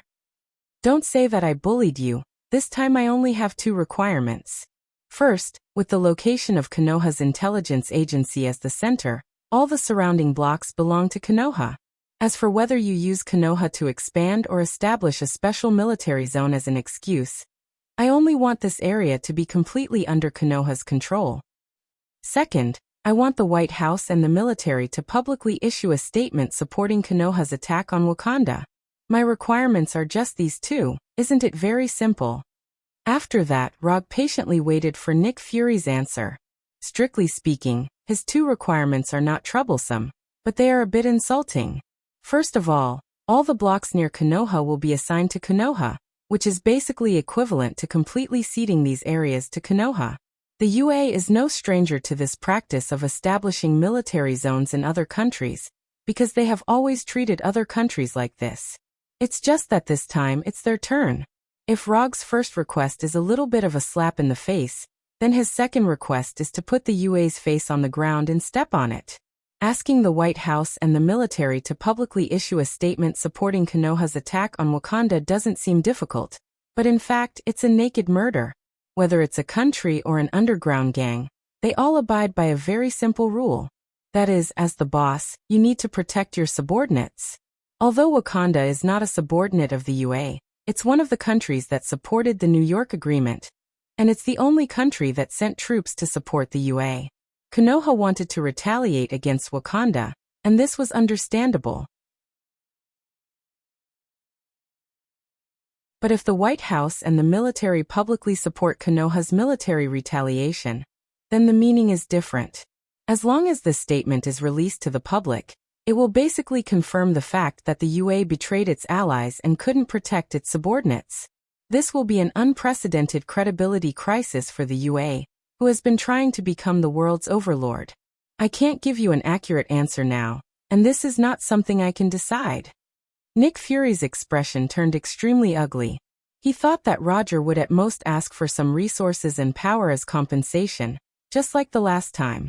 But he didn't expect that Rog didn't play by the rules at all. Thinking of this, he unconsciously turned his head and glanced at the current king of Wakanda in the negotiation room.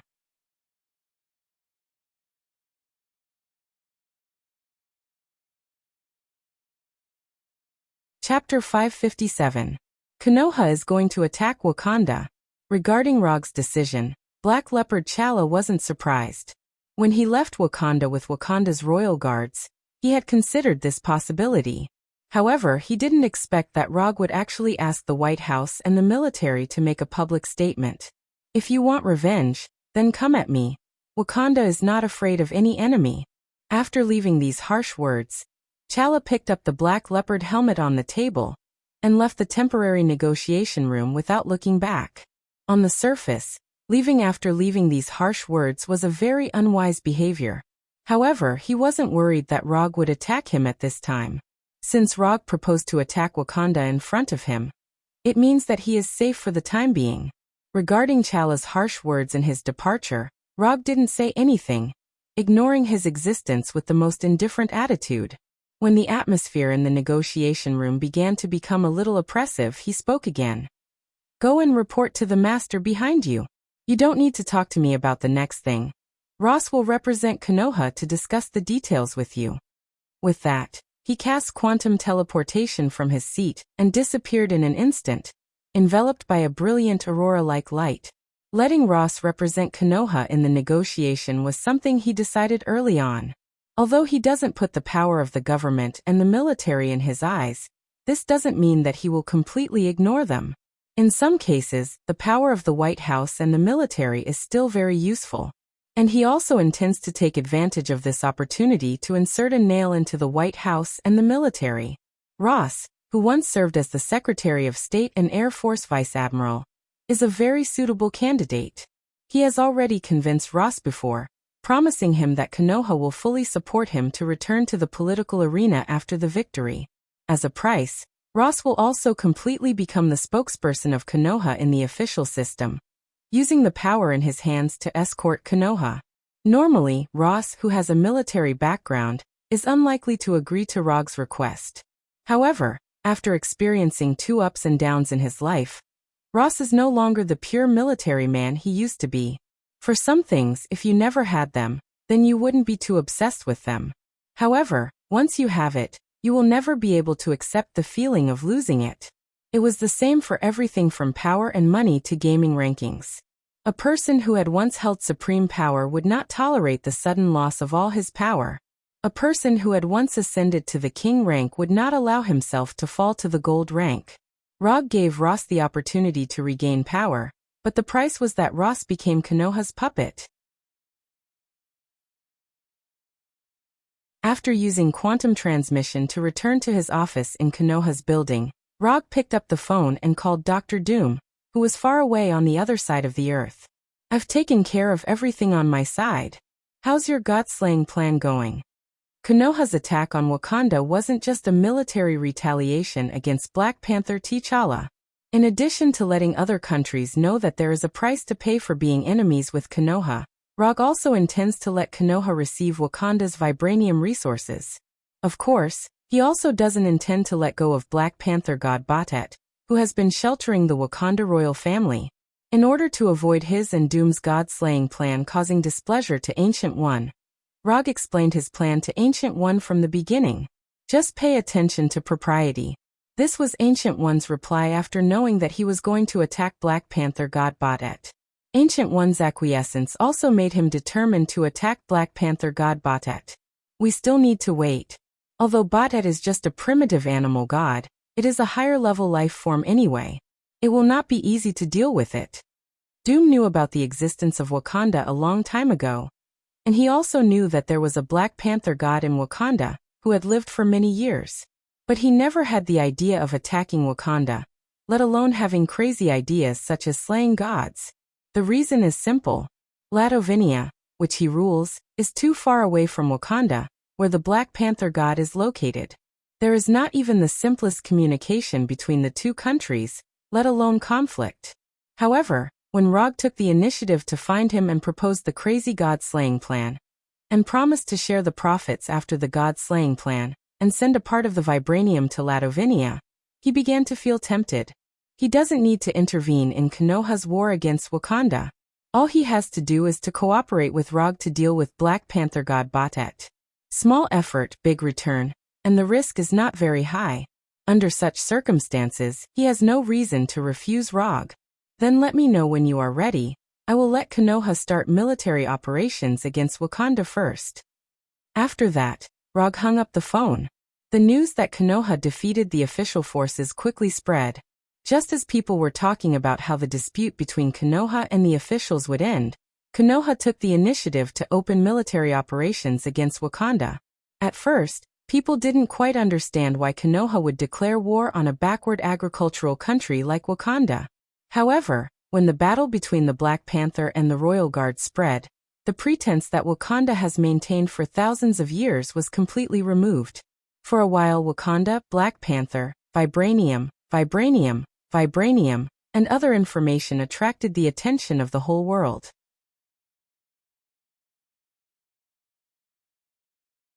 Of course, the reason why the information about Wakanda spread so quickly was that Konoha added fuel to the fire. After about a week of repeated wrangling, Ross used legal means to return to his position as the Secretary of State. At the same time, under his vigorous efforts, Konoha's military restricted area was successfully established, and the White House and the military reluctantly issued a vague statement of support. Although the content of the statement was somewhat different from what Rog imagined, and even played with low-level means such as word games, he didn't take it to heart. As long as this statement was released publicly, his purpose was achieved. Regarding this point, whether it was him or the White House, they were all very clear about it. With this official level of support, Konoha's army, which has been completely reorganized, began to head to Wakanda. This time, Rog didn't open the portal to let Konoha's army directly reach Wakanda, but used a more complicated route. Konoha's 4 universal-level battleships will rise from Washington to outer space, and then fly from outer space to Wakanda. In terms of efficiency, this method is far less efficient than the portal magic. But the advantage is that it can make other countries understand that Konoha's universal-level battleships are advanced battleships with real space warfare capabilities, and they are just superficial, like S.H.I.E.L.D.'s helicarrier.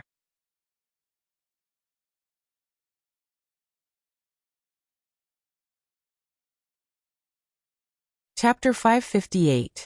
The capital of Wakanda, Byronzana, which was originally hidden by a super-large energy barrier, was now exposed in front of Rog and the others without reservation. The Golden Jack and 3 Bijou series battleships floated quietly in the air. Around the battleship, there were hundreds of Nova fighters and Narrow fighters with octagonal wings. In addition to Konoha's troops, there were also many helicopters and vehicles from other countries gathered near the capital of Wakanda. These helicopters and vehicles came from various countries. There were military ones as well as civilian ones. There were soldiers representing a country, and there were also reporters who came here for live broadcast. After Konoha officially declared war on Wakanda, and deliberately leaked information about Wakanda, Wakanda's borders became completely non-existent. Wakanda also knew that with their military strength alone, there was no way to maintain the integrity of the country's borders. Therefore, the current king of Wakanda, Black Panther Chara, decisively gave up the maintenance of the border, and recalled all the people of Wakanda to the capital, Byronzana. Sir, the energy nature and strength of Wakanda's energy barrier have been analyzed. It can't withstand the continuous bombardment of the battleship's main cannon. In the main control room of the Golden Jack, Sharon Carter handed the transparent tablet in his hand to Rog, and said respectfully, "First, let the Special Forces and the Wolfpack troops gather on the ground. Nova fighters and Narrow fighters clear the nearby airspace and drive away the guys who are watching the show." For other countries, Wakanda's super-large energy barrier is a very troublesome existence. But for Konoha, whose war technology is comparable to the Kree Empire and Xander, it is not difficult to solve this barrier. Even if the technology is not advanced enough, as long as they are willing to sacrifice their troops, they can forcibly break through Wakanda's energy barrier. The vanguard of Thanos' Tyrant can forcibly break through the barrier regardless of injuries. Rog's special forces and the werewolves can of course do the same. However, he has no intention of using this crude tactic at all. The reason is simple: his men are much more precious than Thanos' Tyrant's vanguard. After all, Konoha only has more than 500 combatants. He can't use the lives of small soldiers to consume the energy barrier. Under the gaze of Black Panther Chara and the Wakanda army, Konoha's special forces, and the werewolves completed the assembly. At the same time, Rog, who was wearing the 4th-generation Fire Shadow Haori, left the Golden Jack and floated in front of it. After putting on Endless Greed, which was a copy of the Flame Giant's physique, he summoned the Twilight Sword that he had never used in battle before. With the appearance of the Eternal Fire, the red tip of the Sunset Light Sword quickly took shape.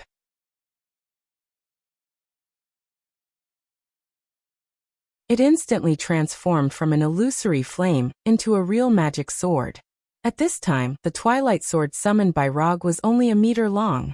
However, just when everyone thought that he was going to use the Twilight Sword to attack Wakanda's energy barrier, he pointed the tip of the Twilight Sword at the sky. Then boundless eternal fire gushed out from the tip of the sword and shot into the sky like a pillar of energy. When the Eternity Fire rose to a height of several hundred meters, he stopped and stared at Black Panther and the others within the energy barrier. As a magical weapon, the Twilight Sword had no fixed size. As long as there was enough energy, it wouldn't be a problem to make the Twilight Sword as big as Mount Everest. When the Twilight Sword in Rog's hand grew from more than a meter long to several hundred meters long, Black Panther Chara's heart surged with uneasiness. The energy barrier in front of them was Wakanda's most important line of defense. Once the energy barrier was broken, Wakanda's capital, Burning Zana, would be an undefended city. As the king of Wakanda, Black Panther was very clear about the defensive ability of the energy barrier. But at this time, he suddenly had the idea that the energy barrier couldn't stop Rog's sword. No, he couldn't do it.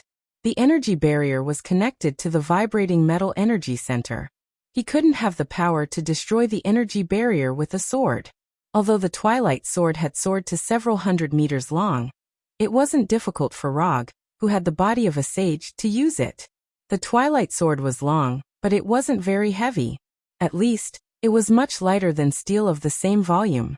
Moreover, the most important thing to use a magic physical weapon was not the user's physical strength, but the user's magic power.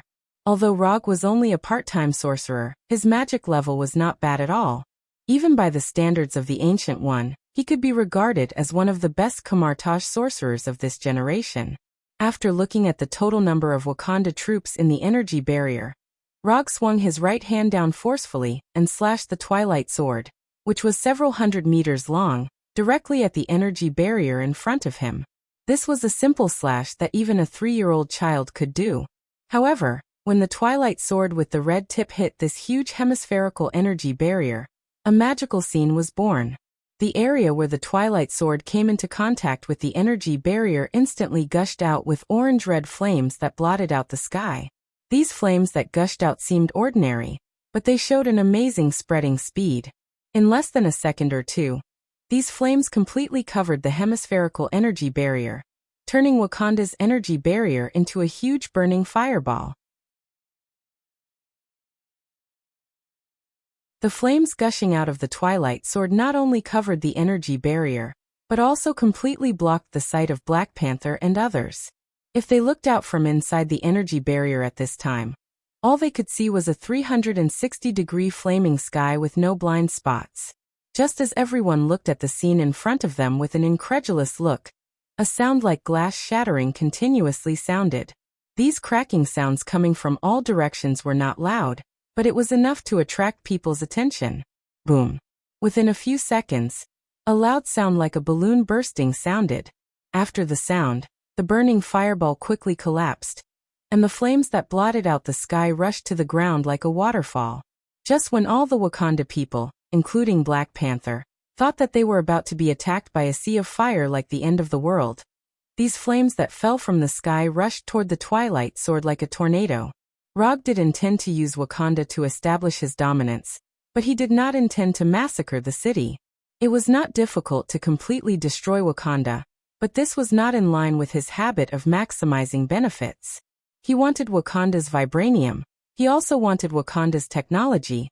As for these people of Wakanda, he did not intend to waste them either. After using the Twilight Sword to retract all the flames, Rog let the Twilight Sword return to its original length of more than 1 meter. Then he pointed the tip of the sword at Black Panther T'Challa. All troops attack.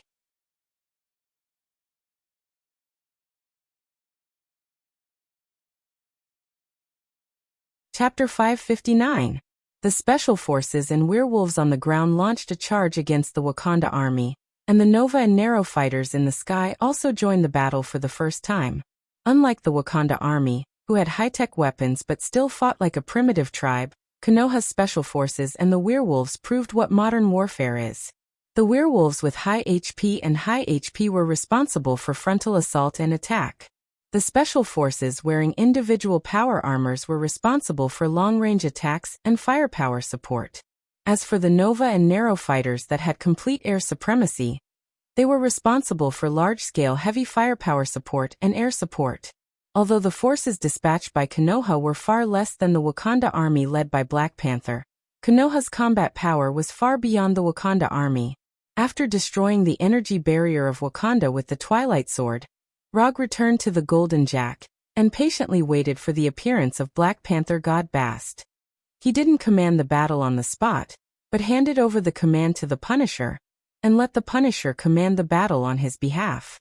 In addition, he also restricted the actions of Abomination, Kurenai, Quicksilver, and others, making them obediently act as spectators on the Golden Jack. Except for Black Panther T'Challa, there was no one with particularly strong individual strength in Wakanda. To deal with the Wakanda army that had energy weapons but still had a primitive tribal concept of war, there was no need to send Abomination, Kurenai, and others. Not only did Rog not let Abomination and others join the battle, but even the 4 battleships such as the Golden Jack also maintained a spectator posture under his command. Defeating the Wakanda army was a matter of no suspense. Whether the Golden Jack and other battleships participated in the battle or not, the outcome would not change. And compared to Konoha defeating the Wakanda army, Rog was more concerned about when the Guardian of Wakanda, Black Panther God Bast, would appear.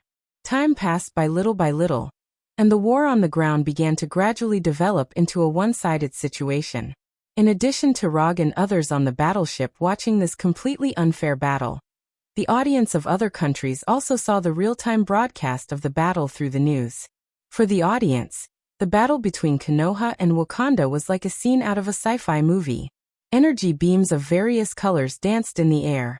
The individual power armors of Konoha's special force and the vibranium energy weapons of Wakanda's soldiers gave the audience in different corners of the world the illusion that they were watching a futuristic sci-fi war.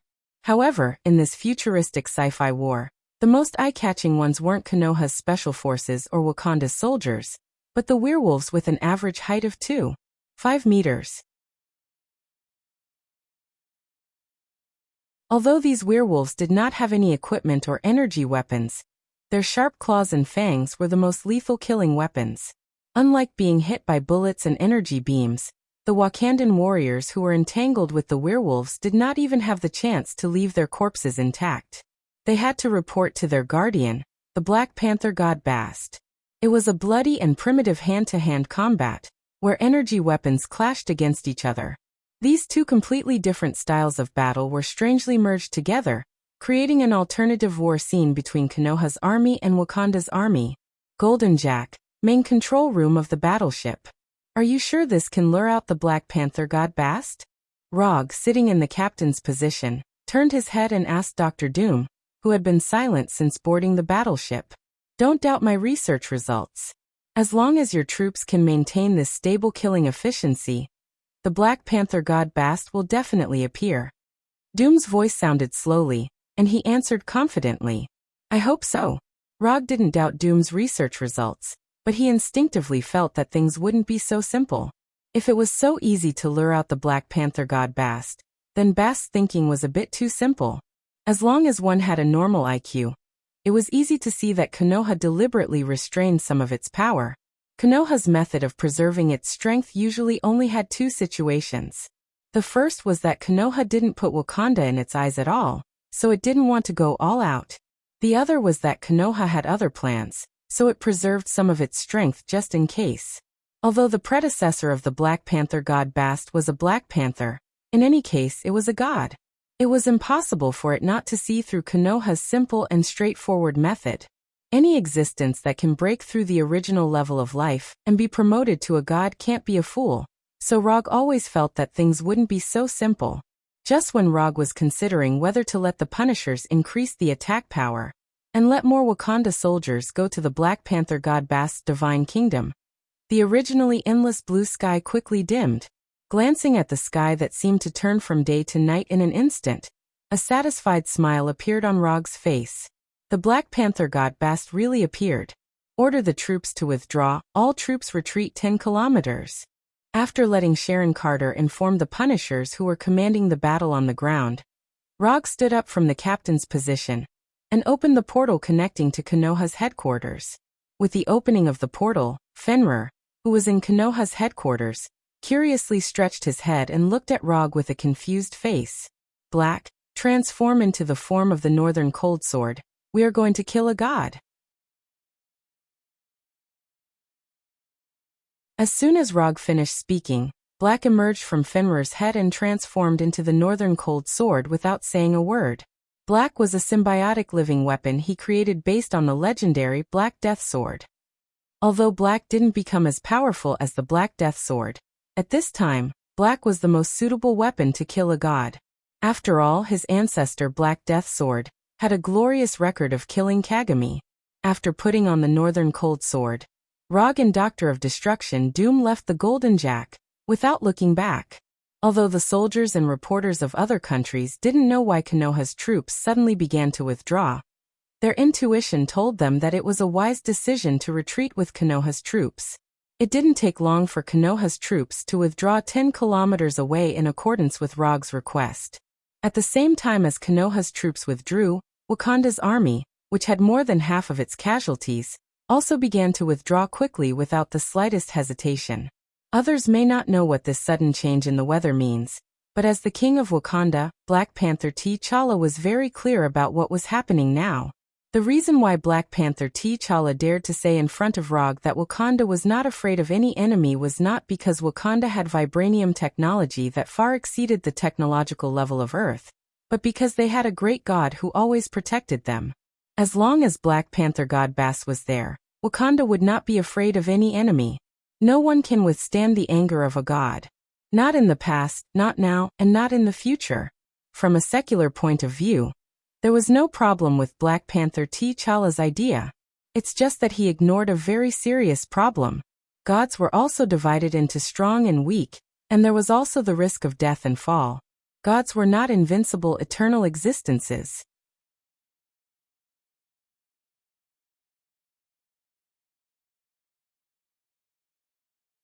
Chapter 560.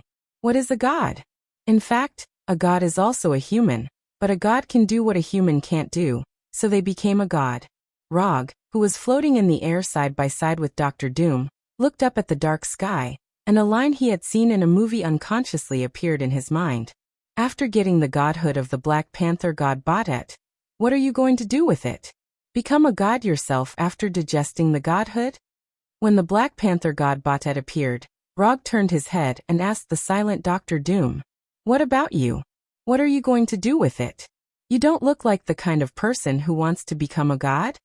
Dr. Doom glanced at Rog and asked rhetorically, "Actually, I really want to become a god, but the god I want to become is not like the Black Panther god Batet." Rog didn't lie, he really wants to become a god.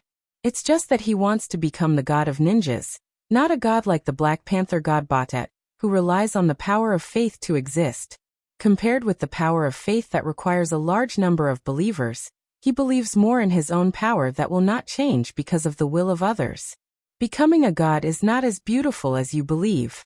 A life without humanity is meaningless.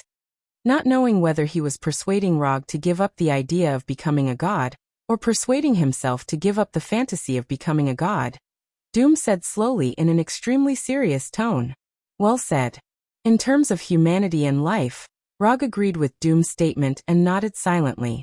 Just by looking at the relaxed appearance of the two of them now, it is completely impossible to imagine that what they are going to do next will be a crazy battle of god slaying.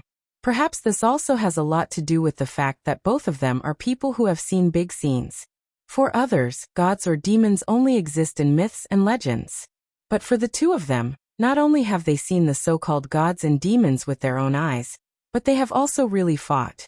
For example, in hell, They had a fairly fair battle with the Lord of Hell, Mephisto. Although they didn't manage to defeat Mephisto in that battle, they had achieved their goal perfectly. They sent the soul of Dum's mother to heaven, and escaped from hell alive from the hands of the enraged Mephisto. Although the Black Panther god Bast was the guardian of Wakanda, there was no way he could be stronger than the Lord of Hell, Mephisto. If Rog didn't guess incorrectly, Black Panther god Bastet's strength was at most on the same level as them, which was the level of Yation Father. It was not that Earth could not give birth to a Heavenly Father-level existence, but it was definitely not enough to rely on the faith of Wakanda alone. If the Black Panther god Batet could become the faith of all of Africa, or even the faith of all of Earth, it might be able to open the door to becoming a Heavenly Father. However, this was clearly an impossible task for Black Panther god Batet. Black Panther god Batet didn't let Rog and Dum wait for too long. When the Black Panther brought the surviving Wakanda warriors back to the city, Black Panther god Batet, who had been guarding Wakanda for God knows how many years, finally appeared. Under the howling wind and the illogical moonlight, thunderclouds with lightning twined around them quickly gathered and condensed into a huge panther head that was hundreds of meters in size in front of Rog and Dum. The flashing lightning in the thunderclouds became the eyes and mouth of the panther head, roaring wildly at Rog and Dum. It seems to be looking down on us. It's actually using this energy body to threaten us, Rog said with a smile. Whether it was Rog or Dum, neither of them took Black Panther god Bastet's roar to heart. Not to mention that the one bearing its teeth and roaring in front of them was just an energy head condensed from thunderclouds. Even if Bastet's true body was baring its fangs and brandishing its claws at them, they wouldn't have any fear. Don't waste time, let's end this quickly. After saying that, red and blue magic formations appeared around Dum's armor and body. He didn't like this kind of battle, where people were watching. Now he didn't know how many cameras and surveillance satellites were aimed at them, trying to film or monitor their battle. For him, this felt like he was taking the initiative to expose his trump card in front of people. No problem. After Dumu entered his battle state, Rog did not hesitate at all. He took a deep breath and unleashed the immortal mode that he had not used for a while. Shikatsu Forest, Sage Mode. In just an instant, he absorbed enough natural energy from the surrounding air to transform chakra into Immortal Technique chakra. Red eyeshadow and lines appeared around his eyes and forehead. His Sage Mode that was already far beyond ordinary people also received a terrifying increase at this moment. After entering Sage Mode, he decisively used his first Immortal Technique. Immortal Technique, Shadow Clone. After using chakra to create 4 shadow clones, they quickly rushed to the east, south, west and north without needing his instructions. Then, they joined forces to cast an extremely powerful boundary ninjutsu. Immortal Technique. For Crimson Yang Formation. The 4 Violet Flame Formation was a boundary ninjutsu developed by Rog himself, and the 4 Crimson Yang Formation was developed by Hinata. After Hinata showed amazing and unreasonable ninjutsu research and development ability, Rog gave all these research and development tasks that require a lot of time and calculations to Hinata. The 4 Crimson Yang Formation that was jointly cast by 4 Kage-level ninjas with chakra has the terrifying strength to resist the 10-tailed Bijou bullet. And the 4 Crimson Yang Formation in the Immortal Technique state is stronger than the ninjutsu state. A red rectangular barrier with transparent flames quickly formed, completely enveloping Rog, Dum, and Black Panther god Batet. The purpose of casting the 4 Crimson Yang Formation wasn't to prevent others from interfering in the battle, but purely to prevent Black Panther god Batet from turning around and escaping. If Black Panther god Batet were to escape, they might not be able to find him again next time. Old rules, I'll go first and you back. As soon as his voice fell, Rog pulled out the Northern Cold Sword on his waist and attacked the huge Black Panther god Batet in front of him. The battle of god slaying has officially begun. In just a blink of an eye, Rog, wearing the Yondaime Hokage Haori robe and holding the Northern Cold Sword, rushed to the front of the Black Panther god Batet. Under the gaze of Black Panther god Batet, his left hand gently brushed the blade of the Northern Cold Sword, leaving a visible lightning bolt on the pitch-black Northern Cold Sword. With the entanglement of lightning, The blade of the northern cold sword instantly soared to the size of tens of meters, and like the scythe of the god of death, it slashed the huge Black Panther god Batet in front of him.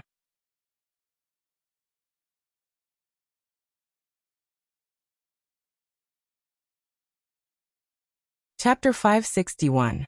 There was no suspense. Rog's northern cold blade went straight into the head of the Black Panther formed by the thunderclouds. The moment the northern cold blade went into the head, the silver-white lightning on the blade shone brightly like a meteor cutting through the night sky. It went from the forehead of the Black Panther to its mouth. The northern cold blade, which was dozens of meters long, was far smaller than the Black Panther head formed by the thunderclouds. However, in terms of sharpness and sturdiness, the northern cold blade was far superior to the Black Panther head. Even if the thunderclouds had the divine power of Black Panther god Batet, it was impossible to make the thunderclouds as hard as steel. Moreover, even if it was real steel, the northern cold blade could still cut it in half like a hot knife through butter. Rog's northern cold blade had just cut through the Black Panther head when a golden ball of light, like the sun, appeared in Doom's hand in the distance. Holy light expulsion. Just as the enormous Black Panther head was about to swallow Rog, Dr. Destruction shot out the basketball-sized golden ball of light in his hand like a cannonball. In front of this golden ball of light, which was filled with dense holy power, distance seemed to have lost its meaning. In just an instant, the golden ball of light arrived in front of the Black Panther head. Then, like the sun, it exploded with a blinding light that covered the entire night sky. Sizzle! Under the baptism of the holy power, the Black Panther head, which was hundreds of meters long, melted quickly like snow under the hot sun. Although the golden ball of light that Doom shot out exploded near Rog, it was different from Black Panther god Batet, who relied on the power of faith to become a god. He did not suffer much damage. To some extent, the holy power that came from heaven was also a manifestation of the power of faith. However, compared to the pure power of faith, heaven's holy power was the power of faith that had been modified by the Creator. It was a power of faith that could be used by more people. The reason why Doom chose to use holy power to attack Black Panther god Batet at this time was because the holy power that came from heaven had an extremely overbearing attribute. In heaven's belief system, any belief that did not come from the Creator was an evil god's belief. In other words, in heaven's judgment, evil gods were more evil than hell's demons. The wars between the churches in the Middle Ages were a clear example. Therefore, when he decided to carry out this crazy god-slaying plan with Rog, Doom had already thought about how to use his divine power to fight against the Black Panther god Batet. Just as he had expected, when he used the divine power that originated from heaven to attack the Black Panther god Batet, the divine power displayed its tyrannical nature when attacking evil gods or demons.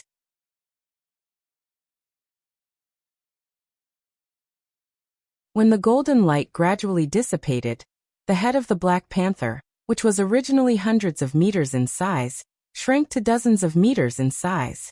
The endless night created by the Black Panther god Batet was no longer as dark as before.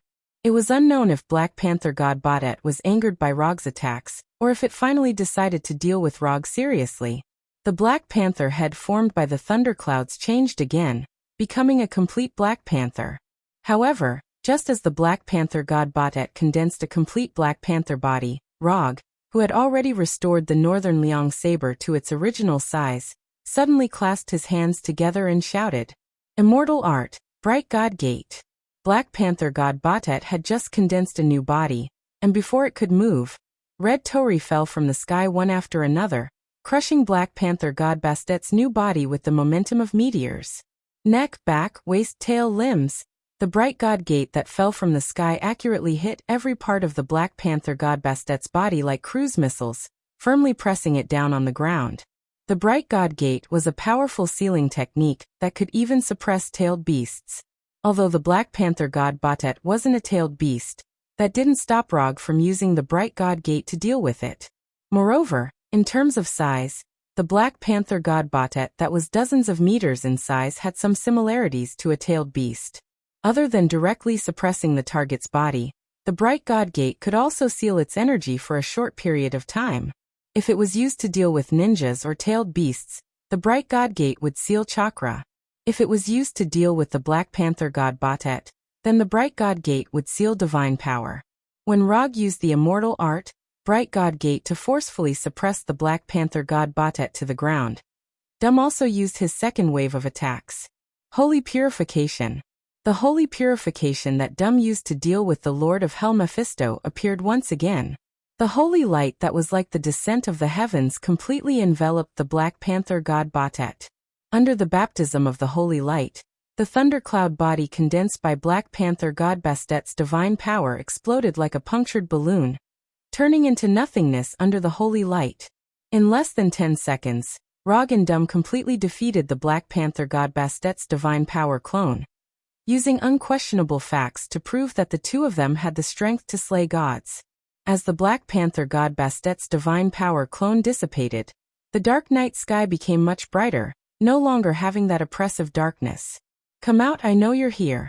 Rog didn't care about the Black Panther god Bastet's divine power clone dissipating, and spoke to the empty air in front of him.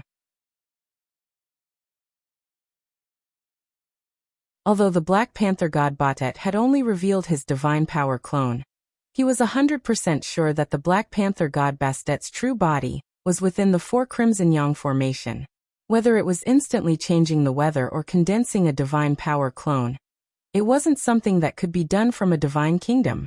If the Black Panther god Bastet's divine kingdom could have such an obvious effect on reality, he would have broken through to the Heavenly Father level long ago. After waiting patiently for a few seconds, a low beastly roar sounded in Rog and Dum's ears. This was a very clear threat. However, Rog and Dum didn't take this threat to heart. If they were afraid of this threat, they wouldn't have come to provoke the Black Panther god Batet. The low roar filled with warning and threat sounded, but the Black Panther god Batet had no intention of revealing his true body. What is this, hiding in the dark to scare us? Rog couldn't figure out what the Black Panther god Batet was thinking at that moment. Byakugan, open. Since you don't want to take the initiative to come out, then I'll force you to show yourself. With the immortal technique 4 Crimson Yang formation, Rog wasn't worried that the Black Panther god Batet would quietly return to his divine kingdom. In any case, the 4 Crimson Yang formation was a boundary ninjutsu, and one of the characteristics of boundary ninjutsu was that it had a space isolation effect. If it couldn't even achieve this most basic space isolation, it would be impossible for the 4 Crimson Yang formation to become a higher-level boundary ninjutsu than the 4 Violet Flame formation.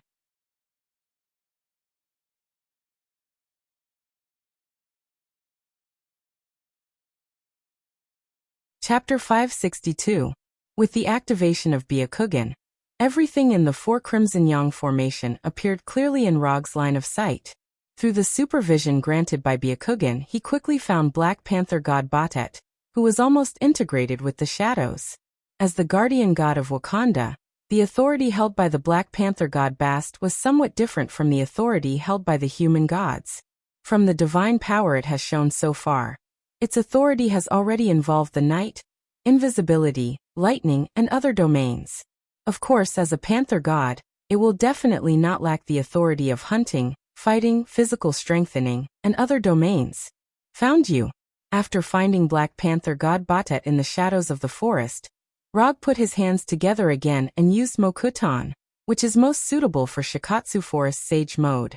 Sage Mode would release Haboku Jutsu. The Sage Mode chakra in Rog's body instantly poured into the ground, and huge wooden palms emerged from the ground and directly grabbed Black Panther god Batet, who was hiding in the shadows. Compared with Wood Human Jutsu and Wood Dragon Jutsu, Haboku Jutsu has higher mobility, and its versatility is no worse than Wood Human and Wood Dragon. Because it only needs to make palms with Wood release, Haboku Jutsu's activation time is faster than Wood Human Jutsu and Wood Dragon Jutsu. The huge palms that seem to emerge from the abyss are more difficult to dodge than Wood Human and Wood Dragon. When the huge palms made by Haboku Jutsu emerged from the ground one by one, Black Panther god Batet knew that its position has been exposed. When these huge wooden palms grabbed towards the shadow it was hiding in, Black Panther god Batet didn't hesitate and jumped out of the shadow like a ghost. Black Panther god Batet, who was surrounded by black mist, jumped hundreds of meters in an instant under the bright moonlight, and effortlessly escaped from the encirclement of the wooden palms. However, at the moment it was about to land, huge wooden palms emerged from the ground in front of it again. If Haboku Jutsu was so easy to dodge, it wouldn't be a Mokuton ninjutsu that was valued by Hashirama. When these huge wooden palms were about to grab it, Black Panther God Batet showed the unique flexibility of a cat, and forcibly twisted its body before landing, slightly changing its landing point. The wooden palm failed to catch him again. Black Panther God Batet took this opportunity to run a few hundred meters away, once again leaving the encirclement set up by the wooden palm. Rog wasn't surprised that the Black Panther God Batet could avoid the capture of the cloth bag technique twice in a row. As a god, it would be inconceivable if the Black Panther God Batet didn't even have this ability. Moreover, from the Black Panther God Buster's 2 dodges, he discovered a fatal weakness of the Black Panther God. The Black Panther God Batet didn't have the ability to fly. Although this seemed a little inconceivable, it was proven that the Black Panther God Batet did not have the ability to fly. If it had the ability to fly, it wouldn't have needed to spend so much effort to dodge the second time. A simple rise into the air would have allowed it to escape the grasp of the wooden palm. Of course, they couldn't rule out the possibility that the Black Panther God Batet was deliberately hiding his strength. However, Rog doubted that with the Black Panther God Bastet's personality and way of thinking, he would not be able to come up with such a plan. He didn't doubt Black Panther God Buster's intelligence. He just felt that this didn't match Black Panther God Buster's style. I'll restrain him. You can start preparing the fatal strike. When the Black Panther God Batet dodged the capture of the cloth bag again, Rog didn't control the wooden palm to attack him again. Instead, he turned his head and slowly said to Dum, who had come to his side. After saying that, he seriously sized up the Black Panther God Batet who had revealed his true form. From the outside, the Black Panther God Batet looked like a black panther that had been magnified several dozen times. He had shiny black fur all over his body, faint purple eyes, and sharp fangs and claws that emitted cold light. He didn't know if it was his own misconception, but when he was sizing up the Black Panther God Batet, Rog felt that the Black Panther God Batet and Fenrir were indescribably compatible.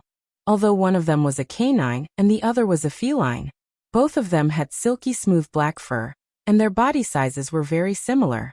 Fenrir had a shoulder height of 4 to 5 meters, and a body length of over 10 meters. Her intelligence wasn't low, and she was very wild. The Black Panther God Bastet's shoulder height and body length were about the same as Fenrir, and he also had a rather high intelligence, and was also very wild.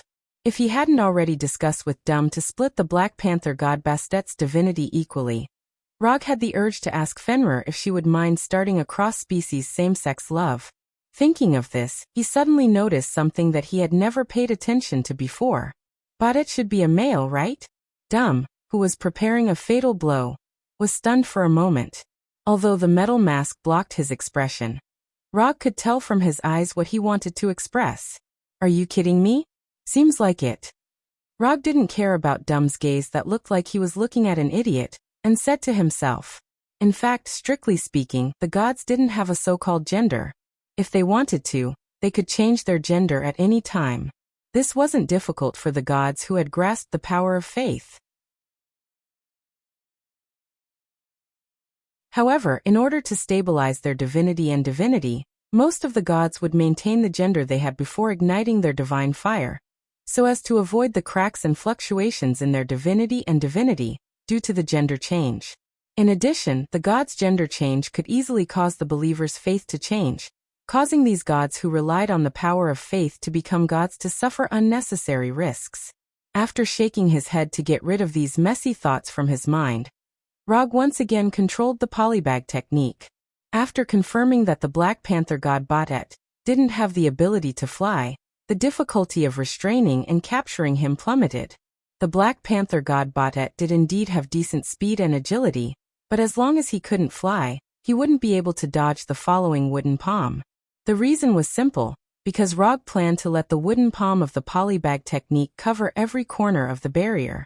In terms of cost-effectiveness, this was a very wasteful action of the immortal technique chakra. However, this was nothing to Rog, who had 0.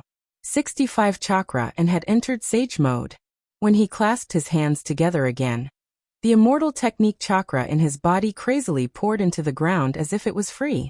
In an instant, tens of thousands of wooden palms poured out from every part of the ground in the barrier, constructing an endless hell made entirely of wooden palms.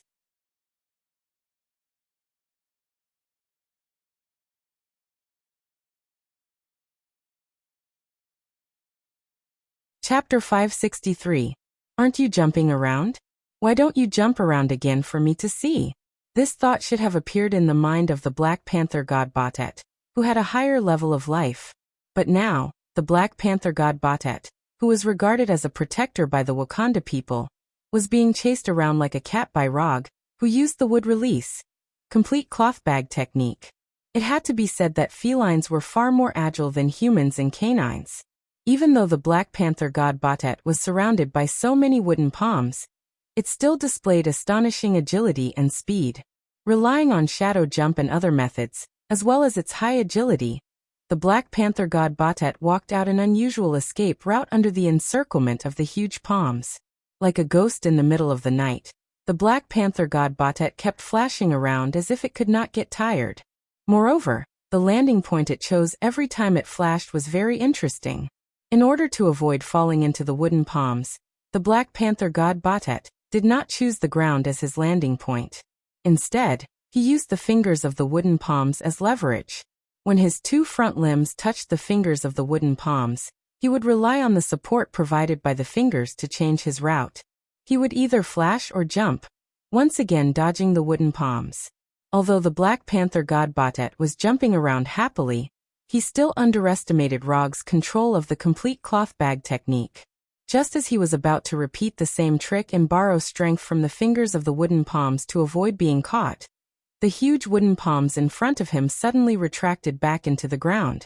Since the complete cloth bag technique could grow huge wooden palms from the ground, it could also retract these palms back into the ground.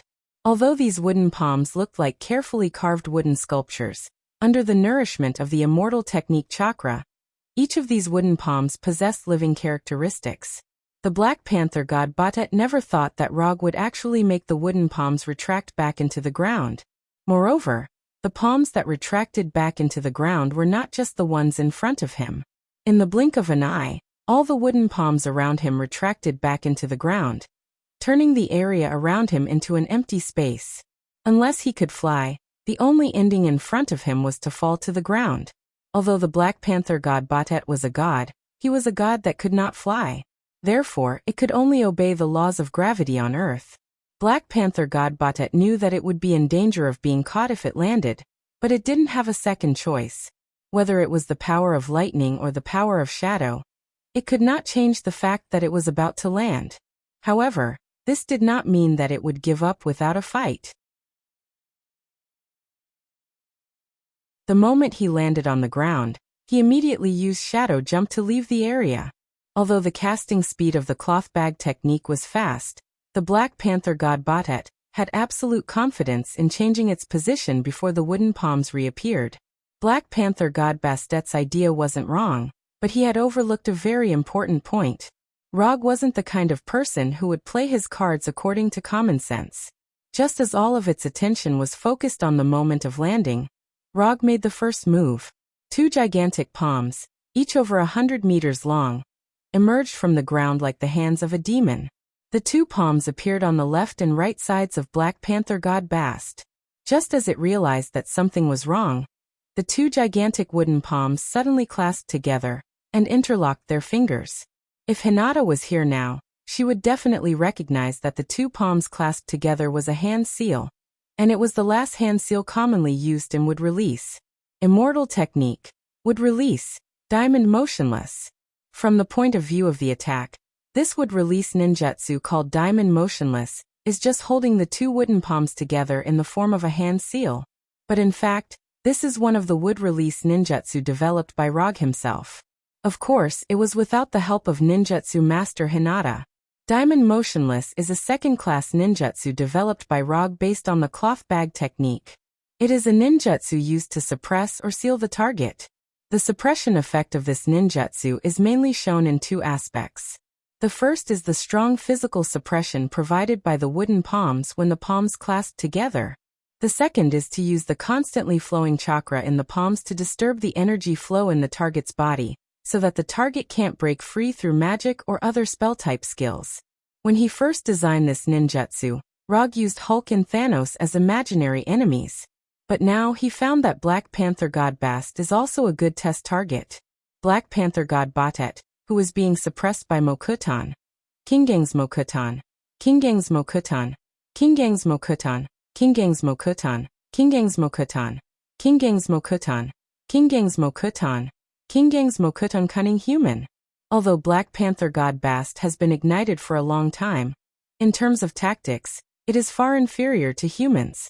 Not to mention compared with Rog, even if it randomly picked a person in Konoha's special forces, it can't win in terms of tactical ability.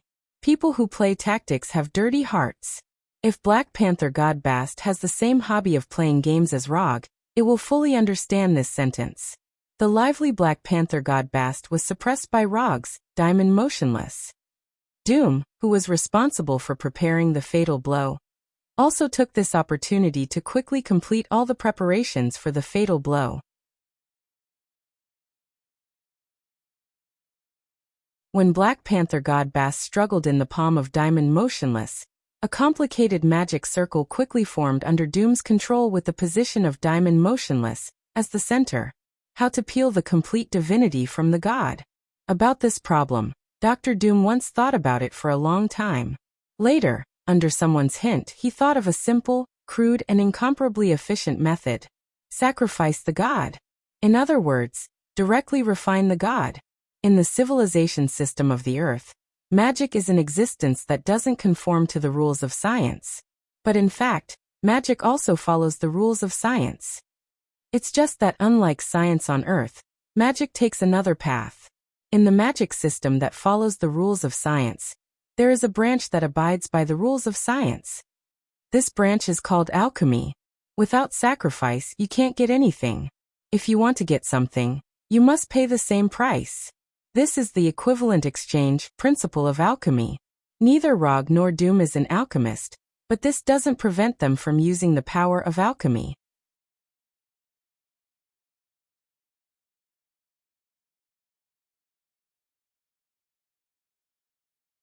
Chapter 564.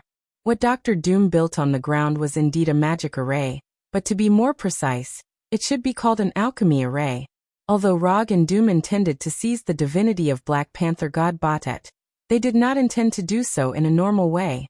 First, defeat Black Panther God Batet, then consume its divinity and divine power, and finally separate its divinity. This was the most commonly used method and the most orthodox method.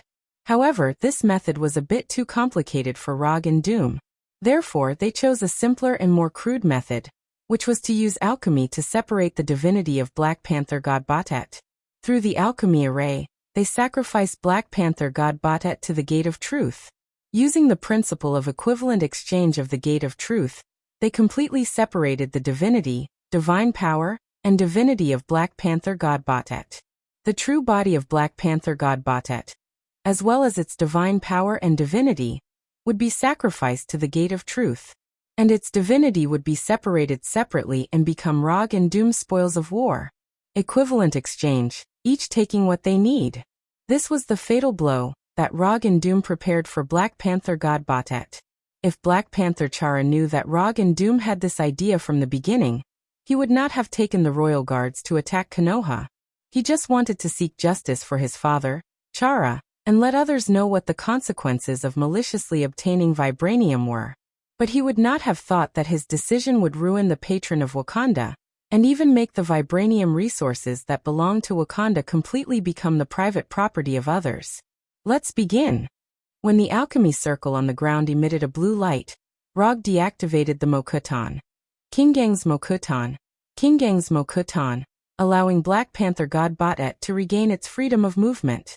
But before Black Panther God Batet had time to rejoice, the lightning on the alchemy array passed through the wooden palm like tentacles and touched its body. The moment the lightning touched it, it realized the danger it was in. However, it was too late. The alchemy formation had already begun to operate. It was located at the center of the alchemy formation, and not only was it an offering to the Gate of Truth, but it was also the energy source for the alchemy formation to continue operating. Because he wasn't the one performing the alchemy, Rog could only see the light blue lightning constantly striking the wooden palm and the Black Panther god Bastet's body, breaking them down into their purest form. In less than a second or two, the giant palm and the Black Panther god Bastet completely disappeared from the refining array. Rog could not see the Gate of Truth that appeared when the alchemy circle was sacrificed, but Doom the spellcaster could clearly see everything that happened within the circle.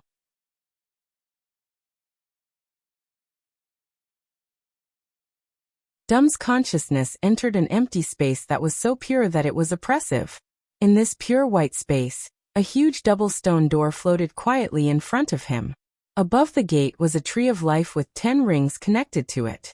Below the tree of life, there were 10 wings of different sizes that represented 10 different kinds of grand cultivators.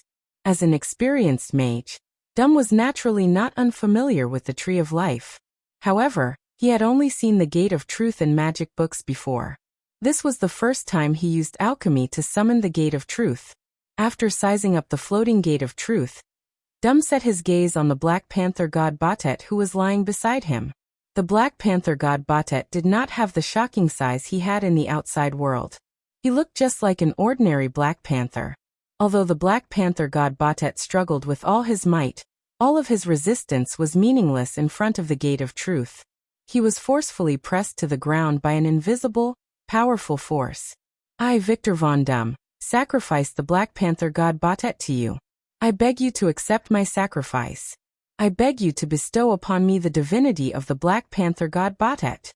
After glancing at the Black Panther god Bastet who could not stand up, Doom spoke to the Gate of Truth with an unprecedented respectful tone. The moment he finished speaking and lowered his head, it was as if the Gate of Truth that had never been opened before was slowly pushed open by someone from the inside. When the Gate of Truth opened, a huge red eye appeared in the dark and deep door that was like a black hole. At this time, although Doom had his head lowered, the moment the Eye of Truth in the door stared at him, he felt an instinctive fear of being stared at by an indescribable great existence. Fortunately, the Eye of Truth in the Gate of Truth only glanced at him casually before shifting its gaze to the Black Panther god Bastet, who was still doing useless work. Under the shocked gaze of the Black Panther god Bastet, arms of various sizes extended out from the Gate of Truth, as if they were completely condensed from shadows. These shadow-like arms slowly extended in front of the Black Panther god Bastet, and firmly grabbed the struggling Black Panther god Bastet, pulling him bit by bit towards the Gate of Truth. The process of pulling the Black Panther god Bastet into the Gate of Truth only lasted for a short few seconds. Of course, this time was just Doom's perception. In this space, there was no such thing as time. After the Black Panther god Bastet was completely pulled into the Gate of Truth, the open Gate of Truth closed again. At the same time, Doom's consciousness also returned to his own body.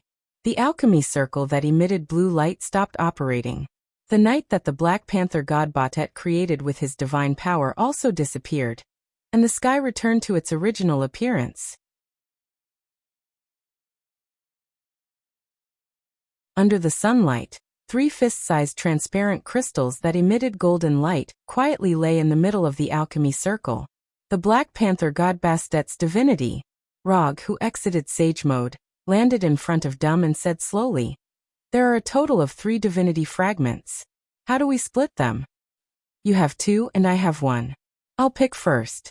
After thinking for a second or two, Doom gave an answer. Rog had no objections to Doom's arrangement. Although Doom had the right to pick first, no one knew which authority of the Black Panther god Bastet was in these 3 divinity fragments before they were digested or used. The divinity fragments were indeed very precious, but Doom knew very well that he didn't have the strength to take them all for himself. Moreover, in terms of effort, Rog did put in more effort than him. After getting Rog's approval, Doom came in front of the divinity fragments and picked the one that was relatively bigger. After Doom made his choice, Rog used Chakra's hand to grab the remaining 2 divinity fragments and casually threw them into the psychic scroll that he carried with him. "Happy working with you." After putting away the divinity fragments, Rog extended his right hand to Doom with a satisfied expression, and shook hands with him. "Happy working with you," Dum replied quietly. Then he continued, "Don't forget the vibranium you promised me." "Don't worry. 100 tons of vibranium, not a gram less than you."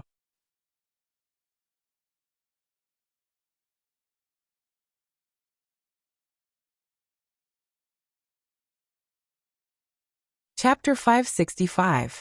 100 tons of vibranium seems to be a lot, but compared to Wakanda's tens of thousands of tons of vibranium reserves, it's only a small part. Dum's sacrifice is definitely worth the 100 tons of vibranium. Good. Then I'll go back first. If there is such a cooperation in the future, you can contact me at any time. After receiving the divine spark of Black Panther god Bast, Dum began to arrange the teleportation formation, and quickly disappeared in front of Rog. After Dum left, Rog gave a new order to Konoha's army that retreated 10 kilometers. An hour later, in the King's Hall in Bernzana, Wakanda's capital, Rog, wearing the Yondaime Hokage Haori, casually sat on the vibranium throne that symbolized the Wakanda king, glancing at Black Panther T'Challa and the members of the Elder Tribal Council kneeling in the hall. Around them, the corpses of the royal guards and Wakanda soldiers were lying everywhere. As far as I know, the Wakanda kings were all born from fighting. I'm stronger than any of you, so it's not against your customs to let me sit on the throne, right? Rog seemed to be asking Black Panther T'Challa and the elders, but everyone present could hear that he was mocking Wakanda's primitive tribal succession system. You've won. There's no need to continue to take advantage of these words. Just say it. How are you going to deal with us? Taking off his helmet, Black Panther T'Challa, who was kneeling in the hall, suppressed the anger in his heart and said with gritted teeth, "As expected of the Wakanda king recognized by Black Panther god Bast, you have more backbone than these so-called elders. The winner takes all, the loser eats the dust. I'm the winner now, so whatever I want to do with you is my right. You don't have to count on other countries or the international community to provide you with any help. In this case, no country or organization will risk offending Konoha to help you." Rog looked at Black Panther like he was looking at a slave, and said to him like a real king, "Hokage-sama, no matter what you want, just say it. As long as Wakanda can do it, we will definitely do it. We will definitely not disappoint you." The one who spoke was not Black Panther Chara. Instead, it was a tribal elder with a huge ring on his lips kneeling beside him. This elder was much older than T'Challa, and was more open about the outcome of Wakanda's defeat than T'Challa. More importantly, after this defeat, Chara would definitely not be able to continue as the king of Wakanda. However, as long as Wakanda still existed, he would still be a member of the Wakanda Elder Tribal Council, one of the respected elders of the tribe. Because of this, he was more accepting of Wakanda's defeat than T'Challa. However, just as he waited expectantly for Rog's answer, he saw Rog suddenly raise his right hand into the shape of a pistol. Water release. Water iron cannon. Under the gaze of this tribal elder, Rog shot out a liquid bullet from his right index finger, accurately hitting his forehead and ending his life. I hate people who wear strange clothes and think they are infallible. After casually killing the tribal elder, Rog didn't look at Black Panther Chara again and said with a blank expression, "From now on, everything in Wakanda belongs to Konoha. Whether it's vibranium, the technological products derived from it, or even your life, they are all Konoha's property. I'm not a demon, and I'm not interested in exterminating your race. But I'll say it first. If anyone tries to resist or provoke Konoha, then don't blame me for being cruel. Death is not the most painful thing, do you understand?" After saying that, Rog no longer paid attention to Black Panther Chara and the others. He directly left the king's hall and went to the vibranium under the city. The news that Konoha defeated and occupied Wakanda quickly spread throughout the world. For Konoha's overbearing military action, many self-proclaimed righteous people condemned Konoha. However, Konoha didn't put these public condemnations in their eyes, and unmoved, they carried out the plan called Wakanda Demolition. Under Rog's signal, Konoha began to crazily mine vibranium. Every king before Wakanda pursued the idea of controlling the mining of vibranium. After all, to some extent, Vibranium is also a rare resource that can't be regenerated. But when Wakanda fell into the hands of Rog, everything changed. Not only did the underground vibranium usher in the largest mining in history, but even the vibranium used in the daily life of Wakanda people and related technological products derived from it were forcibly taken back by Konoha. Didn't Wakanda always claim that they are an agricultural country? Rog is now helping them fulfill this wish. The mined vibranium and the collected vibranium products were all sent to Konoha's hidden village on Tatooine. In addition to the vibranium and these technological products, all the research materials related to vibranium were also sent to Konoha's hidden village. Although Rog didn't kill the people of Wakanda, he uprooted the vibranium civilization of Wakanda. In today's internet age, it's not easy to clean up the information of a civilization. However, the isolation of Wakanda gave Rog an opportunity to completely destroy the vibranium civilization of Wakanda. This large-scale Wakanda demolition operation was carried out for more than half a year before it gradually came to an end. In the process of Konoha's crazy mining of vibranium, some organizations that were not afraid of death tried to quietly take away some of the vibranium under Konoha's nose. However, Konoha quickly proved to the people of the world that they shouldn't have any ideas about Konoha's vibranium. When Konoha's personnel began to evacuate Wakanda, no vibranium could be found in Wakanda, which once had tens of thousands of tons of vibranium reserves. Even the capital of Wakanda, Burning Zana, which was the pride of Wakanda, was completely destroyed by Logue's dust release and turned into nothingness. After obtaining Wakanda's vibranium and related technology, Konoha's hidden village on Tatooine began to upgrade and transform it in full swing. It's worth mentioning that after Konoha emptied Wakanda's vibranium, Rog didn't waste the land of Wakanda. He distributed the Wakanda, which had no vibranium, to Bulin and the other werewolves, so that the werewolves could have a country of their own.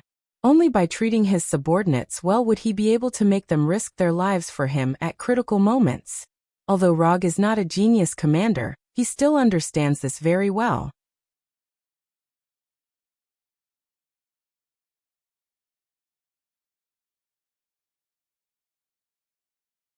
Chapter 566. Abandoned Planet, Morag. You'd better be sure that the damn Universal Spirit Ball is here this time. For more than half a year, you have taken us around the universe like fools. After getting off the Milano, Rocket, who was holding an energy rifle, said to Star-Lord behind him with a dissatisfied look. Please believe in my professionalism. I am the best in the field of finding lost treasures. Star-Lord didn't care about Rocket's complaints and analyzed the road ahead with the artificial building restoration analyzer in his hand. Professionalism? You still have the nerve to mention professionalism. Your professionalism has made us waste more than 8 months of our time in vain.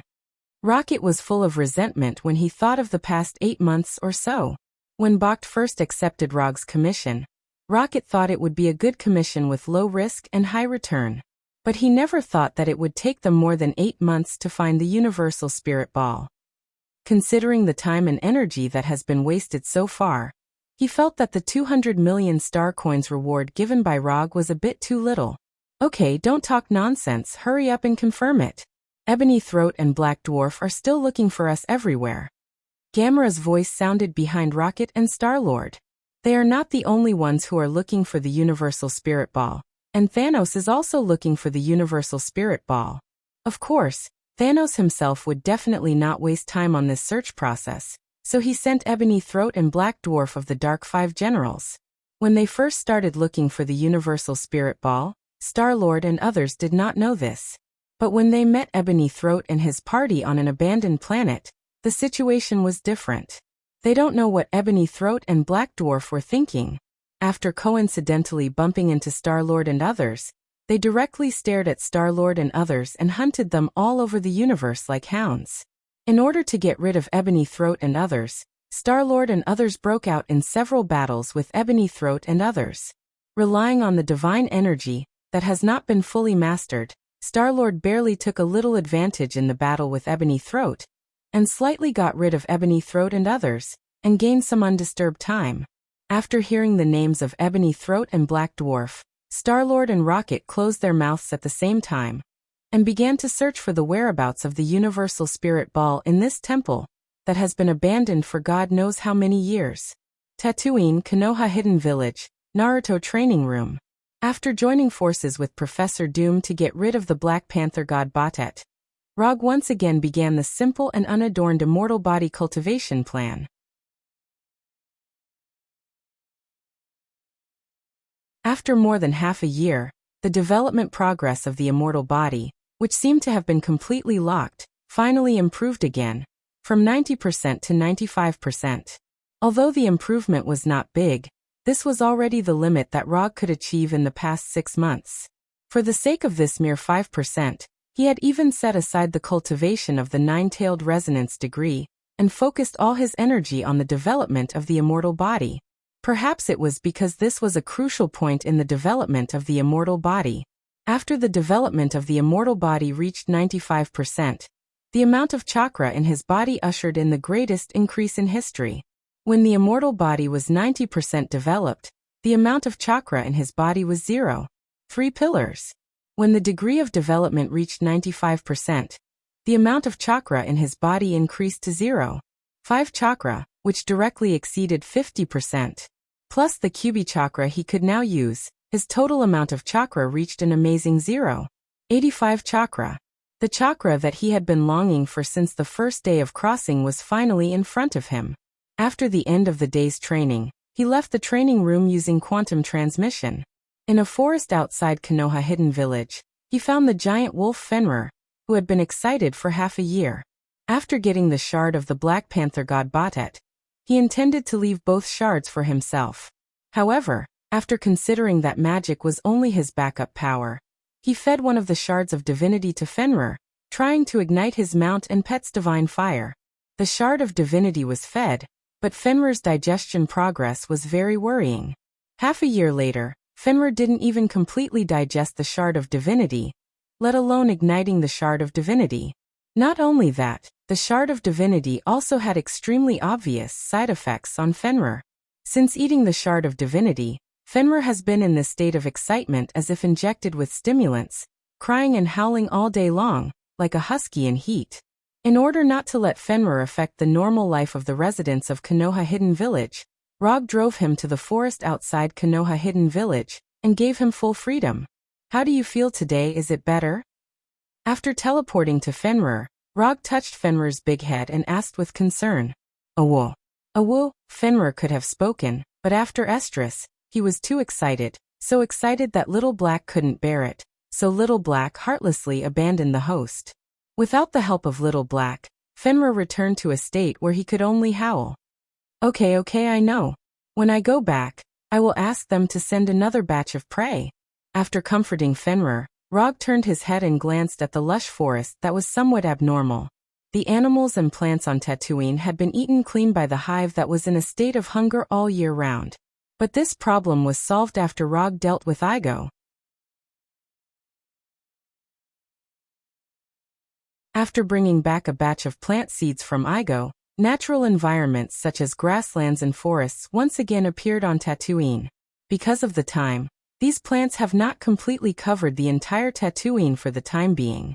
However, with the exuberant vitality of these plants, they will sooner or later make Tatooine full of vitality, like Igo's star.